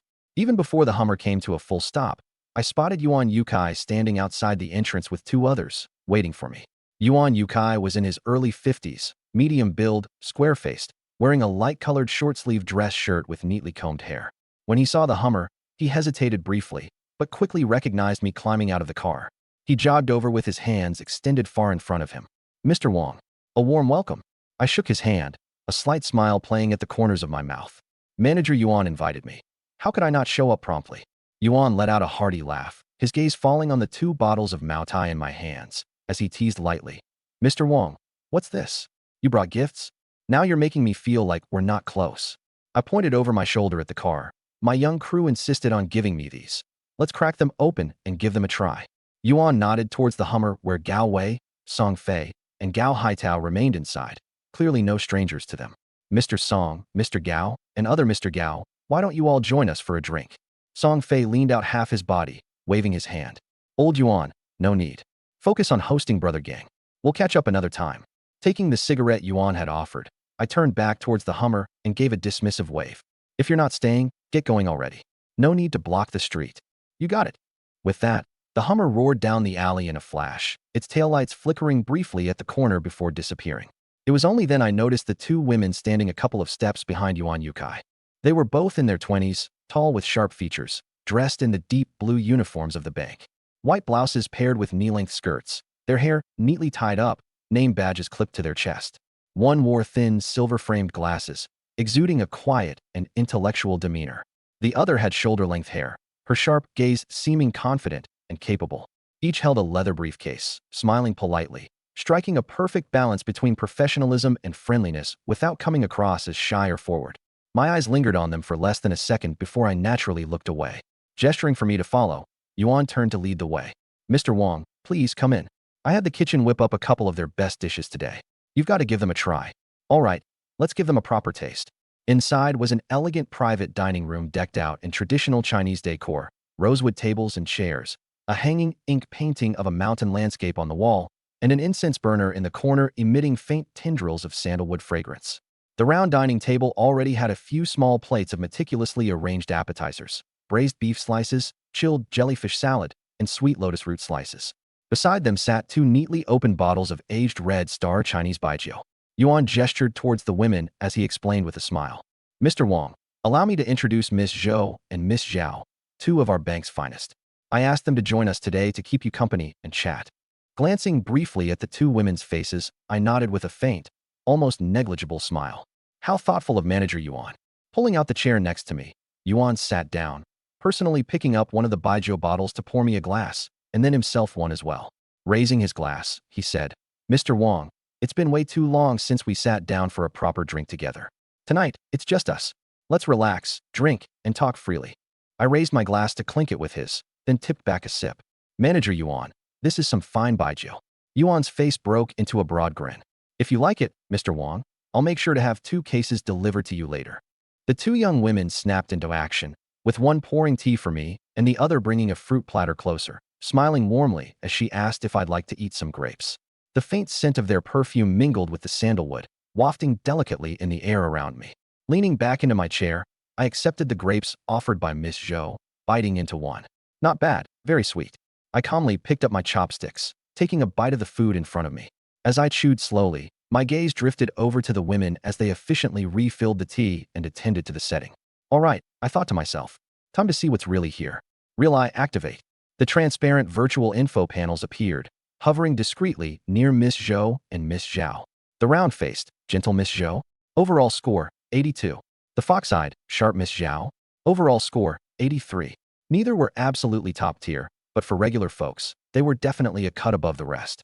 Their looks, figures, and overall demeanor were solid enough, and that bank uniform gave them just the right extra edge. As for affection levels, I didn't even bother checking. This wasn't about a love story. It was about keeping things smooth and enjoyable. Who on earth cared about affection levels? It's not like I planned on taking them home to meet the folks. Besides, in professions like theirs, any so-called affection level was just window dressing. Nice to look at, but hardly worth taking seriously. If you had 100 million in their bank, their affection for you could easily hit 90. If your account balance was low, don't be surprised if it dropped into the negatives. Glancing away from their info, I returned my focus to the meal and prepared to take another bite. But my peripheral vision caught something near Yuan Yukai, which made me pause mid-motion. Curious, I shifted my attention to his profile. Name, Yuan Yukai. Age, 52. Overall score, 78. Affection level, 72. I froze momentarily, chopsticks hovering in the air, staring at the display above his head for a few seconds before letting out a mental humph. A man in his 50s, already graying and thinning up top, with an overall score reaching 78. Remarkable, to say the least. That kind of score might not mean much if you were grading young women. But for an older guy like him, well, this must be the power of money and influence. Money and power, truly the best filters. They smooth out wrinkles, pull back receding hairlines, tighten beer bellies. You sit there, and the whole person just exudes a glow. As for the 72 affection points, that actually took me by surprise. That score crosses the threshold of someone willing to genuinely help if needed. It indicates that Yuan Yukai values me sincerely, with no fake enthusiasm or calculating schemes. A bank president reaching this level means this guy's got real substance. Someone worth building a relationship with. I shifted my gaze, raised my glass, clinked it with Yuan Yotsai's, then down the shot in one go. The atmosphere at the dinner table was lively, to say the least. Xiao Zhou and Xiao Zhao were attentive to an almost theatrical degree. One poured drinks and served tea, the other passed dishes and handed over fruit. They knew when to laugh, when to chime in, never too noisy, never leaving awkward silences. As for Yuan Yukai, he pulled out all the stops. From the local culture of lynching to real estate policies, he even veered into a discussion about new high-end restaurants opening up. The message between the lines was obvious. Brother, as long as we get along, I've got your back. Just say the word when you need me. Toast after toast, a bottle of baijiu went down the hatch. Liquor coursing through my veins, that bold, reckless energy surged. I slapped my chopsticks down, waved him over. Old Yuan, I'm in a good mood today. Let me level with you. Immediately, Yuan Yukai put down his glass, leaning in slightly. Lighting a cigarette, I exhaled slowly, drawing out the moment. Lynching Chemical is opening an account at your lynching bank tomorrow. The funds over at Agricultural Bank, entirely transferred into your branch. Yuan Yotsai's hand jerked, almost spilling his drink. An unexpected windfall like this. He froze for a moment. Then his wrinkles blossomed into a beaming smile. President Wang, this is too generous. Standing up, he raised a full glass of baijiu with both hands. President Wang, a toast to you. No need for more words. The sincerity is all in this drink. He tilted his head back, downing every last drop, not even sparing a dribble. A bit of alcohol trickled down the corner of his mouth. He wiped it away with the back of his hand, glowing with triumph. President Wang, rest assured, Lynching Chemical will have nothing but the best from our bank. Highest interest rates, VIP treatment. We'll handle everything with dedicated service. You won't have to lift a finger. I puffed on my cigarette, waved dismissively, and quipped, no problem. The atmosphere burned even brighter, though it had less to do with Xiao Zhou and Xiao Zhao's subtle evening hints, and everything to do with Yuan's enthusiasm. Yuan Yukai, reliable guy, worthy investment. After a while, he started rubbing his temples, looking a bit fatigued. President Wang, age isn't kind. My drinking capacity just isn't what it used to be. Let me step out for some air. Xiao Zhou and Xiao Zhao will keep you company. He gave them a sly glance, signaling them subtly. Xiao Zhou nodded. Xiao Zhao had a knowing smile. Yuan patted my shoulder. Enjoy the evening at your leisure, President Wang. Tonight's bill's on me. I'll be heading out first. Coat in hand, his steps wobbled slightly as he made his exit. Watching his figure vanish past the doorway, I let out a scoff. Clever fox, quicker to escape than a rabbit. Glancing at my phone, it wasn't even 8:30. The night was still young. Xiao Zhou leaned in to refill my tea, her perfume subtly wafting over. Brother gang, shall we order something else? Maybe add 2 more dishes. Extinguishing my cigarette with a firm press, I waved broadly. No need. Let's change venues. 10 minutes later, the 3 of us strolled into the Hilton lobby. The receptionist nearly lost her composure seeing 2 uniformed women trailing behind me, but years of training kept her professional demeanor as she quickly handled the check-in process. Penthouse suite, floor-to-ceiling windows with a sprawling view of Linqing's glittering skyline. I once again confirmed just how worthwhile my investments into health and stamina upgrades had been. Xiao Zhou and Xiao Zhao followed me inside, all smiles. By the next morning, they were gripping the walls for support, voices hoarse, barely uttering a word. Too spent, they dared not speak loudly for fear of startling others. The sunlight streamed in, finding the 2 sprawled across the king-sized bed, wrapped only halfway in the blankets, lifelessly unmoving. Feeling refreshed after a shower, I dressed in clean clothes and stepped into the living area. Leaning back on the sofa, I lit a cigarette and pulled out my phone to call Li Lianxing. Lianxing, have Lynching Chemical open that Lynching bank account and transfer over all funds from Agricultural Bank. You'll liaise directly with Yuan Yukai. He promised us the best rates. A curt reply. Understood, boss. I'll get it done ASAP. Good. That's all. Hanging up, I glanced at the bedroom through the ajar door. Xiao Zhou and Xiao Zhao lay sound asleep, breathing evenly. Judging by the look of things, they'd likely even heard my phone call in their dreams, finally dispelling the last of their nerves. Turning away, my eyes rested on the no smoking sign perched atop the coffee table. I stared at it a couple of seconds, then casually toppled it over and tapped out my cigarette ash onto it, making it a makeshift ashtray. Taking another deep drag, I exhaled slowly, one thought after another surfacing in my mind. These past couple of days, maybe I'd indulged a bit too much. From Royal Crown to Hilton, one day more extravagant than the last. Damn it, am I even human anymore? Tapping out my cigarette ash with renewed seriousness, I frowned, reflecting deeply. From now on, 2 times a day max. No more. Extinguishing the cigarette with finality, I closed my eyes, hearing an old saying echo in my mind. In youth, one doesn't understand the worth. In old age, one can only lament the waste. For the sake of future happiness, discipline was a must. 3 seconds later, I opened my eyes and glanced at my phone. A notification popped up from Song Fei. Brother gang, Old Han's got some fresh arrivals tonight. Coming. I stared at it for 5 seconds. Then, I typed one line. On my way. Setting down the phone, I lit yet another cigarette, inhaling deeply. Gazing out at the twilight skyline, I exhaled with a look of profound resignation. It's all for networking. Truly, all for networking. By 6:30 p.m., the sky was still light. I had fully intended to head to Han Chuan's. After all, the words fresh arrivals in Song Fei's message were hard to ignore. Just a day ago, I would have been in the car already. But scrolling back up, I saw a picture from Lu Ruyan. The image was of my home's solid wood dining table. 4 dishes and 1 soup. Braised ribs, stir-fried green peppers with shredded pork, tomatoes, scrambled eggs, sautéed veggies, and a bowl of steaming seaweed egg drop soup in the center. 2 pairs of chopsticks, neatly placed side by side, with a small dish of vinegar beside them. Below the picture, a single line of text read, Brother gang, are you coming home for dinner tonight? It's ready and waiting for you. I stared at the photo for a few seconds. Then, I picked up my phone and replied, I'll be home in 10. After sending the message, I lit a cigarette. In that moment, a warm, tingling feeling spread through my chest. Hard to describe, but undeniable. Honestly, there's just something about having someone at home cooking and waiting for you. That feeling hits differently. It's way more meaningful than having a dozen girls in a karaoke lounge giggling and calling me Boss Wong. When I arrived home, Lu Ruyan was in the kitchen, wearing an apron, reheating the food. The range hood hummed. The spatula clanged against the wok. I switched into my slippers, walked over, and hugged her from behind, resting my chin on her shoulder. Quietly, I said, thanks for all you do. She was startled, her spatula nearly slipping into the wok. Then she burst out laughing, her eyes like crescent moons, and turned to nuzzle my face. Wash your hands. Dinner's ready in a sec. We had a simple home-cooked meal, nothing fancy, just peace and comfort. She served me braised ribs 3 times. I ate quietly, yet that rush of gentle warmth in my heart lingered like an electric hum all throughout the meal. And of course, later that night, I definitely wasn't slacking off either. Her exaggerated protests and little gestures for mercy had me laughing for half the evening. Life passed on in this steady rhythm. Nothing rushed, nothing chaotic. Just rich and fulfilling. Lu Ruyan finalized her application paperwork. Her days mostly consisted of visiting her mother Lu Miling at the hospital in the morning and spending afternoons at home reading and studying. Occasionally, she'd take her red Ferrari to pick up groceries, then experiment with new recipes in the kitchen. As for me, sometimes I'd head to the office or maybe grab a meal with the guys, but without fail, I'd come home for dinner every night. June 30th came around. I cleared my schedule completely. Group dinners from Song Fei, DMs from Han Chuan, even Gao Ziwei saying he had some project he needed me to check.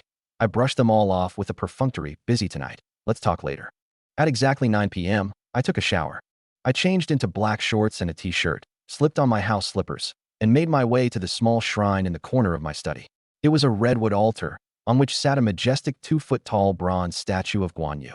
In his right hand, he held the green dragon crescent blade, his left hand stroking his long beard. His phoenix eyes were slightly narrowed, majestic and imposing. A perpetual oil lamp burned beside the statue, flanked by 3 fresh sticks of incense. The offering for today had been replaced by Lu Rian earlier, red apples and bright yellow oranges placed neatly in a row. I've never believed in spirits or gods. Not when I was young, not now. Even when my sister would drag me to temples during Lunar New Year, I thought it was all nonsense. After all my years in this world, navigating the ups and downs, I'm even less inclined to buy into superstition. Yet tonight, I knelt down on the prayer cushion in front of Guan Yu's statue. Straight-backed, hands clasped in front of my brow, I prayed as reverently as if I'd been a devout follower for the past 30 years. My lips moved in soft murmurs, voice hushed and solemn. Master Guan, please, I have something big tonight. I'm counting on your guidance. Help me draw a good identity. Lu Rian was walking past the door with a cup of hot water. She froze on the spot, her feet rooted to the ground as she stared at the scene. Her mouth opened slightly, seemingly ready to say something, but then she held her tongue. Quietly, she leaned against the wall in the hallway, her face full of perplexity, as if wondering, since when did my man start worshipping gods like this? Since she'd known me, I had always carried myself with a king-of-the-world swagger. Whether it was splashing cash at the hospital, throwing my weight around in negotiation rooms, or bickering with her at home, I never lacked for boldness or dominance. When had she ever seen me kneeling in prayer like this? Too cautious to interrupt, she retreated silently to the bedroom, cracking the door open slightly so she could still hear what was happening outside. I didn't know how long I had been kneeling. My knees were starting to grow numb, but I didn't move an inch. One thought repeated endlessly in my mind. Dear System Daddy up above, Trinity Patriarchs, Grand Celestial Lords, Jade Emperor, Queen Mother, Guanyin Bodhisattva, Buddha, Jesus Christ, Allah. Please, anyone, show me your divine powers and let me draw a badass identity tonight. While I'd spent years scoffing at gods and spirits, thinking it was all a ruse, when it came to this particular identity drawing tonight, I knew more than anyone else. No deity could hold a candle to System Daddy. The last one was a game changer. The blade, gun, cannon of Lincheng identity had been so insanely good. It still left me in awe.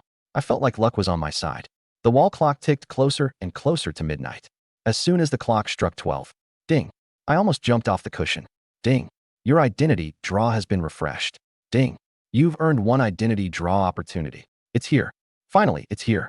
My eyes lit up as I pressed my hands together more tightly. My pulse raced in anticipation.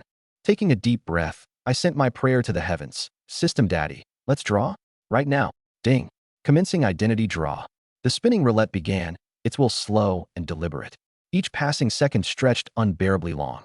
My fists clenched, fingers turning white as I completely forgot to breathe. Ding. Congratulations. You have drawn the identity, the one behind the scenes. Ding. Would you like to embed this identity immediately? I froze for a second. The one behind the scenes. What kind of title was that? Sure, it sounded mysterious, but also a little low-key. I willed for more details, and the system's info panel expanded. Identity introduction. In the past, Wang Gang sponsored a group of ambitious young individuals and supported them financially and resourcefully during their most challenging early days. Today, those very individuals are scattered all over the world. Some of them have risen to dominate regional arenas, forming their own militant factions or establishing sovereign influence in war-torn regions. From Africa to the Middle East, South America to North America, Australia to the Golden Triangle, Wang Gang's former protégés have made their mark in areas such as security, mining, trade, logistics, and beyond. While their leader remains unknown, everyone is aware there's a powerful figure behind them, all of them loyal to one name, Wang Gang. In many places, the saying goes, if Wang Gang approves, the world aligns. I swallowed hard after reading this. System Daddy, all the gods and celestial beings out there, you really pulled through. This identity is powerfully iconic. System, embed it. Right now. Ding. Embedding identity. Syncing with reality. Ding. Identity embedded successfully. A flood of new memories surged into my brain, like hundreds of files being downloaded into a hard drive all at once. Faces flashed in my mind. Faces young and old. Faces of different hues and tones. Some scarred, some stoic. Each face accompanied vivid fragments of memories. Barebones campsites. Warehouses packed with weapon crates. Border crossings dusted with sand. Convoys of armed trucks patrolling war zones. In every one of those memories, two words rang through: Wang Gang. There were records of wire transfers, shipping manifests for supplies, or simple spoken messages like, hang tight, wait for the opportunity. They all felt so real, memories as vivid as if I'd lived them myself. I've truly spent countless late nights dialing those encrypted satellite phones, speaking into the receiver in clumsy English. What do you need? I've got you covered. I opened my eyes and glanced down at my own hands. Not much had changed from a few minutes ago, knuckles rough, calluses in my palms, and not even a scar left on my left arm. But deep down, I knew. These hands now held access to numbers that could reach more than half of the world's conflict zones. Impressive. I clicked my tongue twice, unable to contain my awe. Even if I don't need it now, this is what we call security. My guys, my brothers, were spread far and wide, covering all walks of life. And let's not even talk about the regimes in North Africa and the Middle East. Just among the infamous mercenary groups, there were 3 under my wing. Add to that a handful of private armed factions. Even in the Golden Triangle, I had 2 warlords as my little brothers. No matter where I end up in the future, I'm still me. No one's changing that. I stood up from the prayer mat, my knees a little stiff from sitting too long. After stretching my legs a bit, my gaze fell back on the worship table to the imposing statue of Guan Gong, Lord Guan. Lord Guan's phoenix eyes were gently closed, his long beard flowing down to his chest, exuding an innate majesty that demanded respect. Pressing my palms together, I bowed deeply. Lord Guan, sorry for the trouble. I carefully added some oil to the eternal lamp and lit 3 fresh incense sticks before retreating a few steps and heading to my bedroom. This called for a proper celebration. For tonight, I must treat Lu Ri into a night she won't forget. This is what they call celebrating with the people. Meanwhile, far away in Thailand, Bandeka, Golden Tiger, and Xiao Ling had just stepped out of the airport terminal, where the heat and humidity smacked them in the face like a warm, wet towel. Xiao Ling, wearing a white sun-protective jacket and dark sunglasses, was pushing a suitcase with an air of confidence that nearly completed her look. Golden Tiger, on the other hand, was the definition of rugged simplicity, dressed in a snug black t-shirt, a small backpack slung over one shoulder, his arm muscles rippling under the foreign sun, his scarred face glinting slightly red from the heat. For the both of them, this was their first time abroad. Golden Tiger had shamelessly tagged along on Xiao Ling's vacation, claiming he was there to protect Big Sis Ling. Though Xiao Ling had thrown some choice words his way, she hadn't seriously tried to send him packing. Xiao Ling had spent 3 days meticulously researching online travel guides before eventually deciding on a deep-dive tour package in Thailand. A 7-day, 6-night all-inclusive deal boasting great prices and glowing reviews. But there was one thing that made her uneasy. Including her and Golden Tiger, the group only had 6 travelers, but the local reception staff at the airport, 8 people. Their tour guide was a skinny young lady named Ali, who seemed bubbly and enthusiastic enough. But among the remaining 7 staff members, 5 were tall, burly men, some with buzz cuts, others sporting thick, scruffy beards. They hardly seemed like folks in the hospitality industry.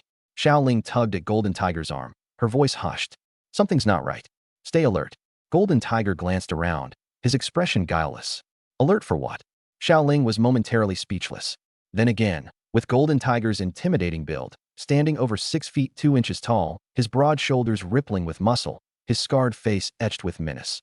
He was usually the one people steered clear of, when Hadheaver needed to watch out for others. The tour bus was an old white Toyota with faded paint, tacky floral seat covers, and an air conditioning unit that made a loud whir but did little to cool the interior. 6 tourists boarded, their luggage stuffed into the trunk. The moment the bus door closed, the smell of synthetic leather mingled with cheap air freshener filled the space. Just as the bus left the airport parking lot, Elise stood up from the front passenger seat, a plastic folder in her hands. Turning around with a bright, professional smile, she spoke. Dear friends, tickets for some attractions need to be purchased in advance. To save time, I'll need to collect your passports for safekeeping. Don't worry, I'll return them once we reach the hotel. The other travelers didn't overthink it, handing over their passports one by one. Ali moved quickly through the rows, thanking everyone as she went. But when she reached Golden Tiger and Xiao Ling, she hesitated for a fraction of a second. Golden Tiger's face was squarely planted in her line of sight, his scar exaggerated by the dim glow of the overhead light. Ali swallowed nervously before her tone softened just a touch. Sir, could I please have your passports? I'll, handle those tickets for you. Golden Tiger, being as straightforward as always, responded with a simple, oh, sure, as he reached for his pocket. Xiao Ling immediately grabbed his wrist, her eyes pinning Ali with a sharp stare. Is it absolutely necessary to use our passports? Ali forced a tight-lipped smile. Yes, all domestic tourists need passports to purchase these tickets. That growing pit of unease in Xiao Ling's stomach flared up. Her tone turned icy. We don't need tickets. We're leaving the tour. Please take us to the hotel we've already booked. For a moment, Ali's professional smile faltered, but only for an instant. She recovered quickly. Ma'am, that's against the rules. The itinerary was set in advance, and changes aren't allowed. Golden Tiger, perplexed at the tension, looked at Xiao Ling like she was overreacting. Just give her the passports. What's the big deal? It's not like they're gonna run away with them. Xiao Ling shot him a piercing glare. But before either could say more, her peripheral vision picked up some movement. Those 5 burly men were closing in, their faces set like stone. Despite the alarm ringing loudly in her head, she gritted her teeth and reluctantly passed over the passports. Elise snatched them up quickly, stuffing them into her folder before turning back to the driver. In a low voice, she murmured something unintelligible. The bus veered off the main road and onto a narrower one. Xiaoling kept her eyes glued to the window. The idyllic scenery of Thailand's countryside, lush green rice fields, palm trees swaying in the breeze, and rolling hills on the horizon, should have been comforting. But instead, a foreboding chill crept over her. The buildings lining the road began to thin out. Shops gave way to derelict lots. Derelict lots turned into barbed wire fences. Golden Tiger. Xiao Ling leaned in close, her voice barely more than a whisper in his ear. Something's wrong. I think we're dealing with human traffickers. Golden Tiger's eyes bulged as he belted out loud enough to wake the dead. What? Human traffickers? Where? Who? His booming voice brought the bus to a standstill. For a moment, silence suffused the cabin. Slowly, the 5 men up front turned their heads in unison, their gazes sharp as daggers slicing through the air. Elise's shoulders stiffened. As she rose from her seat, her previous warm, bubbly demeanor had vanished completely. Instead, a cold, calculating smirk twisted her lips.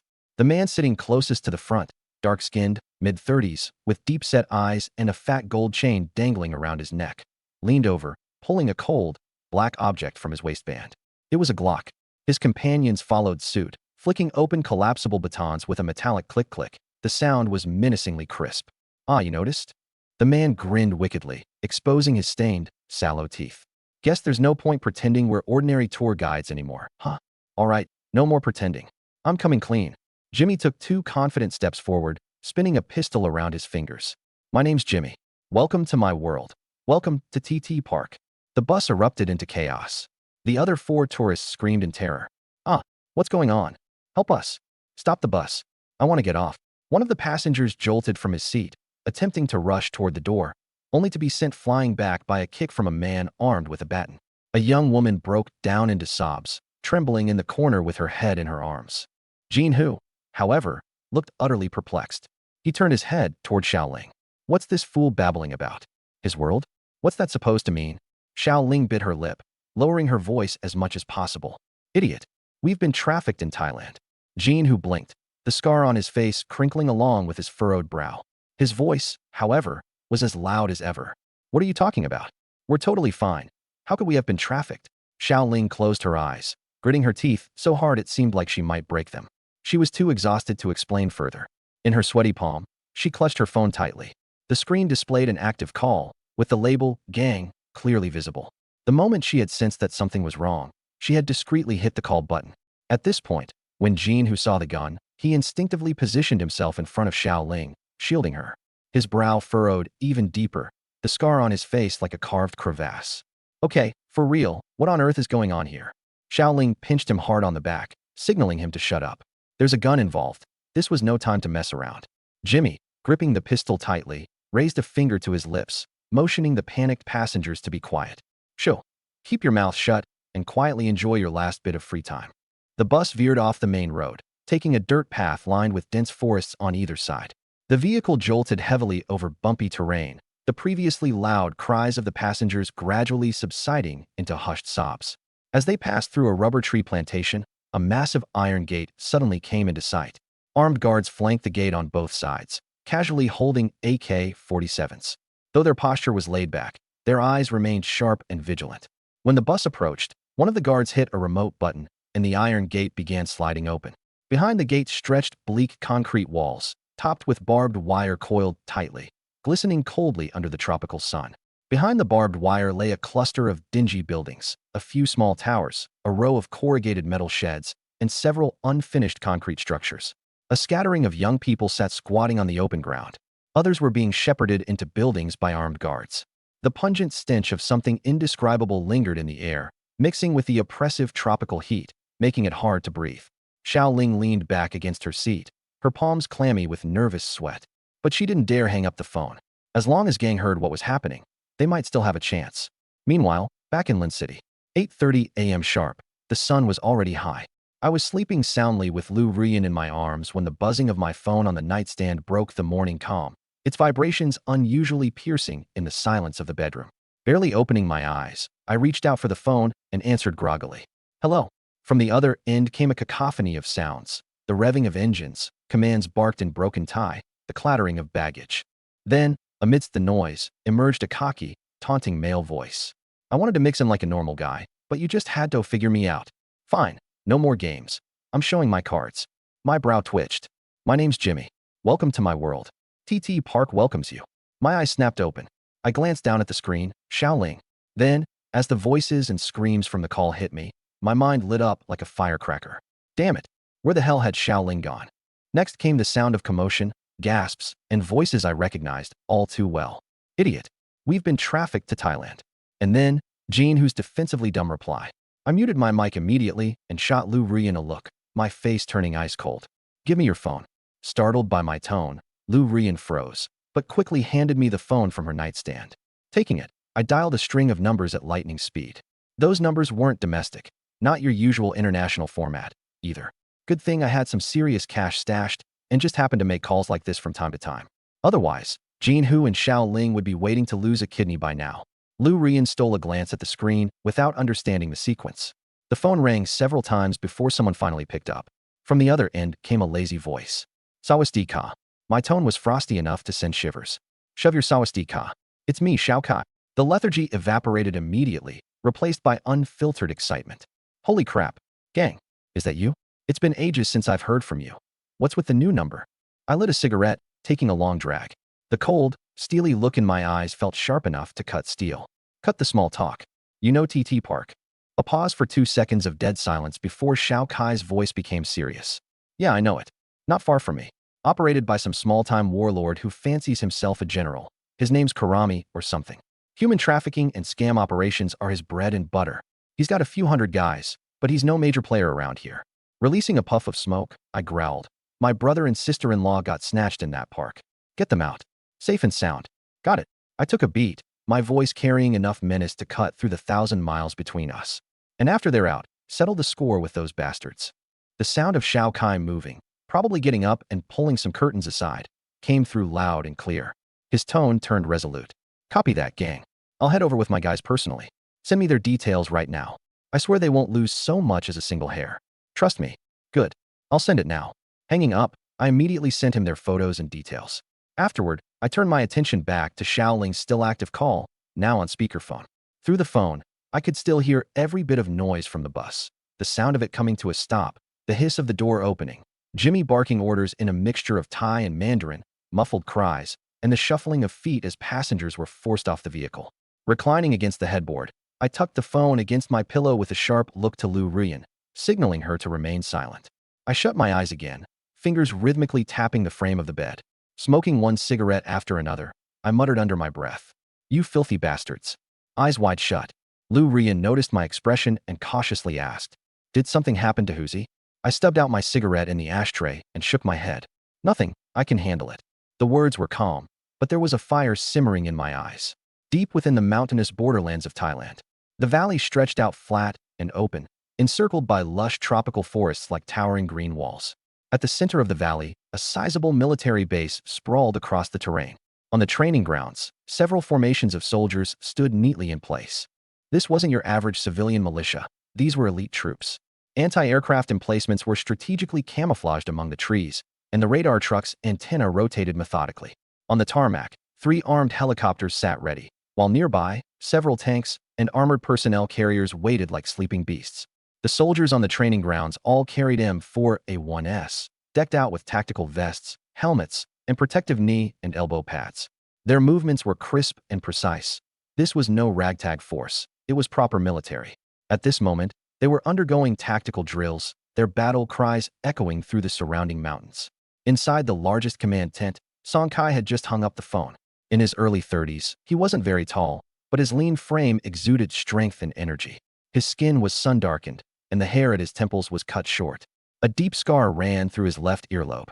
The expression on his face transitioned seamlessly, from warm during the phone call, to somber after hanging up, and finally to a sharp, murderous intensity as he stepped out of the tent. Standing at the entrance, he took a deep breath of the muggy air, then swung his arm down decisively. Emergency assembly. The duty officer blew his whistle, the piercing sound slicing through the valley. The soldiers, who had been moving at a steady pace before, instantly switched to combat mode. Weapons were checked, squads fell into formation, and roll call began, all handled in under 3 minutes. Song Kai strode up to the raised platform, looking out over the more than 3,000 fully armed soldiers below. His gaze swept over every face. When he spoke, his amplified voice echoed powerfully through the hills. 1st Battalion, full deployment. Target, TT compound. Rescue mission. All other units, hold position. Move out. Yes, sir. Within 5 minutes, the entire camp was alive with motion. Engine roars filled the air as armored vehicles and troop carriers started up one after another, their exhaust clouds rising in the morning light. On the helipad, 2 armed helicopters began spinning their rotors, the wind whipping the camp's flags into a frenzy. 3 main battle tanks rumbled onto the dirt roads, their treads crushing rocks and leaving deep grooves behind. Over 800 1st Battalion soldiers loaded into vehicles, helmets on, goggles in place, fully kitted out with individual combat gear. Light machine guns were mounted on vehicle roofs, ammunition boxes passed hand to hand. Every soldier's eyes bore a chilling calm and resolve. The convoy rolled out of the valley in force along the dirt track, dust rising in its wake.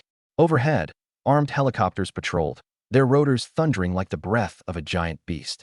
Song Kai sat in the passenger seat of the lead vehicle, one hand gripping a satellite phone, the other resting on his P226 pistol in a quick-draw holster. He glanced down at 2 photos sent by Gang Ji, one of a burly man with a scarred face, the other of a youthful, delicate-looking girl. Turning off the screen, he looked ahead. Drive faster. Yes, sir. Meanwhile, inside the TT compound, a bus pulled to a stop in front of a 3-story building. The doors opened, revealing a cracked concrete lot littered with rusty rebar and broken bricks in one corner. A few guards lounging around the entrance, AKs slung lazily over their shoulders, some smoking, others glued to their phones. The passengers stumbled off the bus, fear etched on every face. Jin Hu, led by Xiao Ling, stepped down and squinted at the surroundings. Dilapidated factory buildings and makeshift prefab rooms stood in view. The walls were plastered with gaudy Chinese slogans. Work hard. Earn 100,000 a month. Join us. Change your life. In the middle of the courtyard stood a flagpole, its flag limp in the hot breeze. From the building, Jimmy jogged out to whisper something into the ear of a middle-aged man in a garish floral shirt. The man nodded, then strolled out slowly. His gaze scanned the group of new recruits, lingering on Jin Hu with satisfaction. Good physique, tough-looking, perfect. He approached the crowd with his hands in his pockets, his face wearing an oily smile that he probably thought was kind. Welcome to the TT compound. I'm the manager here, Han Youyang. I know you're scared, but he spread his hands wide. Here, if you're obedient and work hard, you can make more money than you've ever imagined. You'll even get to enjoy women you'd never dream of touching. No one was listening. A middle-aged woman crouched on the ground, sobbing. A young man clutched his swollen shoulder, trembling behind his suitcase. Xiao Ling scanned the exits and guard positions while Jin Hu just tilted his head, dumbfounded, scratching the back of his head. You mean you want me to work for you? Han Youyang grinned and nodded. Exactly. I like how quick-witted you are. Jin Hu shook his head solemnly. Not happening. You'd better send me back now. After a pause, he scowled, the scar on his face deepening. Hell, even Gang Ji doesn't ask me to work for him. You think I'd work for you? Han Youyang's smile froze, his tone darkening. Do you realize what you're saying? Jin Hu strode half a step closer, towering over the shorter man. Are you deaf? Send me back now, or I'll beat the hell out of you. Han Youyang laughed in disbelief. Glancing at Jin Hu's hulking frame and scarred face, he reached behind his back and slowly pulled out a black handgun, walking unhurriedly closer. Pointing the barrel downward, he spoke with mockery, like a cat toying with a mouse. Say that again. Who are you going to beat? He raised the gun to Jin Hu's chest. But being short, he had to tilt his head up to match Jin Hu's gaze, making the whole scene almost comical. Jin Hu glanced down at the gun. His anger gave way to disdain. Idiot. You even know how to use that thing. Han Youyang hesitated. You haven't even taken the safety off. Who are you planning to scare? Instinctively, Han Youyang shot a quick glance at his gun. That split second was all Jin Hu needed. His left hand shot out like a steel trap, seizing Han Youyang's wrist and twisting it hard. With a satisfying click, the gun dropped from Han Youyang's grip. Jin Hu caught the falling gun with his right hand while his left moved fluidly to lock around Han Youyang's neck, lifting him off the ground.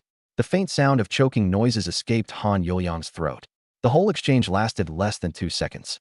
The nearby guards, finally snapping out of their daze, raised their rifles to take aim.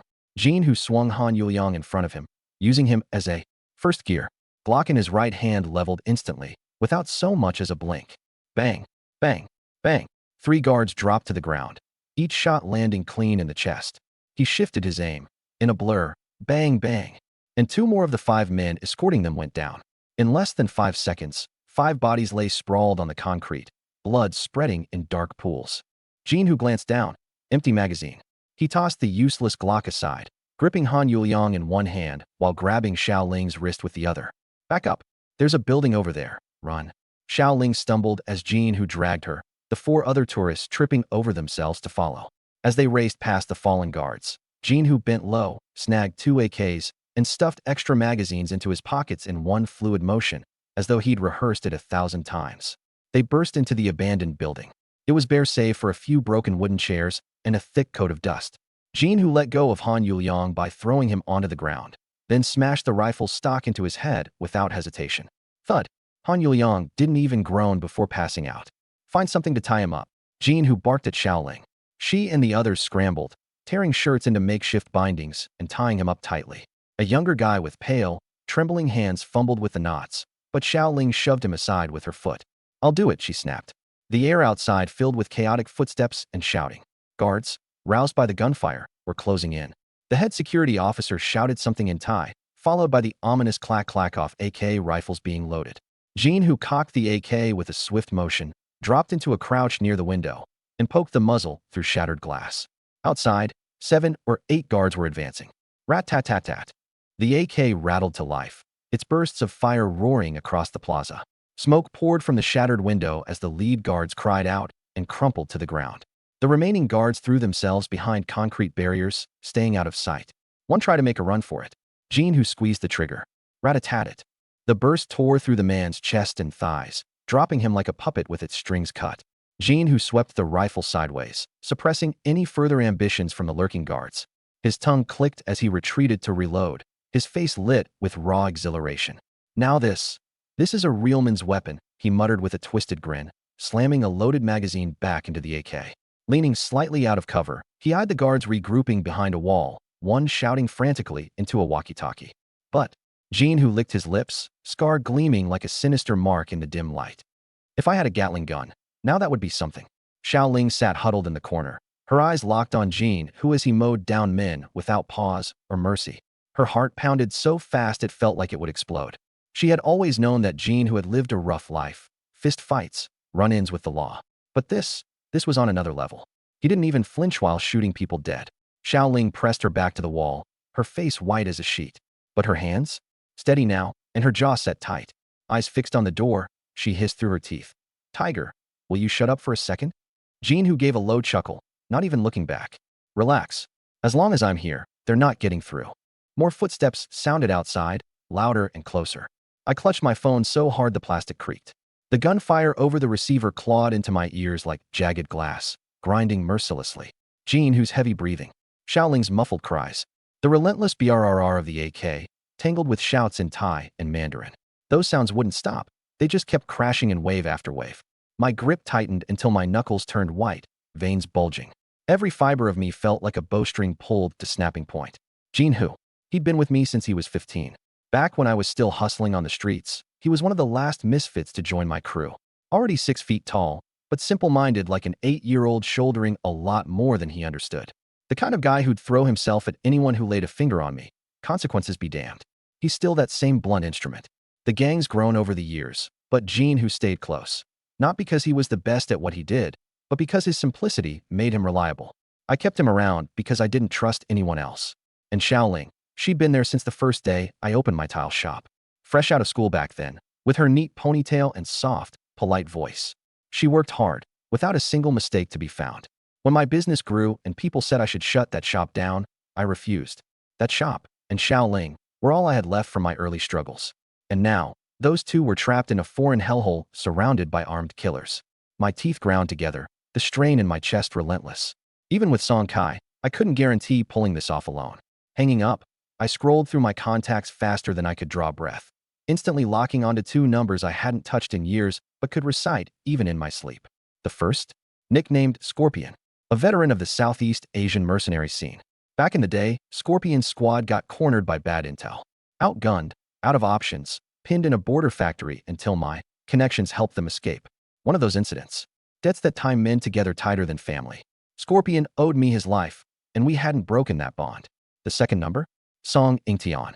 He'd been in my crew longer than Jin Hu, back when we slept under highway bridges and shared stolen bread. Later on, when things went bad and he was forced out of town, I cashed in everything I had to send him abroad with no strings attached. No limit on funding. Blank check channels wherever he needed them. Now, Song Ingtian commanded 8,000 soldiers in Myanmar. Tanks, armored convoys, helicopters, even fighter jets under his flag. An undeniable force, a warlord in his own right. 2 calls. The first barely rang before Scorpion picked up, his raspy voice immediately alert. Brother gang. No room for pleasantries. My brother and sister-in-law are being held in the TT compound. If you're anywhere close, I need you to move. A moment of silence. Then the clatter of a table flipping and hurried footsteps came through. Understood. I'm dropping everything and heading out now. The second call connected as Song Ingtian examined maps in a military tent. His first words hit like a brick. Brother, after all these years, you're finally calling me. I gave him 3 sentences. Just 3. TT compound. Jin Hu. Xiaoling. They're held captive. The pause on the other end wasn't hesitation, it was realization.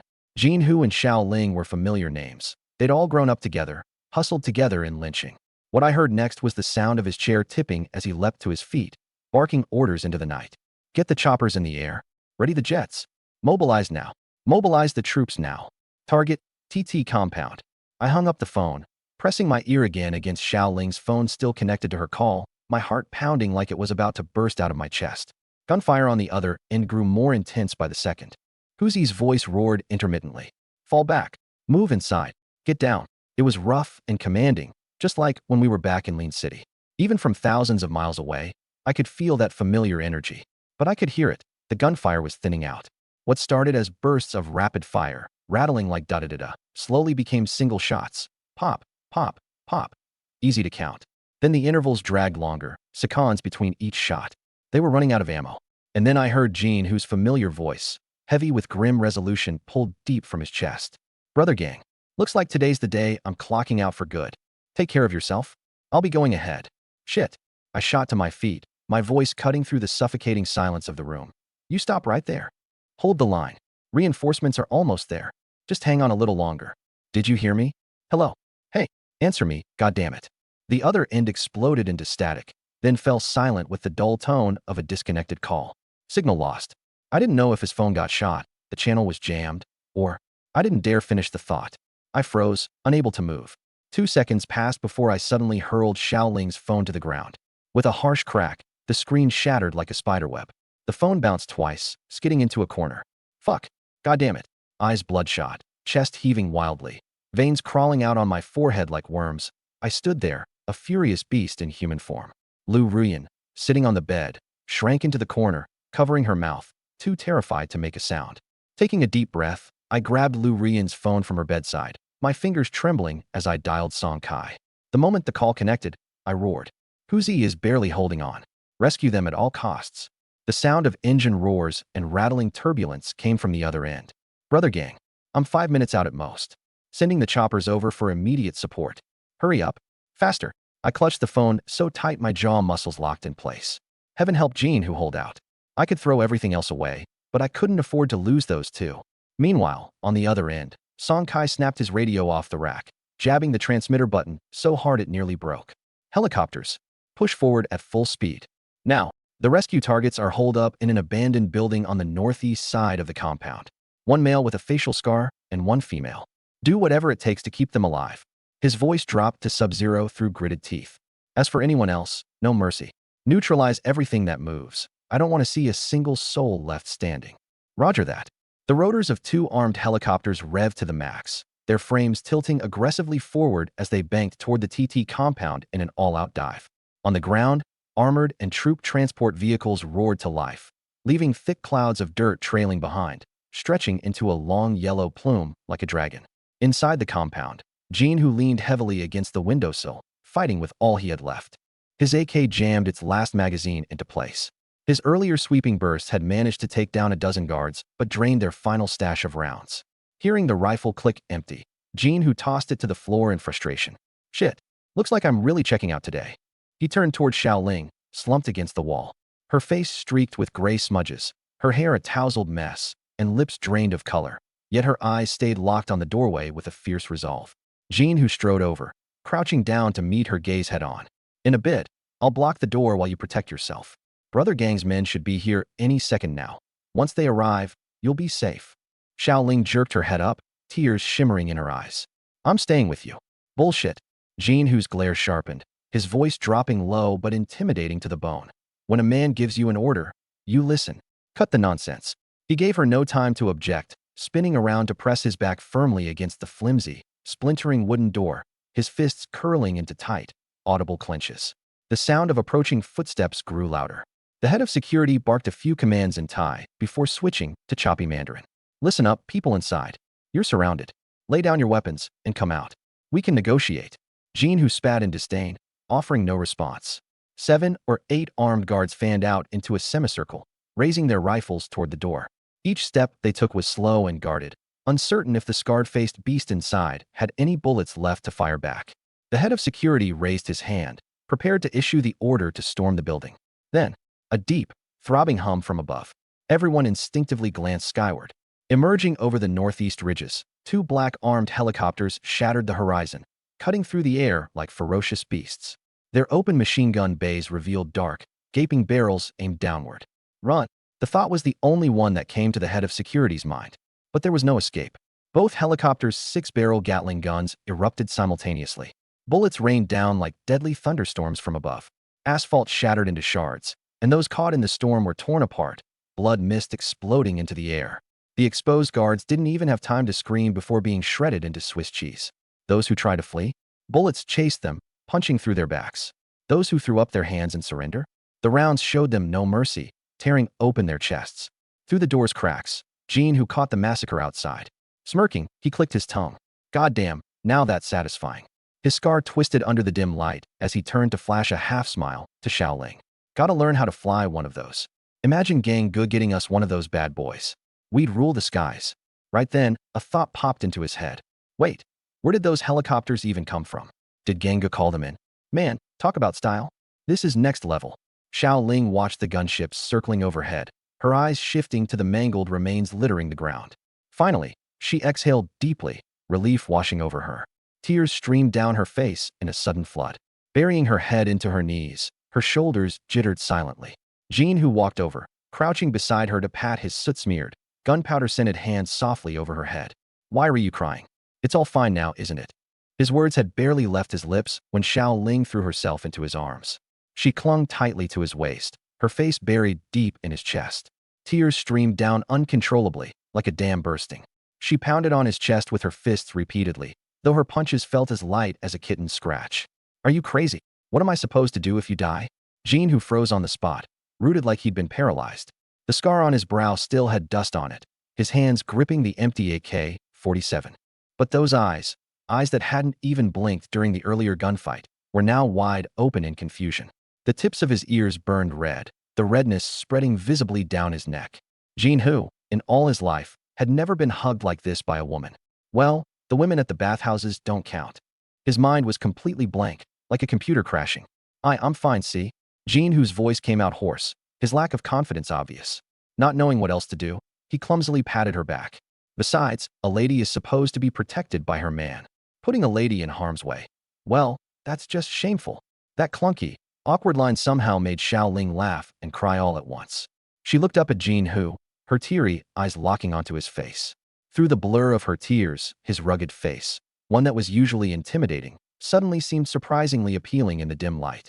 The scar above his brow, his rough, angular features, everything looked inexplicably perfect to her. All those times she thought he was dumb, reckless, or lacking brains, none of it felt important anymore. What did it matter if he wasn't clever? If a man was willing to put his life on the line to protect her, smarts seemed irrelevant. Xiao Ling had always felt a slight affection for Jean Hu, but now that affection had blossomed into something deeper. This man, he's amazing. She said nothing, choosing instead to bury her face back into his chest, her arms wrapping tighter around him. Jean, who glanced down at the fuzzy head pressed against him, scratching his own head awkwardly. Then, those usually fierce-looking lips curled into a silly, goofy grin. Outside, the sound of helicopter rotors continued. Two armed helicopters hovered low over the compound, the gusts from their blades kicking up a whirlwind of dust and debris, creating a haze over the area. The mounted machine guns on both choppers were locked in position, ready to unleash firepower at the first sign of movement. Suddenly, the heavy roar of jet engines echoed from the northeast. Two sleek, silver fighter jets cut through the sky, roaring past with trails of white streaking behind them. They zipped over the compound with a force that made the helicopters look like toys. The ear-splitting noise made the very ground tremble, causing shattered glass from abandoned buildings to cascade down like a downpour. The helicopter pilots broke into a cold sweat. Against fighter jets, helicopters were nothing more than sitting ducks in the sky. Unidentified fighter jets incoming. Two of them. Identifying models. Requesting instructions. The fighter pilots had also spotted the helicopters below and radioed in urgently. Command, we've identified two helicopters circling the compound. Ground level shows dozens of armed bodies on site. Many appear to be neutralized. Signs of prior conflict. They might be friendlies from our side, potential allies. Song Yingtian, having received the report, wasted no time dialing me. Brother gang, did anyone else go to the TT compound without notice? I was starting to regain my composure by then. There's a young guy nearby. I told him to assist. He's there already. He's there. This guy's a beast. Helicopters have been deployed on his site. The situation's under control. Don't worry. Upon hearing this, I finally exhaled the breath I'd been holding. But just as I let go of one wave of anxiety, another surge of fiery anger flared up. Once the hostages are safe, I said, my voice dropping to a deathly cold tone, slaughter everyone else, except the ones who were deceived into this. And the so-called big shot general running the place? Take him down too. Screw him for laying hands on my people. They think they won't pay for this. They've got no idea what death even looks like. Song Yingtian chuckled darkly on the other end, his laugh carrying that innate ruthlessness. Brother gang, leave it to me. I'll take care of everything. He hung up and barked over his convoy's radio. Full speed ahead. All units, target TT compound. As Song Yingtian's unit advanced, the entire northern region seemed to quake. Armored vehicles, tanks, command trucks, and infantry battalions surged forward along dusty roads. The enormous cloud of dust trailing behind them looked like a gray dragon stretching through the mountains and forests. The colossal movement quickly caught the attention of the foreign nations' officials. When their intelligence intercepted satellite images showing massive troop mobilization, their nerves were immediately on high alert. Assuming Song Yingtian was initiating a rebellion, the country fell into collective panic. Rushing to confirm, they reached out to him through every possible channel. His response was simple and direct. We're rescuing people. We're not targeting anyone else. The foreign leaders exchanged cautious glances and, after tense deliberation, authorized an uninterrupted path for his convoy. At their checkpoints, guards didn't even bother asking questions. Every barricade was lifted without hesitation. Back at the TT compound, Song Kai's battalion of elite troops arrived at the gates mere minutes later. Before their convoy could even come to a full stop, Song Kai had already jumped out of the passenger seat. Looking up, he spotted the fighter jets hovering above, their menacing presence evident even at a glance. Clicking his tongue, he muttered under his breath, a faint crack appearing in his usual cocky demeanor. Even fighter jets. Brother gang definitely raised the stakes. All units, dismount. Surround the compound. Song Kai commanded, drawing his handgun. Round everyone up in the courtyard. If anyone resists, shoot them on the spot. 800 heavily armed soldiers leaped from their vehicles, swiftly fanning out to block every possible exit around the compound. Small tactical teams were sent to clear each building systematically. The remaining guards inside tried to put up resistance, but they didn't stand a chance against this elite force. The sporadic cracks of gunfire from precision shots signaled the elimination of stragglers. Every shot was one less loose end. Striding purposefully toward the dilapidated buildings in the northeast corner of the compound, Song Kai halted about 5 meters from the door and called out, "Brother Jinhu, I'm sent by Brother Gang. Are you all right?" The door swung open with a loud kick from inside. Jinhu emerged, gripping Xiaoling's hand tightly. His scarred face still had dirt smudged across it, the smell of gunpowder and sweat clinging to him, his short-sleeved shirt torn in several places. But he walked with an unbridled energy, like a tiger prowling with unshaken confidence. Trailing behind him, Xiaoling clung to the edge of his shirt hem, her fingers clutching it tightly. Her swollen eyes were still rimmed red, but her lips curled in a quiet smile. Above them, the sound of another aircraft filled the air. A black transport helicopter hovered 20 meters above the compound, its bay doors swinging open as a rope was thrown down. One by one, 12 fully armed troops fast roped down in synchronized precision. Each individual landed and immediately moved into position, forming a circular perimeter with their sights drawn outward. From first to last, they completed this task seamlessly within 10 seconds. The team's leader weaved quickly through the maze of bodies and debris. A pit, heading straight towards Jinhu. Jinhu blinked his eyes. The person pulled off their hood, revealing a lean, dark complexion with sharp features. There was an old scar across their brow, and their gaze was as piercing as an eagle's. SHD. Scorpion. What are you doing here? Jinhu recognized Scorpion. It was me who had arranged for Scorpion to be sent out back in the day. For a moment, Scorpion's face, which rarely ever showed any sign of emotion, softened slightly. Brother Gang said you were in trouble. I couldn't just sit back, so I came to check on you. Jinhu wrapped an arm around Scorpion's shoulder as if he'd just been reunited with a long-lost brother. Good brother. Song Kai stepped forward, his sharp gaze sweeping over everyone. Scorpion squad. Scorpion cast a flat glance at him and gave a slight nod. The coldness left Song Kai feeling slightly awkward, so he didn't press any further.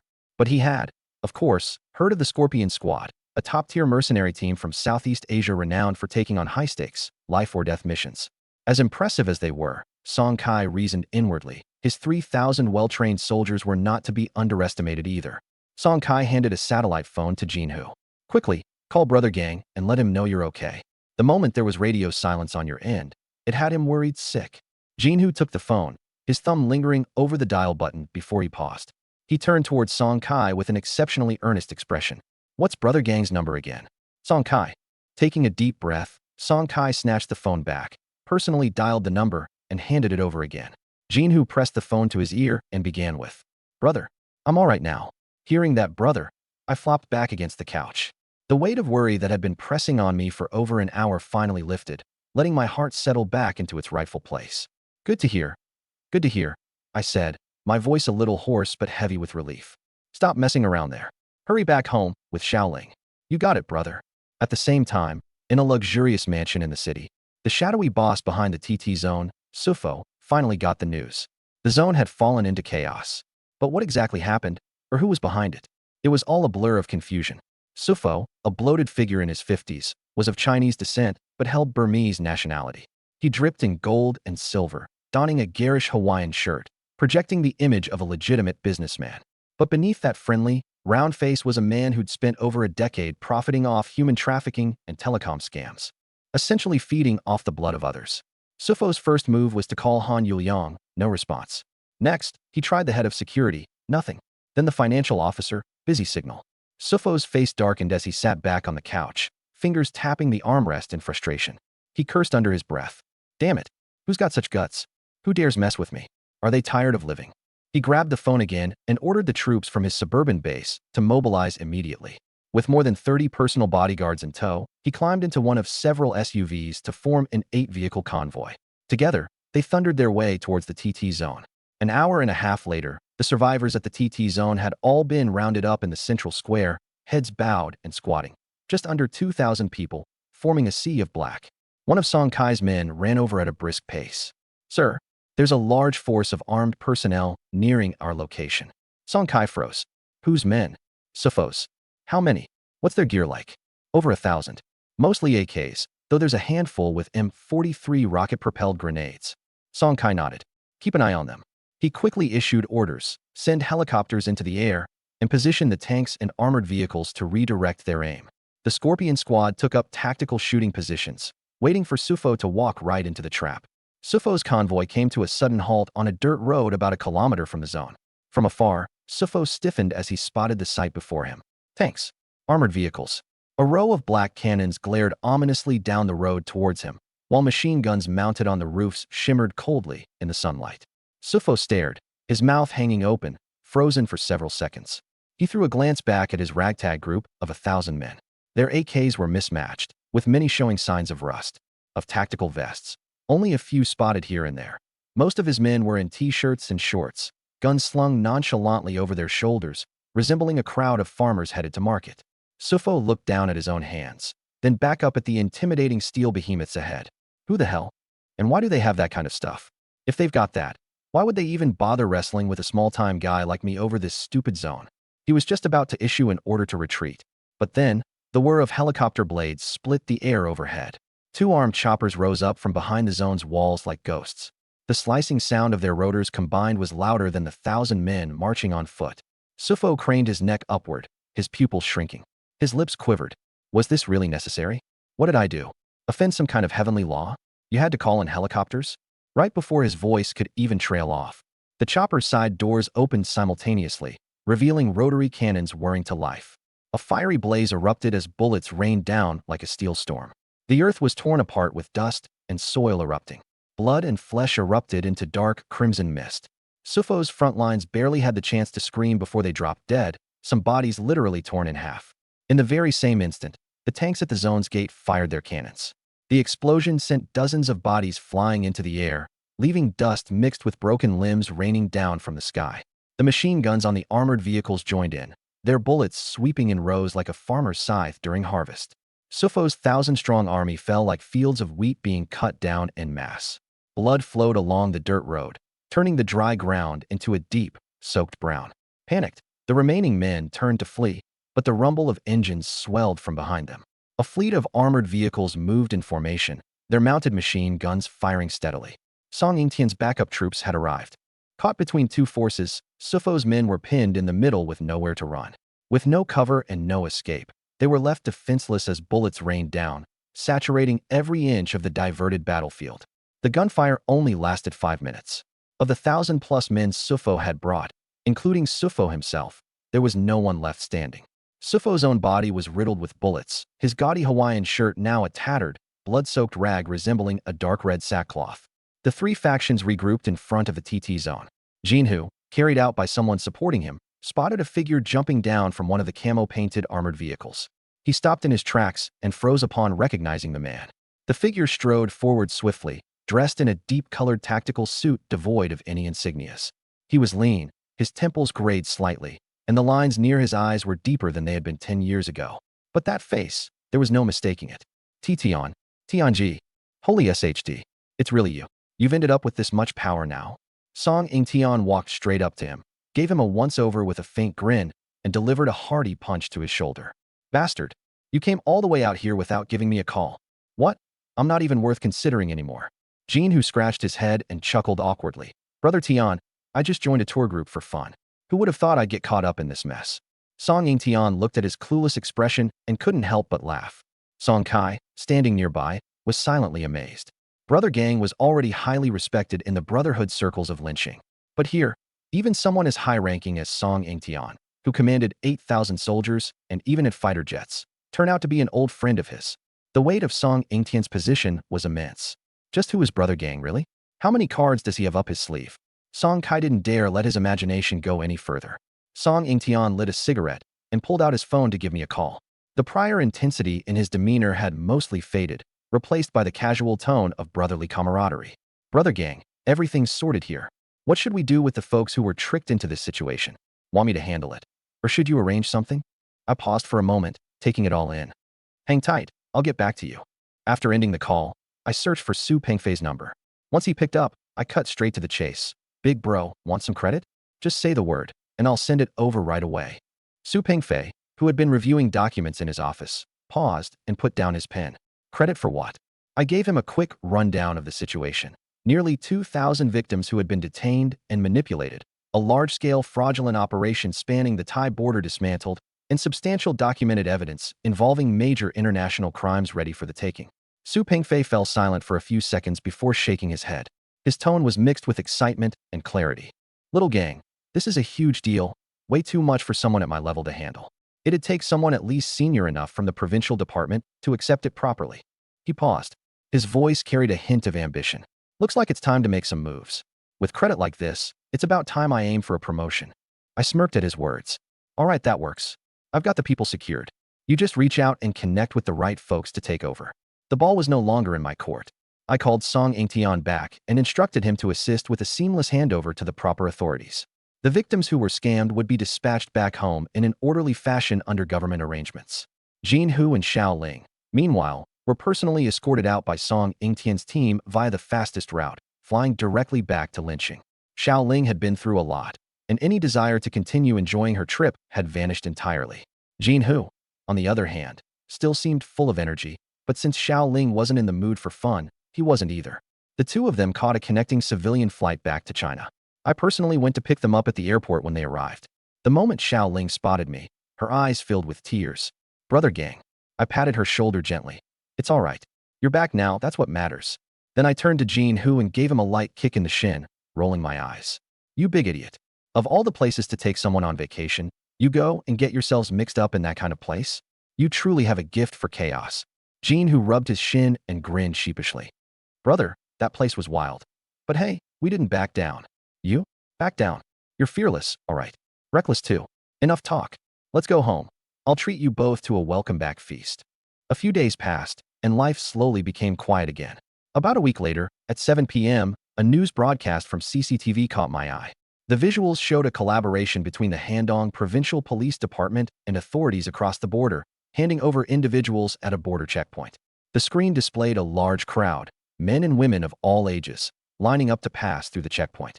Their faces carried expressions that were hard to describe. The caption scrolled across the screen.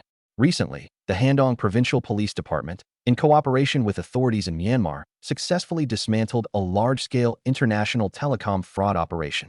591 scam victims were rescued, and 1,376 suspects involved in the schemes were arrested. During enforcement, criminal groups violently resisted arrest, prompting law enforcement's decisive action, which resulted in 86 armed personnel being neutralized. Currently, all suspects and rescued individuals are being transferred back to China in groups, with further investigations underway. I leaned back on the sofa, cigarette in hand, watching the silhouettes of the crowd displayed on the television screen. Lu Rian sat beside me, resting her head on my shoulder silently. Jean Hu and Xiao Ling were there too. The four of us gathered around the coffee table for our meal. Xiao Ling was holding a bowl of soup, but her hands froze mid-air as she saw the news. Her eyes began to well up again. Jean Hu wrapped an arm around her casually. "What's there to fear? We're all back now." I exhaled a puff of smoke, my eyes resting on the Handong Public Security logo in the corner of the screen. A faint smile crept to my lips. The following morning, I slept like a bear in hibernation. Lu Rian curled up in my arms. Her hair sprawled across the pillow, breathing softly. The air conditioning was at the perfect temperature, the curtains were drawn tightly, and everything around was quiet, silent, until the eruption of deafening drumbeats echoed outside the window. Bang bang chong. Bang bang chong. I didn't even bother opening my eyes, flipping over and pulling the blanket over my head. The noise didn't stop. In fact, it came closer, joined by voices and the sharp pops of firecrackers. Damn it. I yanked the blanket off and sat up. Frustration etched on my face from being startled awake. Whose wedding is it? Knocking around this early in the damn morning? Slipping into my slippers, I shuffled to the window and yanked open the curtain. The sunlight flooded in, forcing me to squint until my eyes adjusted. When I finally got a good look below, I froze. In the central square of our community, a procession of over 100 people was lined up. At the front stood a middle-aged man in a crisp white shirt, holding a banner high above his head. The banner was large, its edges trimmed with red silk and gold embroidery, fluttering rhythmically in the breeze. Even from my spot on the 7th floor, where I couldn't read the words, the sheer size of that banner spoke volumes.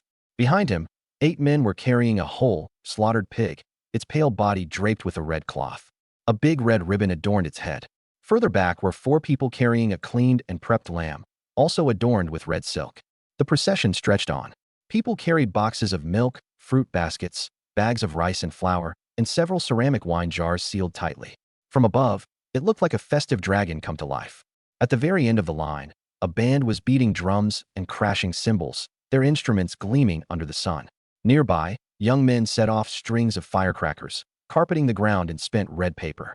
Curious, I stared down at the scene, my irritation fading into intrigue. What's all this for? Such a grand spectacle? Unbelievable. This is some serious recognition. Lu Ruyan, now awake from the commotion, wrapped herself in the blanket and leaned close. She peered through the window alongside me. Who's throwing such a major celebration? Did someone get into a top university? But wait, the timing doesn't make sense. All the admissions letters should have been sent out ages ago. I shook my head. Beats me. Anyway, I'm hungry. Are we eating out? Or are you cooking? Lu Ruyan clung to my arm playfully, pouting. You're so mean. After last night, you exhausted me. My legs are still sore. No cooking today, let's go out. Go eat. I couldn't stand women acting cute, so I replied disdainfully. Quit with the dramatics. Wash up quickly, and let's go out to eat. Lu Rian straightened up immediately. Okay, After I washed up, I waited for her in the living room. Women tend to take their time getting ready. I lit a cigarette, thinking about what I should do today when, knock knock. I frowned, thinking this late? Who could it be? With the cigarette still in my mouth, I walked toward the door. I never use the peephole. Around here, no one dares to knock on my door looking for trouble. But as I opened the door, whoa, the hallway was packed with people, a sea of heads stretching from the elevator all the way to the staircase. Wall to wall. At the front was the man in the white shirt who had held the banner downstairs earlier. Behind him stood a woman and a little boy with a round face and big, curious eyes. Further back, a group was carrying a fully garnished whole pig and a whole sheep. Behind them was a crowd carrying red gift bags, baskets, and boxes. The entire hallway was jammed, no room to even turn around. I froze, my gaze falling on the woman's face. She looked familiar the more I stared. Wait, wasn't she the mother of that kid who fell from upstairs more than half a month ago? So they're here for me. Man, I've become the drama in my own life. I looked down at the kid again, round-faced, wearing a brand new blue shirt, full of energy. He tilted his head up and grinned at me, revealing a gap in his front teeth. I laughed. Hey, it's you, buddy. The woman's eyes were red. Big brother. Yes, it's us. I sighed helplessly. Ma'am, what is this about? Why are you all here at my door? The man in the white shirt stepped in, holding a horizontal thank you banner over his chest, slightly bowing. Brother, I'm the kid's father, Han Tao. I wasn't home that day, and after such a big event, I felt terrible for not thanking you properly in person. The woman quickly chimed in. That day you left in such a rush. I asked the property manager where you lived, but they refused to tell me. So we asked neighbors and eventually found out. We wanted to come the very next day, but the village elders said a gratitude this big had to be done on an auspicious day. That's why it took so long. Please don't mind. I opened my mouth to speak, but was interrupted by an older gentleman pushing through the crowd. He looked over 70, hair completely white but posture straight and sharp. He stood out in his refined, deep blue traditional Chinese-style jacket. Clearly, not an average person. He clasped his hands formally in front of him. Young man, I'm Han Xiangqin, the clan leader of the Han family this generation. I've come here with our kin to express our gratitude. You've saved the life of our Han family's descendant. This kindness, the Han family will never forget. Quickly, I took the cigarette out of my mouth and stepped aside. Don't stand in the hallway. Come in, come in. It's too crowded and hot out here. Han Xiangqin turned around and waved his hand. Put the offerings down, then wait downstairs. I'll join Han Tao and his family inside, so as not to trouble our benefactor more than necessary. Yes, clan leader. One by one, people started carrying gifts inside. The whole pig and sheep were so large they struggled to fit through the doorway. After that, baskets of fruit, sacks of rice and flour, jugs of wine, cartons of milk, tins of tea. They stacked up in my entryway and living room until there was barely space to walk. Finally, a younger man brought in a red lacquer tray stacked neatly with bundles of cash. I glanced at the living room, now practically filled floor to ceiling, and shouted toward the door. Come on, y'all, sit down. It's hot out there. Han Xiangqin waved dismissively. Don't mind them. They're farmers, used to the sun. I couldn't argue with him, so I fished out a pack of premium cigarettes from the drawer and tossed it to the last guy in line. Pass these around. At least smoke a good one if you can't come in to cool off. Don't stay dry. The guy hesitated, looking at Han Xiangqin for approval. The elderly man was about to refuse when I interrupted. If you don't let them have the smokes, then take all these gifts back. Left with no choice, Han Xiangqin nodded. The young man left to distribute the cigarettes. Han Tao, his wife, and their son stepped inside, along with Han Xiangqin. The little boy stood quietly between his parents, not running around or causing trouble. But his wide, curious eyes darted around, observing every corner of his savior's living room. Hearing the commotion, Lu Rian finally emerged, now dressed to go out. One look at the living room full of pigs, sheep, and gifts, and she froze in the doorway. Was this, her own life, turning into a drama now? Brother gang, what's going on here? I jerked my chin toward the gifts. Remember the kid I caught? His family's here to thank me. Go brew some tea for our guests. She blinked, said, oh, and hurried into the kitchen to boil water. I motioned for Han Xiangqin and the others to sit on the sofa. I pulled out some cigarettes and handed them around. Both Han Xiangqin and Han Tao accepted with both hands, full of respect. I lit one for myself, taking a long drag before exhaling slowly. Elder Han, I said, flicking the ash off the cigarette. All of this, it's really unnecessary. I just lent a helping hand. No need to make such a grand gesture. Holding the cigarette but not lighting it, Han Xiangqin said seriously, young man, for you, it might just have been a quick act. But for our Han family, you extended a lifeline. This child is the sole heir of Han Tao's branch of the family. If something happened to him, his parents wouldn't have been able to go on. And for us, the Han lineage would have lost a piece of its future.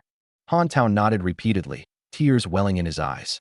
Brother, when I heard about it from my wife that day, my whole back went cold in fear. I asked her, how could you just let the man leave? His wife chimed in again, exactly. I've been patrolling our complex every day, asking everyone I saw. Finally, a lady from the building opposite yours told me where you lived. Listening to their words, I felt a little stunned. I'd almost forgotten the whole incident. Yet here they were, all these people, dozens of family members, showing up with banners, pigs, sheep, and cash to thank me in person. It was, an incredibly satisfying feeling. Waving off their words, I chuckled bashfully. Ah, come on. This was nothing. You didn't have to go all out like this for just giving a quick hand. Lu Rian came back with a tea set and served tea and juice. Han Xiangqin quickly stood up to accept it. Thank you, young lady. Lu Rian smiled politely, sitting beside me and sneaking a glance at the bundles of cash on the floor. She glanced at me again, sneaking a peek. The expression on my face, a mix of enjoying the moment and pretending to be humble, almost made her lose her composure and crack a smile. Hearing the awkward silence, Han Tao spoke up just in time. Big bro, I still don't know what I should call you. Snuffing out my cigarette in the ashtray, I casually replied, Wong Gang. Wong. Wong. Han Xiangqin had just taken a sip of tea, but jolted upright. Wait, Wong Gang? Which Wong Gang? His gaze landed on my sharp, chiseled face and my broad, bear-like physique. It lined up perfectly with the rumors he's heard floating around. His pupils contracted. Are you the legendary Gang Yi of Lincheng? I waved it off. Gang Yi, not Gang Yi. It's all just a name the brothers give for respect. Old man, you can just call me Gongzi. As those words left my mouth, Han Xiangqin placed his teacup onto the coffee table with a crisp clink. He sat up straight, his posture taut. His expression shifted from grateful to stunned, and then layered with deep respect. Setting his cigarette down, he placed both hands firmly on his knees, sitting even straighter than before. Good heavens, this young boy truly has a blessed life. Meanwhile, Han Tao and his wife were completely dumbfounded. They glanced at each other, clearly not catching up to their family elder's sudden change in demeanor. Han Xiangqin leaned over and whispered, That's Gang Yi of Lincheng. Both of their eyes widened simultaneously. Ji Gang Yi. Han Tao stammered, his voice tightening. I tried to stay modest, dismissing it with a casual wave of my hand. It's just a reputation. Don't be so tense. Let's keep things casual. Calling me Gongzi works just fine. But even after my reassurance, the three of them had clearly tensed up a little. Han Tao's wife, who was originally quite chatty, sat there silently now, gently holding her teacup as if it were the most important item in the world. Han Tao, on the other hand, didn't even dare to smoke. The cigarette in his hand was starting to deform, squeezed tightly between his fingers. As for Han Xiangqin, he might have maintained his outward calm, but he definitely adjusted his tone to be 3 times more courteous. Watching the scene unfold, my earlier sense of vanity started to die down. I stood up, walked over to the honor banner hanging on the wall, and picked it up for a closer look. The gold and red satin was embroidered with 8 large words, for courageous acts, gratitude beyond measure. There was also a small line of text indicating it was a gift from the Han family clan. All right, I'll accept the banner. I folded it neatly and handed it to Lu Rian to keep for safekeeping. Then I turned to look at the pile of gifts and cash on the ground. These gifts and this money, send it back. We don't go for that around here. Han Xiangqin hurriedly stood up. Gang Yi, this is just a little token from the Han family. The thought counts, but I don't need the money or the gifts. I waved it off decisively, leaving no room for negotiation. Since everyone's traveled so far, you can't just leave empty-handed, either. I pointed at the whole pig and lamb on the ground. This pig and lamb, cook them up, lunch is on me, and we'll eat together. Han Xiangqin immediately shook his head. Oh no, this won't do. We're here to show our gratitude. How could we impose on you? My eyes narrowed, giving a commanding expression. If we don't do it my way, take all your stuff and leave. At my place, my rules go. The old man opened and closed his mouth, but in the end, he faltered under my imposing presence. With a nod, he reluctantly agreed. All right then. If that's the case, we'll humbly accept. I pulled out my phone and dialed Li Liang. Liangzi, pull the outdoor tents from your hotel to the square at the overseas Chinese town residential area. Bring several portable air conditioners too. It's hot out today, so it needs to be cool. And get a few chefs over here. I've got a whole pig and lamb. Add some extra dishes, and bring enough tables, chairs, and cutlery for 20 tables. Better safe than sorry. Li Liang immediately responded. Got it, brother gang. What's the special occasion? Why wasn't I in the loop? Taking a drag on my cigarette, I exhaled casually. Nothing major. A family came to thank me for saving their kid. Can't brush them off. Gotta host it properly. Hearing this, Li Liang perked right up. Brother gang, I'll personally come over. I'll bring staff and cooks. Let's liven things up. I thought for a moment, realizing it wouldn't hurt. All right, come on over. Hanging up, I called Gao Wei next. Away, deliver a batch of alcohol to the square at overseas Chinese town. Beer, liquor, the works, enough for 20 tables. Gao Wei was even more straightforward. Brother gang, I've got to be in on this action. Pondering it, I figured, why not? Whether it's one joining or many, let's just make it a gathering. I simply opened our Brotherhood group chat and uploaded the photos of the pig and lamb. Full pig and lamb feast at the residential square today for lunch. Whoever's free, come over. Seats are limited, first come, first served. The chat instantly blew up. Count me in. I'm coming too. Brother gang, save me a spot. Mind if I bring my wife? Any vegetarian options? I'm eating vegetarian these days. Get out. Who eats vegetarian with a whole lamb on the menu? Messages were pouring in one after another. I counted, at least a good 100 people had RSVP'd. I had to call Li Liang again. Add 10 more tables. Don't forget extra chairs, plates, and all that. Li Liang chuckled on the other end. Gotcha. Looks like it's going to be a big party today. Finally, I called Zhang Zhe, the guy handling most of the property management in Lincheng, including the overseas Chinese town. I told him to clear the square and prepare the space for us. No hesitation, he replied. I'll have the square cleaned up and the lawn trimmed right away. The cooking area has good shade. I'll get a tent pitched there. Don't worry, brother gang. Back in the living room, Han Xiangqin sat and watched as I made call after call. With each word I said, hotels, alcohol suppliers, and property managers started buzzing into action. The old man clicked his tongue in amazement. Having lived in Lincheng most of his life, he knew better than anyone what the name King of Lincheng represented. His grandson getting saved by a figure like this? Their family must have been blessed by their ancestors. Han Tao's wife seemed more relaxed now, nudging Lu Rian on the side. Sis, your brother here sure has some serious sway. Lu Rian smiled and poured her another cup of tea. That's just how he is. Always reliable when it comes to family and friends. But internally, she was beaming. Yep, that's my man. Even just lounging at home, he's got surprises brewing. Full-on boss energy. Finishing my calls, I bent down to ruffle the little boy's hair. Hey, kiddo, you want to try roasted whole lamb today? The boy nodded enthusiastically. I do. Thank you, uncle. That's not uncle. Call me big bro. I corrected him. Thank you, uncle, he chirped again. Ugh, not uncle. Call me big bro. Thank you, big bro, he happily said, correcting himself. I laughed, reaching into my pocket for a red envelope, only to find I didn't have one on me. Instead, I grabbed 2 bills from the pile of cash on the table and handed it to the boy. Here, use this to buy some candy. Han Tao hurriedly jumped up. Brother gang, that's really not acceptable. Sure thing. I waved my hand dismissively. Go buy the kids some candy. Forget about all those rules. After all, it was your money to begin with. Han Xiangqin let out a heavy sigh, picked up his tea, and took a sip, a look of helpless resignation etched across his face, like he was thinking, I've met my match today. The sound of drums and gongs echoed from outside again. This time, it was Li Liang and the hotel staff, busy testing the speakers.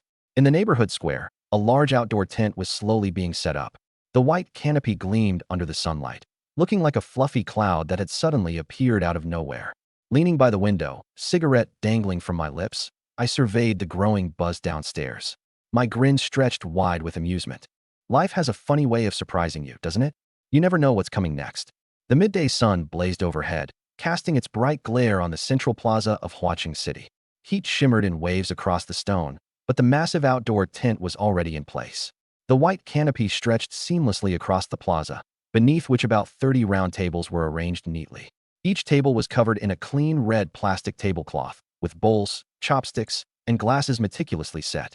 Around the canopy's edges, a dozen or so portable air conditioners blew furiously, battling to suppress the summer heat. Inside the tent, the seats were entirely packed. Over 100 members of the Han family, plus nearly 200 of my buddies who RSVP'd, made up a crowd of almost 300 people. The entire tent was bursting at the seams. The sound of clinking glasses mixed with laughter and conversations, creating an atmosphere as lively and warm as the new year. At the main table, Han Xiangqin sat to the side, holding his tea. His eyes scanned the crowd, moving slowly from those close by to the faces farther away. There they were, Gao Ziwei, Li Lianxing, Song Fei, Zhao Chun, Han Chuan, Li Mingjia, Gao Wei. Each one of these faces belonged to someone significant, the kind of people in Lincheng that his father would typically have to pull strings and wait days or even weeks to meet. And yet, here they all were, crammed under one tent, laughing and toasting glasses with one another. Occasionally, someone would approach the main table, glass in hand, calling out to me with enthusiasm, "Brother Gang, let's have a drink together." Han Xiangqin sipped his tea, silently repeating the same thought over and over in his mind. What an eye-opener. Absolutely incredible. In my 70-plus years, I've never witnessed something so grand. Seated beside me, Lu Rian had been busy the whole morning. From the moment the banquet began, through the third round of drinks, the stream of people approaching her table never stopped. One by one, my brothers would walk up with wide smiles, raising their glasses in greeting, "Sister-in-law." Then, with a hearty laugh, they'd down their drinks in one go. While I was being dragged into drink after drink, she stayed quietly beside me, calmly sipping her tea, eating her food, and never once letting the faint smile fade from her lips. The pride of being treated as a boss's wife? It's unmatched, absolutely beautiful. Lu Rian watched as those big shots, men whose mere presence could shake lynching, lowered their heads and respectfully called her sister-in-law. The thought of her past self, worried sick over hospital bills and struggling to make ends meet, only made her sit up straighter. The more she reflected, the sorrier she felt for that younger version of herself, who endured so many hardships for nothing. Picking up her teacup, she took a quiet sip, her eyes sweeping across the bustling, lively scene. In her heart, she whispered a silent thanks. Grateful to Li Siyu for stepping aside. Truly grateful. As for me, of course, I drank too much. I could handle my brother's relentless rounds, but the Han family's collective toasts? That I couldn't escape. Han Xiangqin showed up with over a dozen senior members of his clan, one by one offering their respects with a toast of cheers to Grandmaster Gang's loyalty. That round of drinks, there really was no room for refusal. I'm just built like this, every glass down to the last drop. Once the first round ended, more refills came pouring in. Over 3 liters of white liquor, countless beers. I completely lost track. Thank God for the health-boosting benefits of the fitness card. Back in the day, I'd have passed out under the table by the first 2 rounds. How I even made it home is a complete mystery to me. The next time I opened my eyes, I was lying in the large bed in my bedroom. The curtains were drawn, the bedside lamp cast a soft, warm glow, and the air conditioner hummed in the background. A thin blanket was draped over me. My throat felt like it had been scrubbed with sandpaper. Reaching for the bottle of spring water on the nightstand, I twisted the cap off and guzzled it down in one go. Beads of water dribbled from the corners of my mouth, but I couldn't care less. As the bottle emptied, the fiery dryness in my throat finally subsided. But the stench of alcohol? I could feel it seeping out of my pores. Hearing movement, Lu Rian pushed the door open and entered, holding a tray. A thermos bowl and small dish sat neatly on it. She walked over to the bed and lightly touched my forehead. "Brother Gang, you're awake?" "Yeah," I murmured, rubbing my temples, my head still heavy. That bunch of animals, they really took this opportunity to drink me into oblivion. "What time is it?" "Just past 8. She opened the thermos bowl's lid, letting the enticing aroma of millet porridge waft out. Thick, rich porridge with a few red dates floating on the surface. It smelled heavenly. "Are you hungry? I made some porridge for your stomach." Propping myself up against the headboard, I waved her off. "Make me some wontons. I'm going to shower first. I can't stand this reeking alcohol smell any longer." "Got it." She set the porridge aside on the nightstand and left the room. In the bathroom, the hot water poured over me from head to toe, washing away the grogginess from the hangover bit by bit. I stayed under the stream for nearly 20 minutes. By the time I came out, dressed freshly and feeling like a new person, the steaming bowl of wontons was already on the table. A large green ceramic bowl held delicate wontons, thin skins, and generous fillings. The soup was topped with bits of shrimp, dried seaweed, chopped cilantro, and a few drops of sesame oil. Steam rose enticingly in the air. As soon as I sat down, I dug in. The first bite filled my stomach with warm, soothing comfort. It was only after finishing the meal that I felt like myself again, fully alive and kicking. Lu Rian propped her chin on her hand, watching me intently from across the table. After hesitating for a moment, she finally spoke. "Brother Gang, I've got an interview tomorrow. I'm feeling a bit nervous. Can you come with me?" Wonton still in my mouth, I mumbled, "Sure, why not?" "An interview? So soon?" "Yeah, the written test results came out a couple of days ago. I ranked 5th, but I'm not sure if I'll pass the interview." I glanced at her, a small smile tugging at the corner of my lips. "What's there to be nervous about? You'll definitely get first place." She froze for a moment, surprised. "But I haven't even been interviewed yet." Giving her a look of mild exasperation, I remarked, "What did I just say? Women, always overthinking. Let me put it this way. Even if you just went in tomorrow, sat there, and farted, you'd still come out as the top candidate." She blinked at me, utterly taken aback, needing a couple of seconds to process my words. Judging by the nonchalant assurance on my face, reality finally seemed to dawn on her. The level of effort ordinary people pour into attaining certain opportunities is far removed from what I can secure with a mere phone call. She said nothing further, taking a slow sip of her porridge, as though my simple response brushed away all her earlier anxieties. Early the next morning, she drove the dark red Ferrari, with me in the passenger seat, on the way to Lynching No. 1 High School. I had the car window rolled halfway down, flicking ash from my smoke. That day, I wore a dark gray polo shirt, casual, clean, and sharp. When we reached the school gate, the security guard gave a quick glance at the license plate, and the barrier lifted effortlessly. Drove straight in without stopping, smooth as could be, right into the campus. The school building was an old structure from the 1990s, its white-tiled exterior maintained remarkably well clean. The track on the sports field had recently been resurfaced, glimmering in fresh red and blue tones under the morning light. A few early bird interviewees were waiting under the shade of the trees, eyes glued on this red sports car, their curiosity not even slightly hidden. Who could that be? Such a grand entrance. Some leader's relative again? Snatching another spot from us, huh? Ugh, filthy capitalists. I couldn't hear their remarks, and even if I had, I wouldn't have cared. I stepped out of the car with Lou Rian by my side. Together, we headed straight up to the principal's office on the 3rd floor. Swinging the door open, the room was already full of people. Principal Li Jinyu quickly stepped out from behind his desk with a beaming smile on his face, rushing over to greet me. Mr. Wang. Welcome, welcome. I shook his hand. Principal Li, sorry to intrude. He gestured towards the others, pointing out a group that had stood up from the couch. Mr. Wang, this is Deputy Director Lu Zhenxing from the District Education Bureau. And these 5 here are today's interview panelists. Then, turning back to them, with a certain weight in his tone, he added, Everyone, this is Mr. Wang. Lu Zhenxing, a man in his early 40s with slicked back hair, not particularly tall, but full of energy, perked up unmistakably the moment he heard Mr. Wang. He jogged over in a slight hurry, hands extended eagerly. Mr. Wang, a pleasure to finally meet you. I casually shook his hand. Deputy Director Lu, nice to meet you. Then I nodded towards the 5 assessors. Hello, everyone. They responded in unison, bowing slightly. Good morning, Mr. Wang. They all stood firmly upright, their expressions perfectly balanced with just the right amount of deferential respect. In Lynching, who hasn't heard of Lynching Real Estate or Lynching Chemical? Who doesn't know of Lin City's King? If the interview application deadline had been extended just one more day, what did that signify? That they weren't sticking to the usual protocols, obviously. Exactly. Applications were supposed to close, but the deadline extended another day because Wang Shuji said so. Glancing back at Lu Ruyan, I waved her off briefly. You wait downstairs. Call me when the interview's done. Sure, brother gang. She nodded obediently, exiting the room quietly and shutting the door behind her. Once the door clicked shut, I took the middle seat on the couch, pulled out a pack of cigarettes, and passed them to Li Jinyu and Lu Zhenxing. They each took one. I offered to the 5 panelists as well, but they hurriedly declined, hands gesturing no, as they shook their heads vigorously. Quick to respond, Principal Li grabbed the kettle, poured me a steaming cup of tea, and handed it over. Mr. Wang, have some tea. Taking a sip, I let my gaze land on him, speaking in a casual tone. Principal Li, Lu Rian's going to be teaching at your school from now on. I hope you'll take good care of her. He seemed flattered, instinctively rubbing his palms together. You're too kind. It's an honor that Ms. Lu chose our school. Talented educators like her. Well, we've been longing to attract individuals like that. Lu Zhenxing nodded enthusiastically from the side. Exactly. The district has been consistently pushing for the recruitment of top-tier educational talent. Educators of Ms. Lu's caliber joining First High is absolutely something we, as the Education Bureau, fully support. The 5 assessors remained silent, exchanging brief glances with one another. They didn't say a word, but their shared understanding was obvious in their eyes. Got it.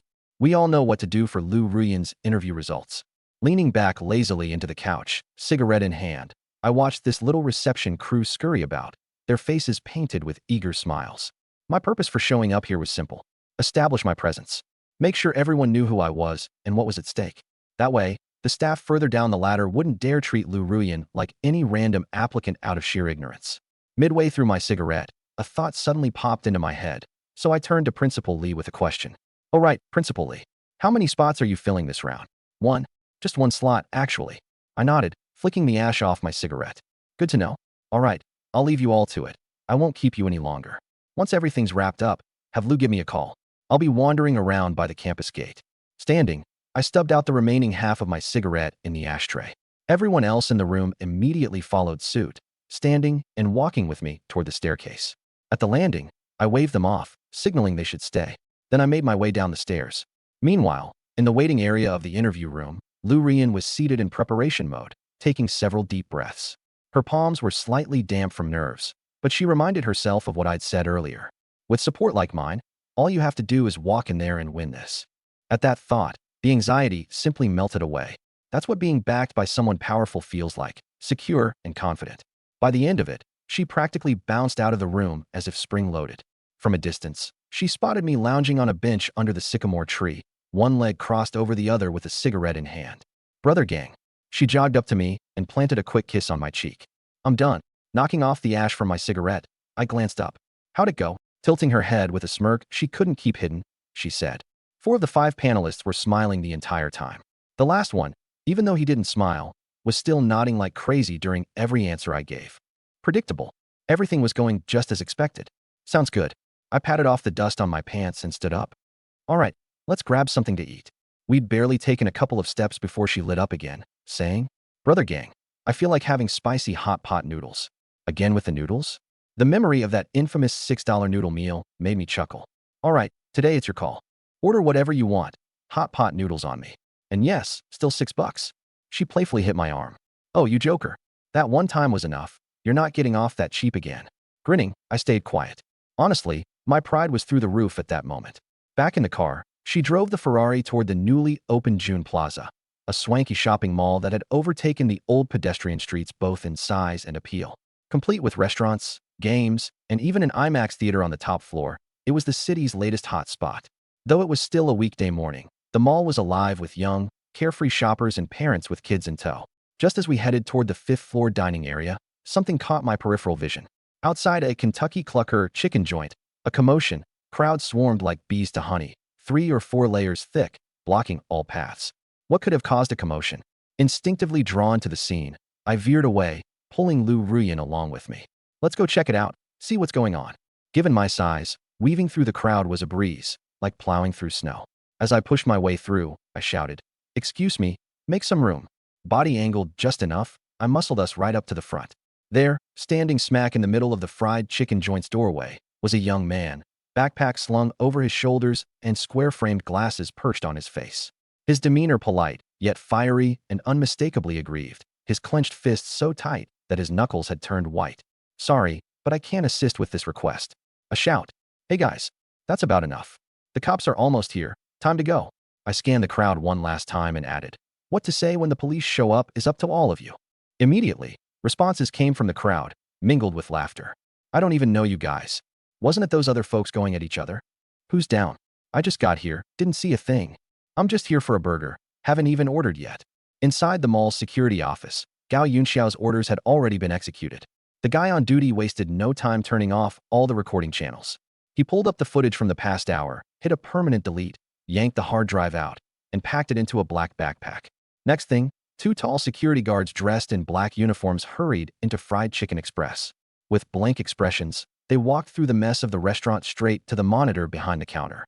The store manager glanced at them, stepped aside without a word. The guards unplugged the hard drive, shoved it into their bag, and left just as quickly as they came. The pair walked through the corridors, took the elevator down to B2, then disappeared into a secluded corner. They pulled 2 hard drives out of the bag and smashed them with a hammer in 3 quick hits. Out came a bottle of concentrated sulfuric acid. They poured it into a container with the crushed remains, letting it dissolve. In less than a minute, they used pliers to pull out the remnants, tossed them into a metal bin, poured gasoline in, and lit it with a flick of a lighter. Flames roared, thick smoke billowed. When the fire finally died down, only a charred, powdery residue remained, nothing recognizable left. From entering the restaurant to total destruction, it took under 8 minutes. Outside the Fried Chicken Express, the crowd watching didn't disperse. Instead, it grew larger. Some people whipped out their phones to record, posting updates on social media. Others squatted, joking, "You think that guy's nose is broken?" A few ladies even busied themselves adjusting each other's hair and collars, making sure no camera had caught the little scuffle they'd just been part of. No one knew who called the cops, but they showed up leisurely a good 20 minutes later, 2 patrol cars pulling into the plaza's entrance at a crawl. Compared to their usual 5-minute response time, this was a whole different pace. The responding officers, upon hearing it involved those foreigners, had prioritized other civil calls first. Because, hey, first come, first served, right? You don't get to cut the line just because you're special. The officers pushed through the crowd and entered the restaurant with the calm demeanor of someone on a regular patrol. 5 people were still on the floor. 2 had come around and were now holding their heads, swearing in an unfamiliar tongue. The officer nudged the lankier one with his foot. "Hey, what's going on?" The guy yelled in broken Chinese. "They hit us. Chinese people. Many Chinese people." The cop scanned the onlookers. "Who hit them?" The crowd, in perfect unison, shook their heads. "No idea. Didn't see. I was here for a burger. They were already on the ground when I came in. Maybe they fell on their own, right? I heard someone say they got drunk and tripped over. Could they be scammers?" The officer turned to the staff for answers. A young server holding a tray chimed in with the innocence of someone who could star in a public service announcement. "I was in the back frying chicken. Didn't notice anything happening out here." Another raised his hand. "I just stepped outside for a smoke. Only got back now." "I was in the bathroom," said a third. Someone else added, "I was on my phone. Didn't even look up." The manager had his apron and hat back on by now. Stationed behind the counter, wiping it down idly, he added, "The cameras have been down. Stopped working about an hour ago. Haven't gotten around to fixing them." The officer then questioned the mall's security team, only to hear the same story. Tech issues with the surveillance system. Still troubleshooting. No footage available. The lead officer stood there, hands on his hips, taking in the scene. 5 groaning foreigners on the floor, surrounded by over 300 people radiating innocence. He let out a long sigh. Not even a celestial being could sort this out. Not that he wanted to try. He pulled out his phone to report in. Incident at Fried Chicken Express, June Plaza. 5 foreign nationals injured. Preliminary cause appears to be drunken altercation. Investigation ongoing. No surveillance footage or eyewitness reports available. Ending the call, he glanced to his colleague. "Get an ambulance. Let's get them out of here first." The junior officer grumbled. "All right, fine." Afterwards, the 5 were loaded onto ambulances. The lankier one tried to bark something as he clung to his stretcher, but he was shut down by the officer's curt response. "Go to the hospital first. We'll deal with anything else later." And how to deal with it later? Well, that's someone else's problem, isn't it? The crowd finally began dispersing. By then, I had already stepped away with Lu Rian. We were upstairs on the 5th floor, tucked into the farthest booth of a mala hot pot shop. 2 steaming bowls sat before us. Sweating bullets, we slurped contentedly. As she nibbled on some glass noodles, Lu Rian broke into a grin. "Hey gang, this dinner tastes extra good tonight." Biting into a piece of beef, I nodded in agreement. "Of course it does. Pre-meal exercise helps digestion." The 2 of us exchanged a look and burst out laughing together. After we left the hot pot place, I felt all warm and fuzzy inside, my mood as good as my full stomach. Riding shotgun in the car, while Lu Rian started the engine, I dialed Su Pengfei's number. 2 rings, and he picked up. It was quiet on his end, probably in his office. "Hey bro, just a quick heads up." My tone was casual as I briefly outlined the situation. Some foreigners caused a scene at the mall. There was a brawl, and everything, cameras, evidence, was taken care of. The injured? Sent to the hospital. I left out the play-by-play details, knowing that he'd get the picture.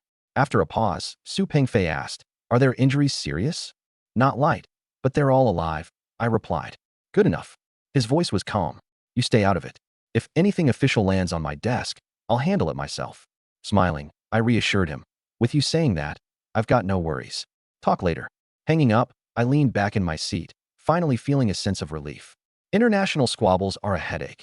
Not because the higher-ups take them too seriously, but because some nobody down the chain might try to curry favor with the foreigners and blow the whole thing out of proportion. I wasn't particularly worried. Even if the matter escalated, I could deal with it.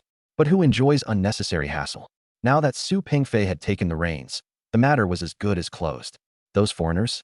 They'd spend some time recovering in the hospital, then face either deportation or some half-hearted mediation. No one would ever figure out who threw which punches. The official conclusion would be, foreign tourists involved in a suspected drunk brawl, recovered and discharged in stable condition. Oh, by the way, Su Pengfei was at an important juncture. Next month's city leadership shuffle would see major changes in lynching. As the guy who divvied up the credit from the TT Industrial Park project sure-handedly, his faction had all shared in the spoils. His own connections were, well, let's just say solid for now. Ta Zuosangla Shirtu, Mu Baoser Rong Ta Churen Linqing's Political and Legal Affairs Committee Secretary, the third in command. While his rank hasn't increased, the authority he wields is entirely on a different level. The key is, he's young. Give it another 2 years, and he could very well secure the top position. I slid my phone back into my pocket, catching a glimpse from the corner of my eye of Lu Rian steadily steering the car out of the garage. Then I suddenly recalled something. Right when I was throwing punches earlier, I think I heard the system go ding. At the time, I was way too focused, delivering a kick right to the tall, skinny guy's head, and I vaguely caught an electronic notification in my ear. But I didn't bother to check then. Hey, System Daddy, are you there? Closing my eyes, I willed my thought. Ding. A semi-transparent system panel popped up, displaying a line of text. Limited time mission, national feud, and personal grudge completed. Completion ratio, good. Mission reward, 1 identity drawing opportunity. I stared at that line of text for a good 3 beats, grinning ear to ear. An identity drawing opportunity. This thing's beautiful. Since binding with the system, I've drawn identities twice. The first time, the Blade and Bullet King of Lynching transformed me from a small-time tile sales owner into an overlord who controls both the underworld and the mainstream in lynching. The second time, the man behind the scenes connected me globally to networks in Southeast Asia, Africa, and the Middle East, with links leading to mercenaries and warlords. Each draw expanded my world map, like someone lighting up unseen zones on a virtual game. And now, this time, what surprises await? The thought only excited me further. Step on it. Pick up the speed. Let's hurry home. Lu Rian heard the urgency in my voice, and her foot pressed the gas pedal harder. The Ferrari's engine roared deeply, and the car's body surged forward instantly. She turned her head slightly to glance at me. What's going on, brother gang? Grinning foolishly, pleased as a kid who landed a winning lottery ticket and refuses to share the excitement, I retorted. Don't ask about social matters. Just focus on driving. Seeing me like this, her curiosity clearly piqued, but she chose not to press further, flooring the gas even more. The crimson Ferrari became a streak, slicing its way through lynching streets. On a weekday afternoon, traffic on the main roads was light. The Ferrari maneuvered smoothly, overtaking several sluggish sedans, and the resonating exhaust echoed against the surrounding high-rises. From June Square to Huaching Overseas Town, the 20-minute drive was cut down to half. As we swerved into the underground garage, the tires screeched sharply against the concrete before settling perfectly into the parking spot. Before the car even came to a complete halt, I yanked open the door, leaped out, and dashed straight to the elevator without bothering to shut the door behind me. Lu Rian sat bewildered in the driver's seat for a few seconds before finally killing the engine and stepping out, her face etched with perplexity. What's going on with Brother Gang now, all of a sudden? Upstairs, I changed shoes and darted straight to the bathroom. Water poured down in torrents as I scrubbed myself head to toe, making sure no spot, from behind my ears to between my toes, was left untouched. After finishing the shower, I swapped into clean clothes and strolled barefoot into the kitchen. I rummaged through the fridge and pulled out apples, oranges, and grapes. I washed them meticulously and arranged them neatly on plates. Then, with a plate in each hand and the third balanced on my arm, I marched into the study and set them ceremoniously on the altar in front of the Guangdong statue. A redwood altar, a bronze statue of Kuan Yu, with an eternal lantern still burning brightly. Fishing out 3 new sticks of incense from the drawer, I struck the lighter with a spark. I reverently placed the lit incense into the censer. The curling candle smoke rose skyward, leaving behind a faint trace of sandalwood perfume. I then took 2 steps backward, bent both knees, and knelt firmly onto the prayer mat. Palms pressed together, I raised them to my brow, sitting upright with unwavering posture. My expression was as sacred as a devout zealot attending a religious ritual. Murmurs escaped my lips, praying for protection. Bless me, System Daddy. Bless me, Lord Kuan Yu. Blessings from all deities in heaven. Hongjun Ancestor, Laozi the Grand Pure One, Heavenly Lord Yuan Shi, Master Tongtian, Lady Nuwa, bless me please. Great Celestial Lord, 5 Directions, and Supreme Elders, Protector Gods, every last deity out there, bestow your blessings. Grant me an excellent identity this time. What I didn't know was that, during my shower session, Lu Ruyan had followed upstairs worrying if something major had gone down. But the moment I entered the house, all I did was dash for the bathroom, rushing all the way back just to take a bath. Then came what she witnessed next, which made even less sense to her. Pressed against the corridor wall, her wide eyes watched the scene unfold. Brother Gang hurries home in a frantic outburst, only to kneel before Kuan Yu after bathing. She opened her mouth slightly, perhaps to say something, then wisely swallowed her words. As the woman of a big man, there's one thing she must always remember. Obey, obey, and for the love of all things, obey, no matter the circumstances. Even if you don't get it, blindly support. And even if you can't, don't stir the pot to create problems. Quietly, she retreated to the living room. Taking a seat on the couch, she turned on the TV but muted the volume, pretending like she had seen nothing. Meanwhile, as I knelt in the study, nearly 5 minutes passed. Only after my knees had grown numb did I deeply inhale and exhale. Mentally, I thought, System Daddy, conduct the identity draw. Ding. Drawing identity. Ding. Congratulations to the host for obtaining the identity. The elder brother of the boss. Would you like to implant this identity now? I froze for a moment. Wait, the elder brother of the boss? What's this identity supposed to mean? Just hearing the name piqued my curiosity. I concentrated, prompting the system for an explanation. The elder brother of the boss, identity introduction. During the early years of capital accumulation, a group of younger brothers, due to unavoidable circumstances, ventured overseas. Wang Gang fully supported these individuals unwaveringly, whether it was money they lacked, manpower they required, or connections they needed, no questions asked. Today, those very younger brothers have established roots abroad. Some climbed ranks in the underworld, achieving prestigious status. Among these notable figures, Japan, core cadre of the Yakuza, Matsushita Kawa, originally Lu Chuan, rose through the ranks from lynching streets. Backed by brotherly support, he manages multiple independent branch operations and controls significant territories. South Korea, Lee Jong-kyu, a figure in Seoul's Golden Gate Group with sway over its key enterprises. Italy, a Chinese-Italian member of a mafia family with legitimate business covers, underserved by extensive personal contacts and private forces. North America, various power holders within overseas tong halls, reigning over distinct city territories with dominance. South America, Oceania, Southeast Asia. In every continent, these once struggling brothers have laid their foundations. Within their respective organizations, they hold substantial authority while maintaining communication and loyalty among themselves. Because they all remember one man's name. Years back, during difficult times, they all owed a debt to a singular figure back in lynching. Brother Gang. Let them surpass you. No matter where they go or what position they achieve, the person they respect the most has always been Wang Gang. In short, Brother Gang may no longer roam the underworld, but the legend of Brother Gang lives on. As I finished reading the entire write-up, I swallowed hard, and only one thought kept circling my mind. Isn't this the ultimate full-chain operation, connecting the underground to the surface? Lin City's guns and blades, stuck in the domestic soil, walking the fine line between legality and clandestine control of Lin City's industrial lifeblood. The man behind the curtain, stretching his strings into war zones and armed factions, providing hardcore tactical firepower.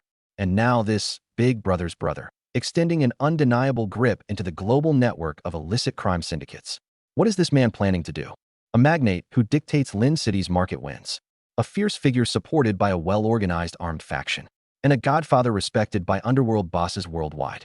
3 layers of identity, in harmony, from root to branch, from light to shadow, surface to subsurface. Absolute synergy. I stared at the line, activate this identity now? No hesitation. Activate. Ding. Root level identity activating. Ding. Synchronizing with reality. Ding. Identity activation complete. A flood of new memories poured into my mind. Just like the last time and the time before. Scenes flashed by, like a film playing at 10x speed. Late night bar, that kid Lu Chuan, red-eyed. Big bro gang, I've screwed up. I gotta flee. At the docks, I handed him a stack of cash, patted his shoulder. Don't bring dishonor to Lin City wherever you go. The crackly long-distance call from Li Zhongjiu the day he made it to Busan port, choking with tears of gratitude and excitement. Faint and further-reaching frames, faces, places, voices, the reel kept playing. But every single moment shared a united undertone. Those people remember me. I stood up from the prayer cushion, my knees felt numbed. Stretching my legs, my gaze rested on the altar, upon the almighty Guan Yu figurine. I humbly bowed, hands held devoutly. Lord Guan, you've worked harder than anyone today. Thank you. Out of the study room, I instinctively closed the door behind me. Lu Rian was cross-legged on the couch, remote in hand, half watching a muted reality show. She threw me a quick glance, sensing my overbearing streak of smug satisfaction. Oh, wrap it up, did ya? She teased. Wrapped, leaning back next to her. A deep exhale, feeling accomplished. Done and dusted. Huh, judging by your grin. Did you hit jackpot or something? Jackpot. I scoffed, yanking her into my arms. Your brother gang needs no lottery wins. That tiny money can't hold my interest. Embracing Lu Ruyan, I carried her straight off to the bedroom, even though it was still broad daylight. But hey, brother gang deserves a celebration, doesn't he? The idle afternoon wasn't much of a plan. Ended up wandering to Lin City's material bazaar. Big mistake. Just walking into the familiar tile shop, an all-too saccharine vibe slapped me in the face. The shop attendants were busy elsewhere.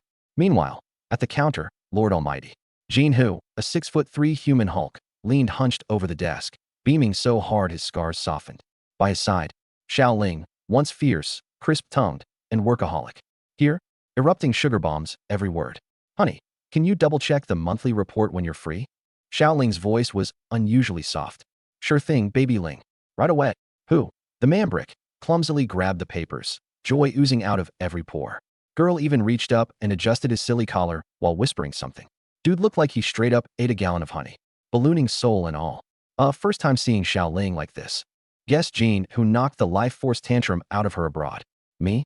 An awkward, oversized light bulb watching the very public exchange. Nope ity nope. Retreated fast back to the ceramic entrances. Smoking one for sanity's sake. Up the tiered porch, gazing the streetcar's hum movements. One blunt self-reflection thought emerged. Why the hell did I come today? Phone buzz, call incoming. That's Li Liang. Yo, big bro gang here. Li Liang's voice brimmed with playful mystery. Brother gang, got a brand new menu up my sleeve. His voice dropped conspiratorially. Authentic premium Japanese style something something, completely untouched. Want a preview? My ears perked right open. New dishes of yours warrant thorough vetting. Part of the trust, brand, long-term etc., priorities, eh? And that's it, huh? Expect me ASAP. Not late. Light banter hung. Hung keys turned ignition. Today sitting sleek A8. Ferrari 2 Sporty. Bentley 2 Flexi Flex. Over here. I called from the driver's side. I got out of the car, looking at Li Liang, who was wandering off toward the back of the vehicle. What are you doing back there? Li Liang straightened up, rubbing his forehead, smirking slightly. You're such a big boss. Heading out and not even bringing a driver. 2 drivers are meeting me here shortly. Handle them when they arrive. I tossed the car keys to the valet waiting nearby and pulled out 2 crisp bills from my wallet, handing them over. The valet caught them with both hands, bowing slightly with a broad smile. Thank you, brother gang. The young man's face lit up. In their line of work, they probably meet plenty of stingy folks. Generous tips like this? A rarity. I headed inside, glancing at the hotel lobby. A grand setup for an event. Red ribbons, a balloon arch, a check-in desk, and a standee promoting a brand logo alongside a large photo of a woman in a white dress. What's happening today? Looks pretty celebratory, I inquired, tilting my head toward Li Liang. Li Liang pondered for a moment and replied, I think there's an event tomorrow, something involving a celebrity. Management's handling it downstairs. Didn't ask for details yet. Want me to call and check? I waved dismissively. Forget it. Priority first. Take me to the food tastings. That's what matters right now. If the Japanese food isn't up to par, our reputation's toast. Li Liang's face broke into an amused, knowing grin as he whispered conspiratorially. No worries, brother gang. The Japanese dishes? Authentic as they come. Flown and fresh. Haven't even been touched yet. Save the talk. Lead the way. We walked toward the elevator bank, side by side. Lynching Grand Hotel had 6 elevators in the lobby, all high-speed, whisper-quiet luxury models. Normally plenty.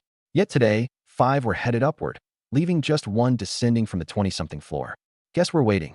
I lit a smoke, leaning casually against the wall. Li Liang joined me, killing time with some idle chatter. Ding! The bell chimed. Not the system, just the elevator's arrival. The door slid open, and I froze. The elevator was packed. 5 broad-shouldered men in black suits, all wearing in-ear communication devices. An intimidating presence, filling the entire cabin space. Behind them, I could barely make out 2 women tucked away. I stood still, figuring they'd step out first. To my surprise, the lead man glanced at us briefly and, without a word, reached out to shove me back by the shoulder, muttering, "Move. Get out of the way. Who let y'all wander here anyway? What kind of security does this hotel have?" The flicker of anger in me roared instantly. Who the hell do these goons think they are? On Miterf and lynching? The nerve, a bodyguard, laying hands on me. Without hesitation, I shot my left hand out, grabbing the brute's approaching wrist. A sharp twist, followed by a controlled press downward, textbook disarming. The guy didn't even have time to react. His wrist was twisted and pinned behind his back in mere seconds. Crack. A clear, sharp sound sliced through the air. His wrist was dislocated. Stifling a grunt of pain, he dropped to one knee. The 4 others in black suits, seeing their colleague incapacitated, said nothing, charging straight for me. With a flick of my cigarette onto the ground, I stepped forward to greet them head-on. I've always been handy in fights. Life may have gotten easier in recent years, but those instincts? Still sharp. Add in those health regimen membership perks, and my physical condition's better than it's ever been. Faster reflexes, more power. Even better than my younger days. Sure, these guys are big, but they're textbook examples of assembly line-trained security, standard company tactics with glaring weaknesses. Me? I'm old school, seasoned through actual action. That's a different league. Every one of their moves? Wide open to counter. Li Liang, standing frozen to the side, gawked. Didn't expect anyone to have the guts to mess with brother gang and lynching. Snapping to his senses, he shouted toward the lobby, "Call backup. Shut off the surveillance." Then, a swift kick, landing firmly in the waist of one of the bodyguards during their uncoordinated aggression. The impact sent the poor guy stumbling. Quick to follow, Li Liang landed an elbow strike to the back of his head. Together, between the two of us, it was over in less than 2 minutes. All 5 were on the ground, one clutching his dislocated arm, one holding his side, probably with busted ribs. Another had been knocked out on the spot after an ill-advised charge, courtesy of my sweeping leg takedown. Standing over the first guy, Li Liang pressed his head to the floor with his foot, staring down contemptuously. "Do you blind fools even realize where you are? Daring to pick a fight with us? What were you thinking? You're courting death. Stop it, or I'm calling the police." A sharp, feminine voice rang out from the elevator entrance. Turning toward the source, I saw the 2 women I had noticed earlier. The one who stepped forward wore a white dress paired with sleek heels. Her face, refined and classically striking, someone who'd easily stand out in a crowd. The other, younger, wearing a simple dress and glasses, was hiding behind the first, visibly startled. I raised an eyebrow. Well, look who's pulling the big entourage. It's none other than Gao Zhihua. This particular woman was a top-tier celebrity, a bona fide A-lister, known for a string of hit costume dramas and urban series. Familiar face among high-end beauty campaigns. Always a spectacle, always the center of attention. Admittedly, she wasn't exactly young, had been in the industry for some time. But the upkeep? Impeccable. Radiant complexion, a toned figure. Slender legs? Enviably perfect under the spotlight of high heels and the white ensemble. Even just standing there, confidence oozed out of her. A little older? Sure. But a classic A8 Audi is still top-tier luxury. Iconic beauty, no question about it. But as I studied her further, that stately face was marred by an undeniable frown. Brows drawn tight, lips pursed, disdain written all over her features as she locked eyes with me. Judgment, irritation, blatant disapproval. Probably wondering what kind of barbaric backwater town she'd stepped into. What sort of uncivilized people populate Linqing? Beside her, the petite assistant shielded the actress timidly, peeking out cautiously but with palpable fear. "How could you hit them?" Gao Zhihua's voice rose, inherently indignant. I rolled my eyes. "Did being pretty mean people let you get away with everything? Are you blind? Those pricks shoved me first. I'm defending myself. Ever heard of that concept?" Her expression didn't soften. If anything, it intensified with visible frustration. Her voice rose again, sharper this time. "Even if it's self-defense, you didn't have to resort to such violence. Just look at what you've done to them. This is clearly assault. Malicious intent, no less. We're calling the cops. Absolutely unacceptable behavior." By now, my patience was running thin. "All right, go ahead and call. If you don't, you're on my payroll." Gao Zhihua's cheeks flushed red, trembling in anger. She reached into her bag, pulling out her phone, determined to dial. But then, from the lobby came the hurried, synchronized shuffle of heavy boots. Dozens of hotel guards in matching black uniforms stormed over, flanking our position swiftly to form a complete perimeter around the elevator doors. At the front stood a buzz-cut leader, his demeanor sharp and authoritative. "Brother Gang, Brother Liang, what's going on?" A few more security staff from the perimeter moved to disperse the guests and staff in the lobby. In less than a minute, the entire first floor of the hotel, except for the elevator area, was cleared. The main doors were locked from the inside. All 6 elevators stopped running simultaneously. The background music in the lobby was turned off. Gao Zhihua's hand, holding her phone, froze midair. Seeing the scene before her, the arrogance on her face finally cracked. A slight panic slipped through her expression. Her pupils slightly contracted. She had seen me and Brother Liang dressed so casually earlier that she assumed we held no influence. But the swift and coordinated actions of the hotel were an undeniable slap in the face. Gao Zhihua wasn't new to powerful displays of influence. But this kind of clearing out and locking the doors operation wasn't something that could be improvised on a whim. It was well-trained and decisively executed. And they clearly considered her, this public figure, to be irrelevant. "You? What do you guys want to do?" Her voice quivered slightly. "Are you planning to unlawfully detain us?" "Calm down. This is a crime." I lit a cigarette, took a drag, and exhaled the smoke calmly through my nose. "Didn't you want to call the police? I've been waiting for you to make the call." Gao Zhihua glanced at her phone and froze. A little X in the signal bar. Signal jammer. Her face turned completely pale. Despite operating in the limelight for years, she quickly recalibrated her expression, took a deep breath, and softened her tone. "This is all a misunderstanding. My bodyguard was at fault first. I won't pursue it any further. I need to leave now, so please step aside." I flicked the ash off my cigarette leisurely. "Oh, you don't want to pursue it anymore. Well, I've decided I'm the one who's going to pursue it. Her composure finally shattered. Biting her lip, her eyes started to tear up while her voice softened further. Sir, I was wrong. Please, let us go, all right? I'm a public figure. If something happens, it'll be trouble for you too, won't it? I'll act like today never happened. Let us go, please. I shook my head, a smirk playing at the corner of my lips. You know, I actually preferred that arrogant attitude of yours from earlier. Why don't you try switching back to that for me? Gao Zhuo forced a smile that looked worse than crying. Sir, you've got to be joking. It's really all a misunderstanding. I stubbed out my cigarette on the metal lid of the trash can and spoke lazily. So, how are you planning to compensate me? Hearing this, realization dawned on Gao Zhuo, as if she had grabbed hold of a lifeline. The tension in her body visibly eased. Negotiation. That's good. She quickly nodded. Sir, whatever you want. As long as it's within my power, no problem. I nodded, my tone indifferent. Well, then, you're coming upstairs with me. We'll discuss it privately. Gao Zhuo closed her eyes, her chest rising and falling in resignation, before reluctantly nodding. Power dynamics. She'd been in this circle for over a decade. She'd seen it all. Well, almost all. Just another bite from a dog, she told herself. I waved to the security staff still standing around and called out. What are you all staring at? Want the whole world to see this? Go back to your posts. I then pointed to the 5 men still sprawled on the floor. Take them to the hospital. Reaching into my bag, I grabbed a thick wad of cash, not even bothering to look at it as I handed it to the security manager. Get the team some refreshments. The manager accepted the cash with both hands, bowing deeply, far lower than any bellhop would have. Thank you, brother gang. He turned to the team and bellowed. Stand down. Unlock the main doors. Restore elevator functions. Turn off the signal jammer. With that, the crowd dispersed. The 5 injured individuals were dragged away, and the lobby was immediately restored to normal. Only a few employees rearranged chairs and tables.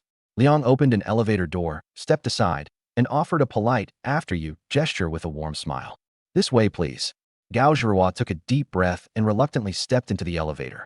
Her little assistant followed closely behind, her head lowered so far it seemed about to merge with her chest. She was as small and shrunken as a quail. Liang and I followed them into the elevator. As the numbers on the display climbed steadily upward, the only sound was our breathing in the otherwise silent cabin. With a soft ding, we reached the top floor. The hallway was spacious and quiet, the dark carpet muffling even the faintest footsteps. Liang pulled out a keycard, handed it to me, then turned to Gao Zhuo's assistant, his tone polite but unequivocal. You'll be waiting with me over there.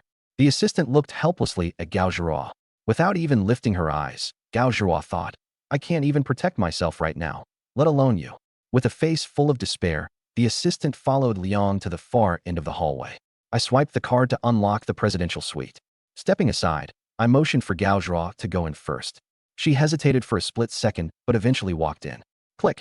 The sound of the door locking echoed softly. I suddenly spoke up. Don't try anything. Gao Zhuo's shoulders stiffened slightly. Her hand, which had been sneaking into her bag, made an easy and unhurried exit as she turned to me with a strained smile. Of course not. I cast a meaningful glance at her bag. The implication was clear. You and I both know if that phone in there has already dialed a number.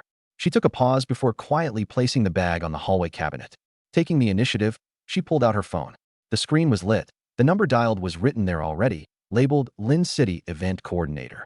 I smirked and walked over to the sofa, gesturing toward the seat opposite mine. Have a seat. She obliged, sitting down with her back straight and hands neatly resting on her knees, a posture so formal that it resembled someone accepting an award. I crossed one leg over the other and lit another cigarette. I'll give you a chance. Go ahead, call whoever you'd like. I'll wait. Gao Zhuo stared at my face, at the calm and casual smile on my lips, and felt even more flustered inside. She'd encountered countless people who carried an air of pretension in the industry. But this man in front of her, no, he wasn't bluffing. He was the real deal.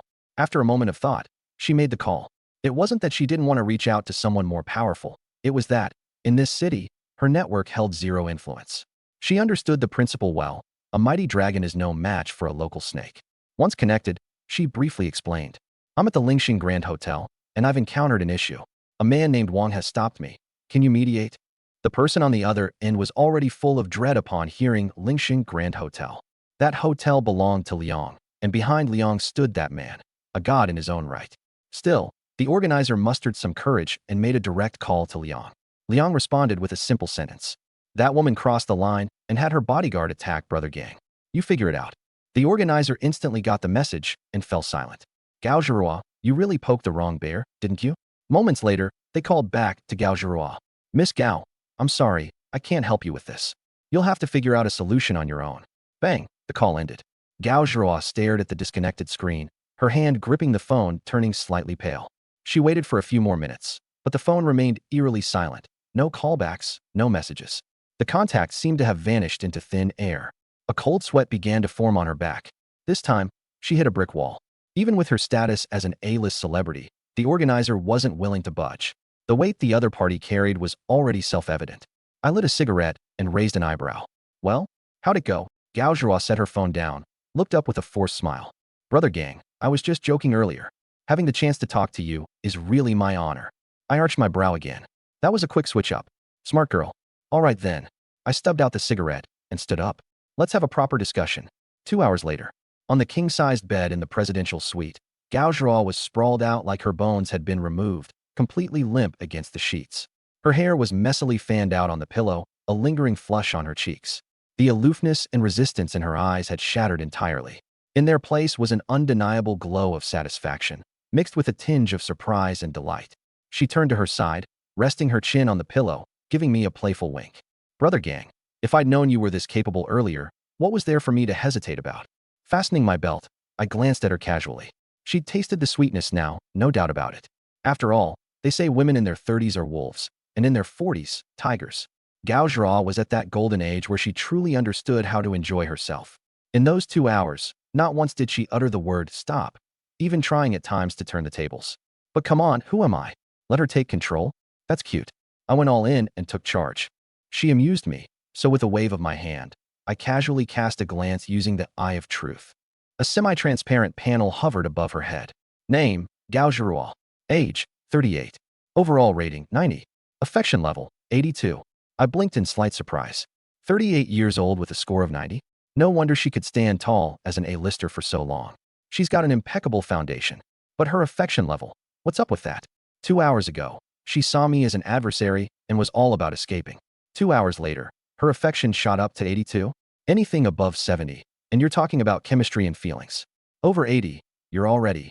Well, let's just say the door to more personal connections is wide open. And here she is at 82, essentially screaming, I'm ready for something long-term. Is this that whole concept of love grows over time? But this, we literally just started. Or maybe that's just how it works in the entertainment industry. They're used to catching feels whenever they roll around with someone. I pondered for about 3 seconds before deciding it wasn't worth overthinking. This industry's ins and outs don't really follow logical rules. From the nightstand, I grabbed a cigarette, bit down on it, clicked my lighter, and took a deliberate pull. Rest up for a bit. I exhaled casually with the smoke. If you're ever stuck here in Lincheng, just give me a call. After all, we're kind of acquainted now. Even if it's just a brush-by sort of situation, lending a helping hand wouldn't hurt. Sprawled across the bed like she had zero plans of moving anytime soon, Gao Zhi merely blinked those glossy eyes at me with a knowing smile. I interpreted it as a silent thank you. Pulling the door open, I walked out. Man, I was starving. Gotta eat something quick. There's Japanese-style cuisine lined up for tonight. A call to my buddy Li Liang confirmed he was chilling in his office. Walking in, I couldn't help but spot his little assistant trembling nervously in the corner.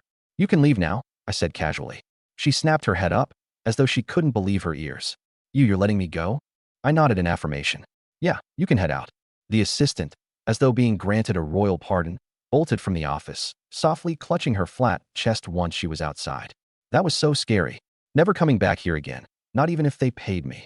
She rang up Gao Zhirua, who told her to head back to the hotel room and rest. The assistant hesitated at how odd her voice sounded, but didn't pry too much. She obediently followed instructions, though she couldn't shake some lingering nerves. Back in the office, Li Liang couldn't hide his mischievous smirk. Brother gang, so how was it? Lighting another cigarette, I kept my expression neutral. Nothing to write home about. Anyway, I'm starving. Have the kitchen whip something up for me. Got to replenish myself. You know, save that energy. Got that big Japanese feast later. Our eyes met fleetingly, sharing a smirk that needed no words. Later that evening, in a penthouse suite, after hyping it up all day, Li Liang's famous Japanese banquet finally arrived. I won't lie, those folks have really fine-tuned the art of service. The novice chef behind this operation might have been a little timid and inexperienced with their approach, but the gravity and sincerity in their technique? Spot on. Talk about attentive. Now that's what I call luxury. Some people are just innately gifted in certain areas, you know? And me? Well, Let's just say I'm carving a very unique anti-Japanese path of my own, finding it more and more interesting as I go. It's almost stirring me to consider whether this newfound skill set of mine deserves to be honed into something long-term, like a full-time hobby. Round after round in battle. Hell, even with the blessing of some next-level stamina cards enshrining me with borderline beast-like endurance, exhaustion inevitably caught up. Not physically, no, but mentally. That satisfying but weary kind of exhaustion post-conquest. Leaning comfortably against the pillows, I whipped out my phone and shot Lu Ruyan a quick text. Not heading back tonight. Crashing with Liangzi instead. Her reply popped up instantly. Got it, brother gang. Rest well. Followed, naturally, by one of her adorable sticker packs.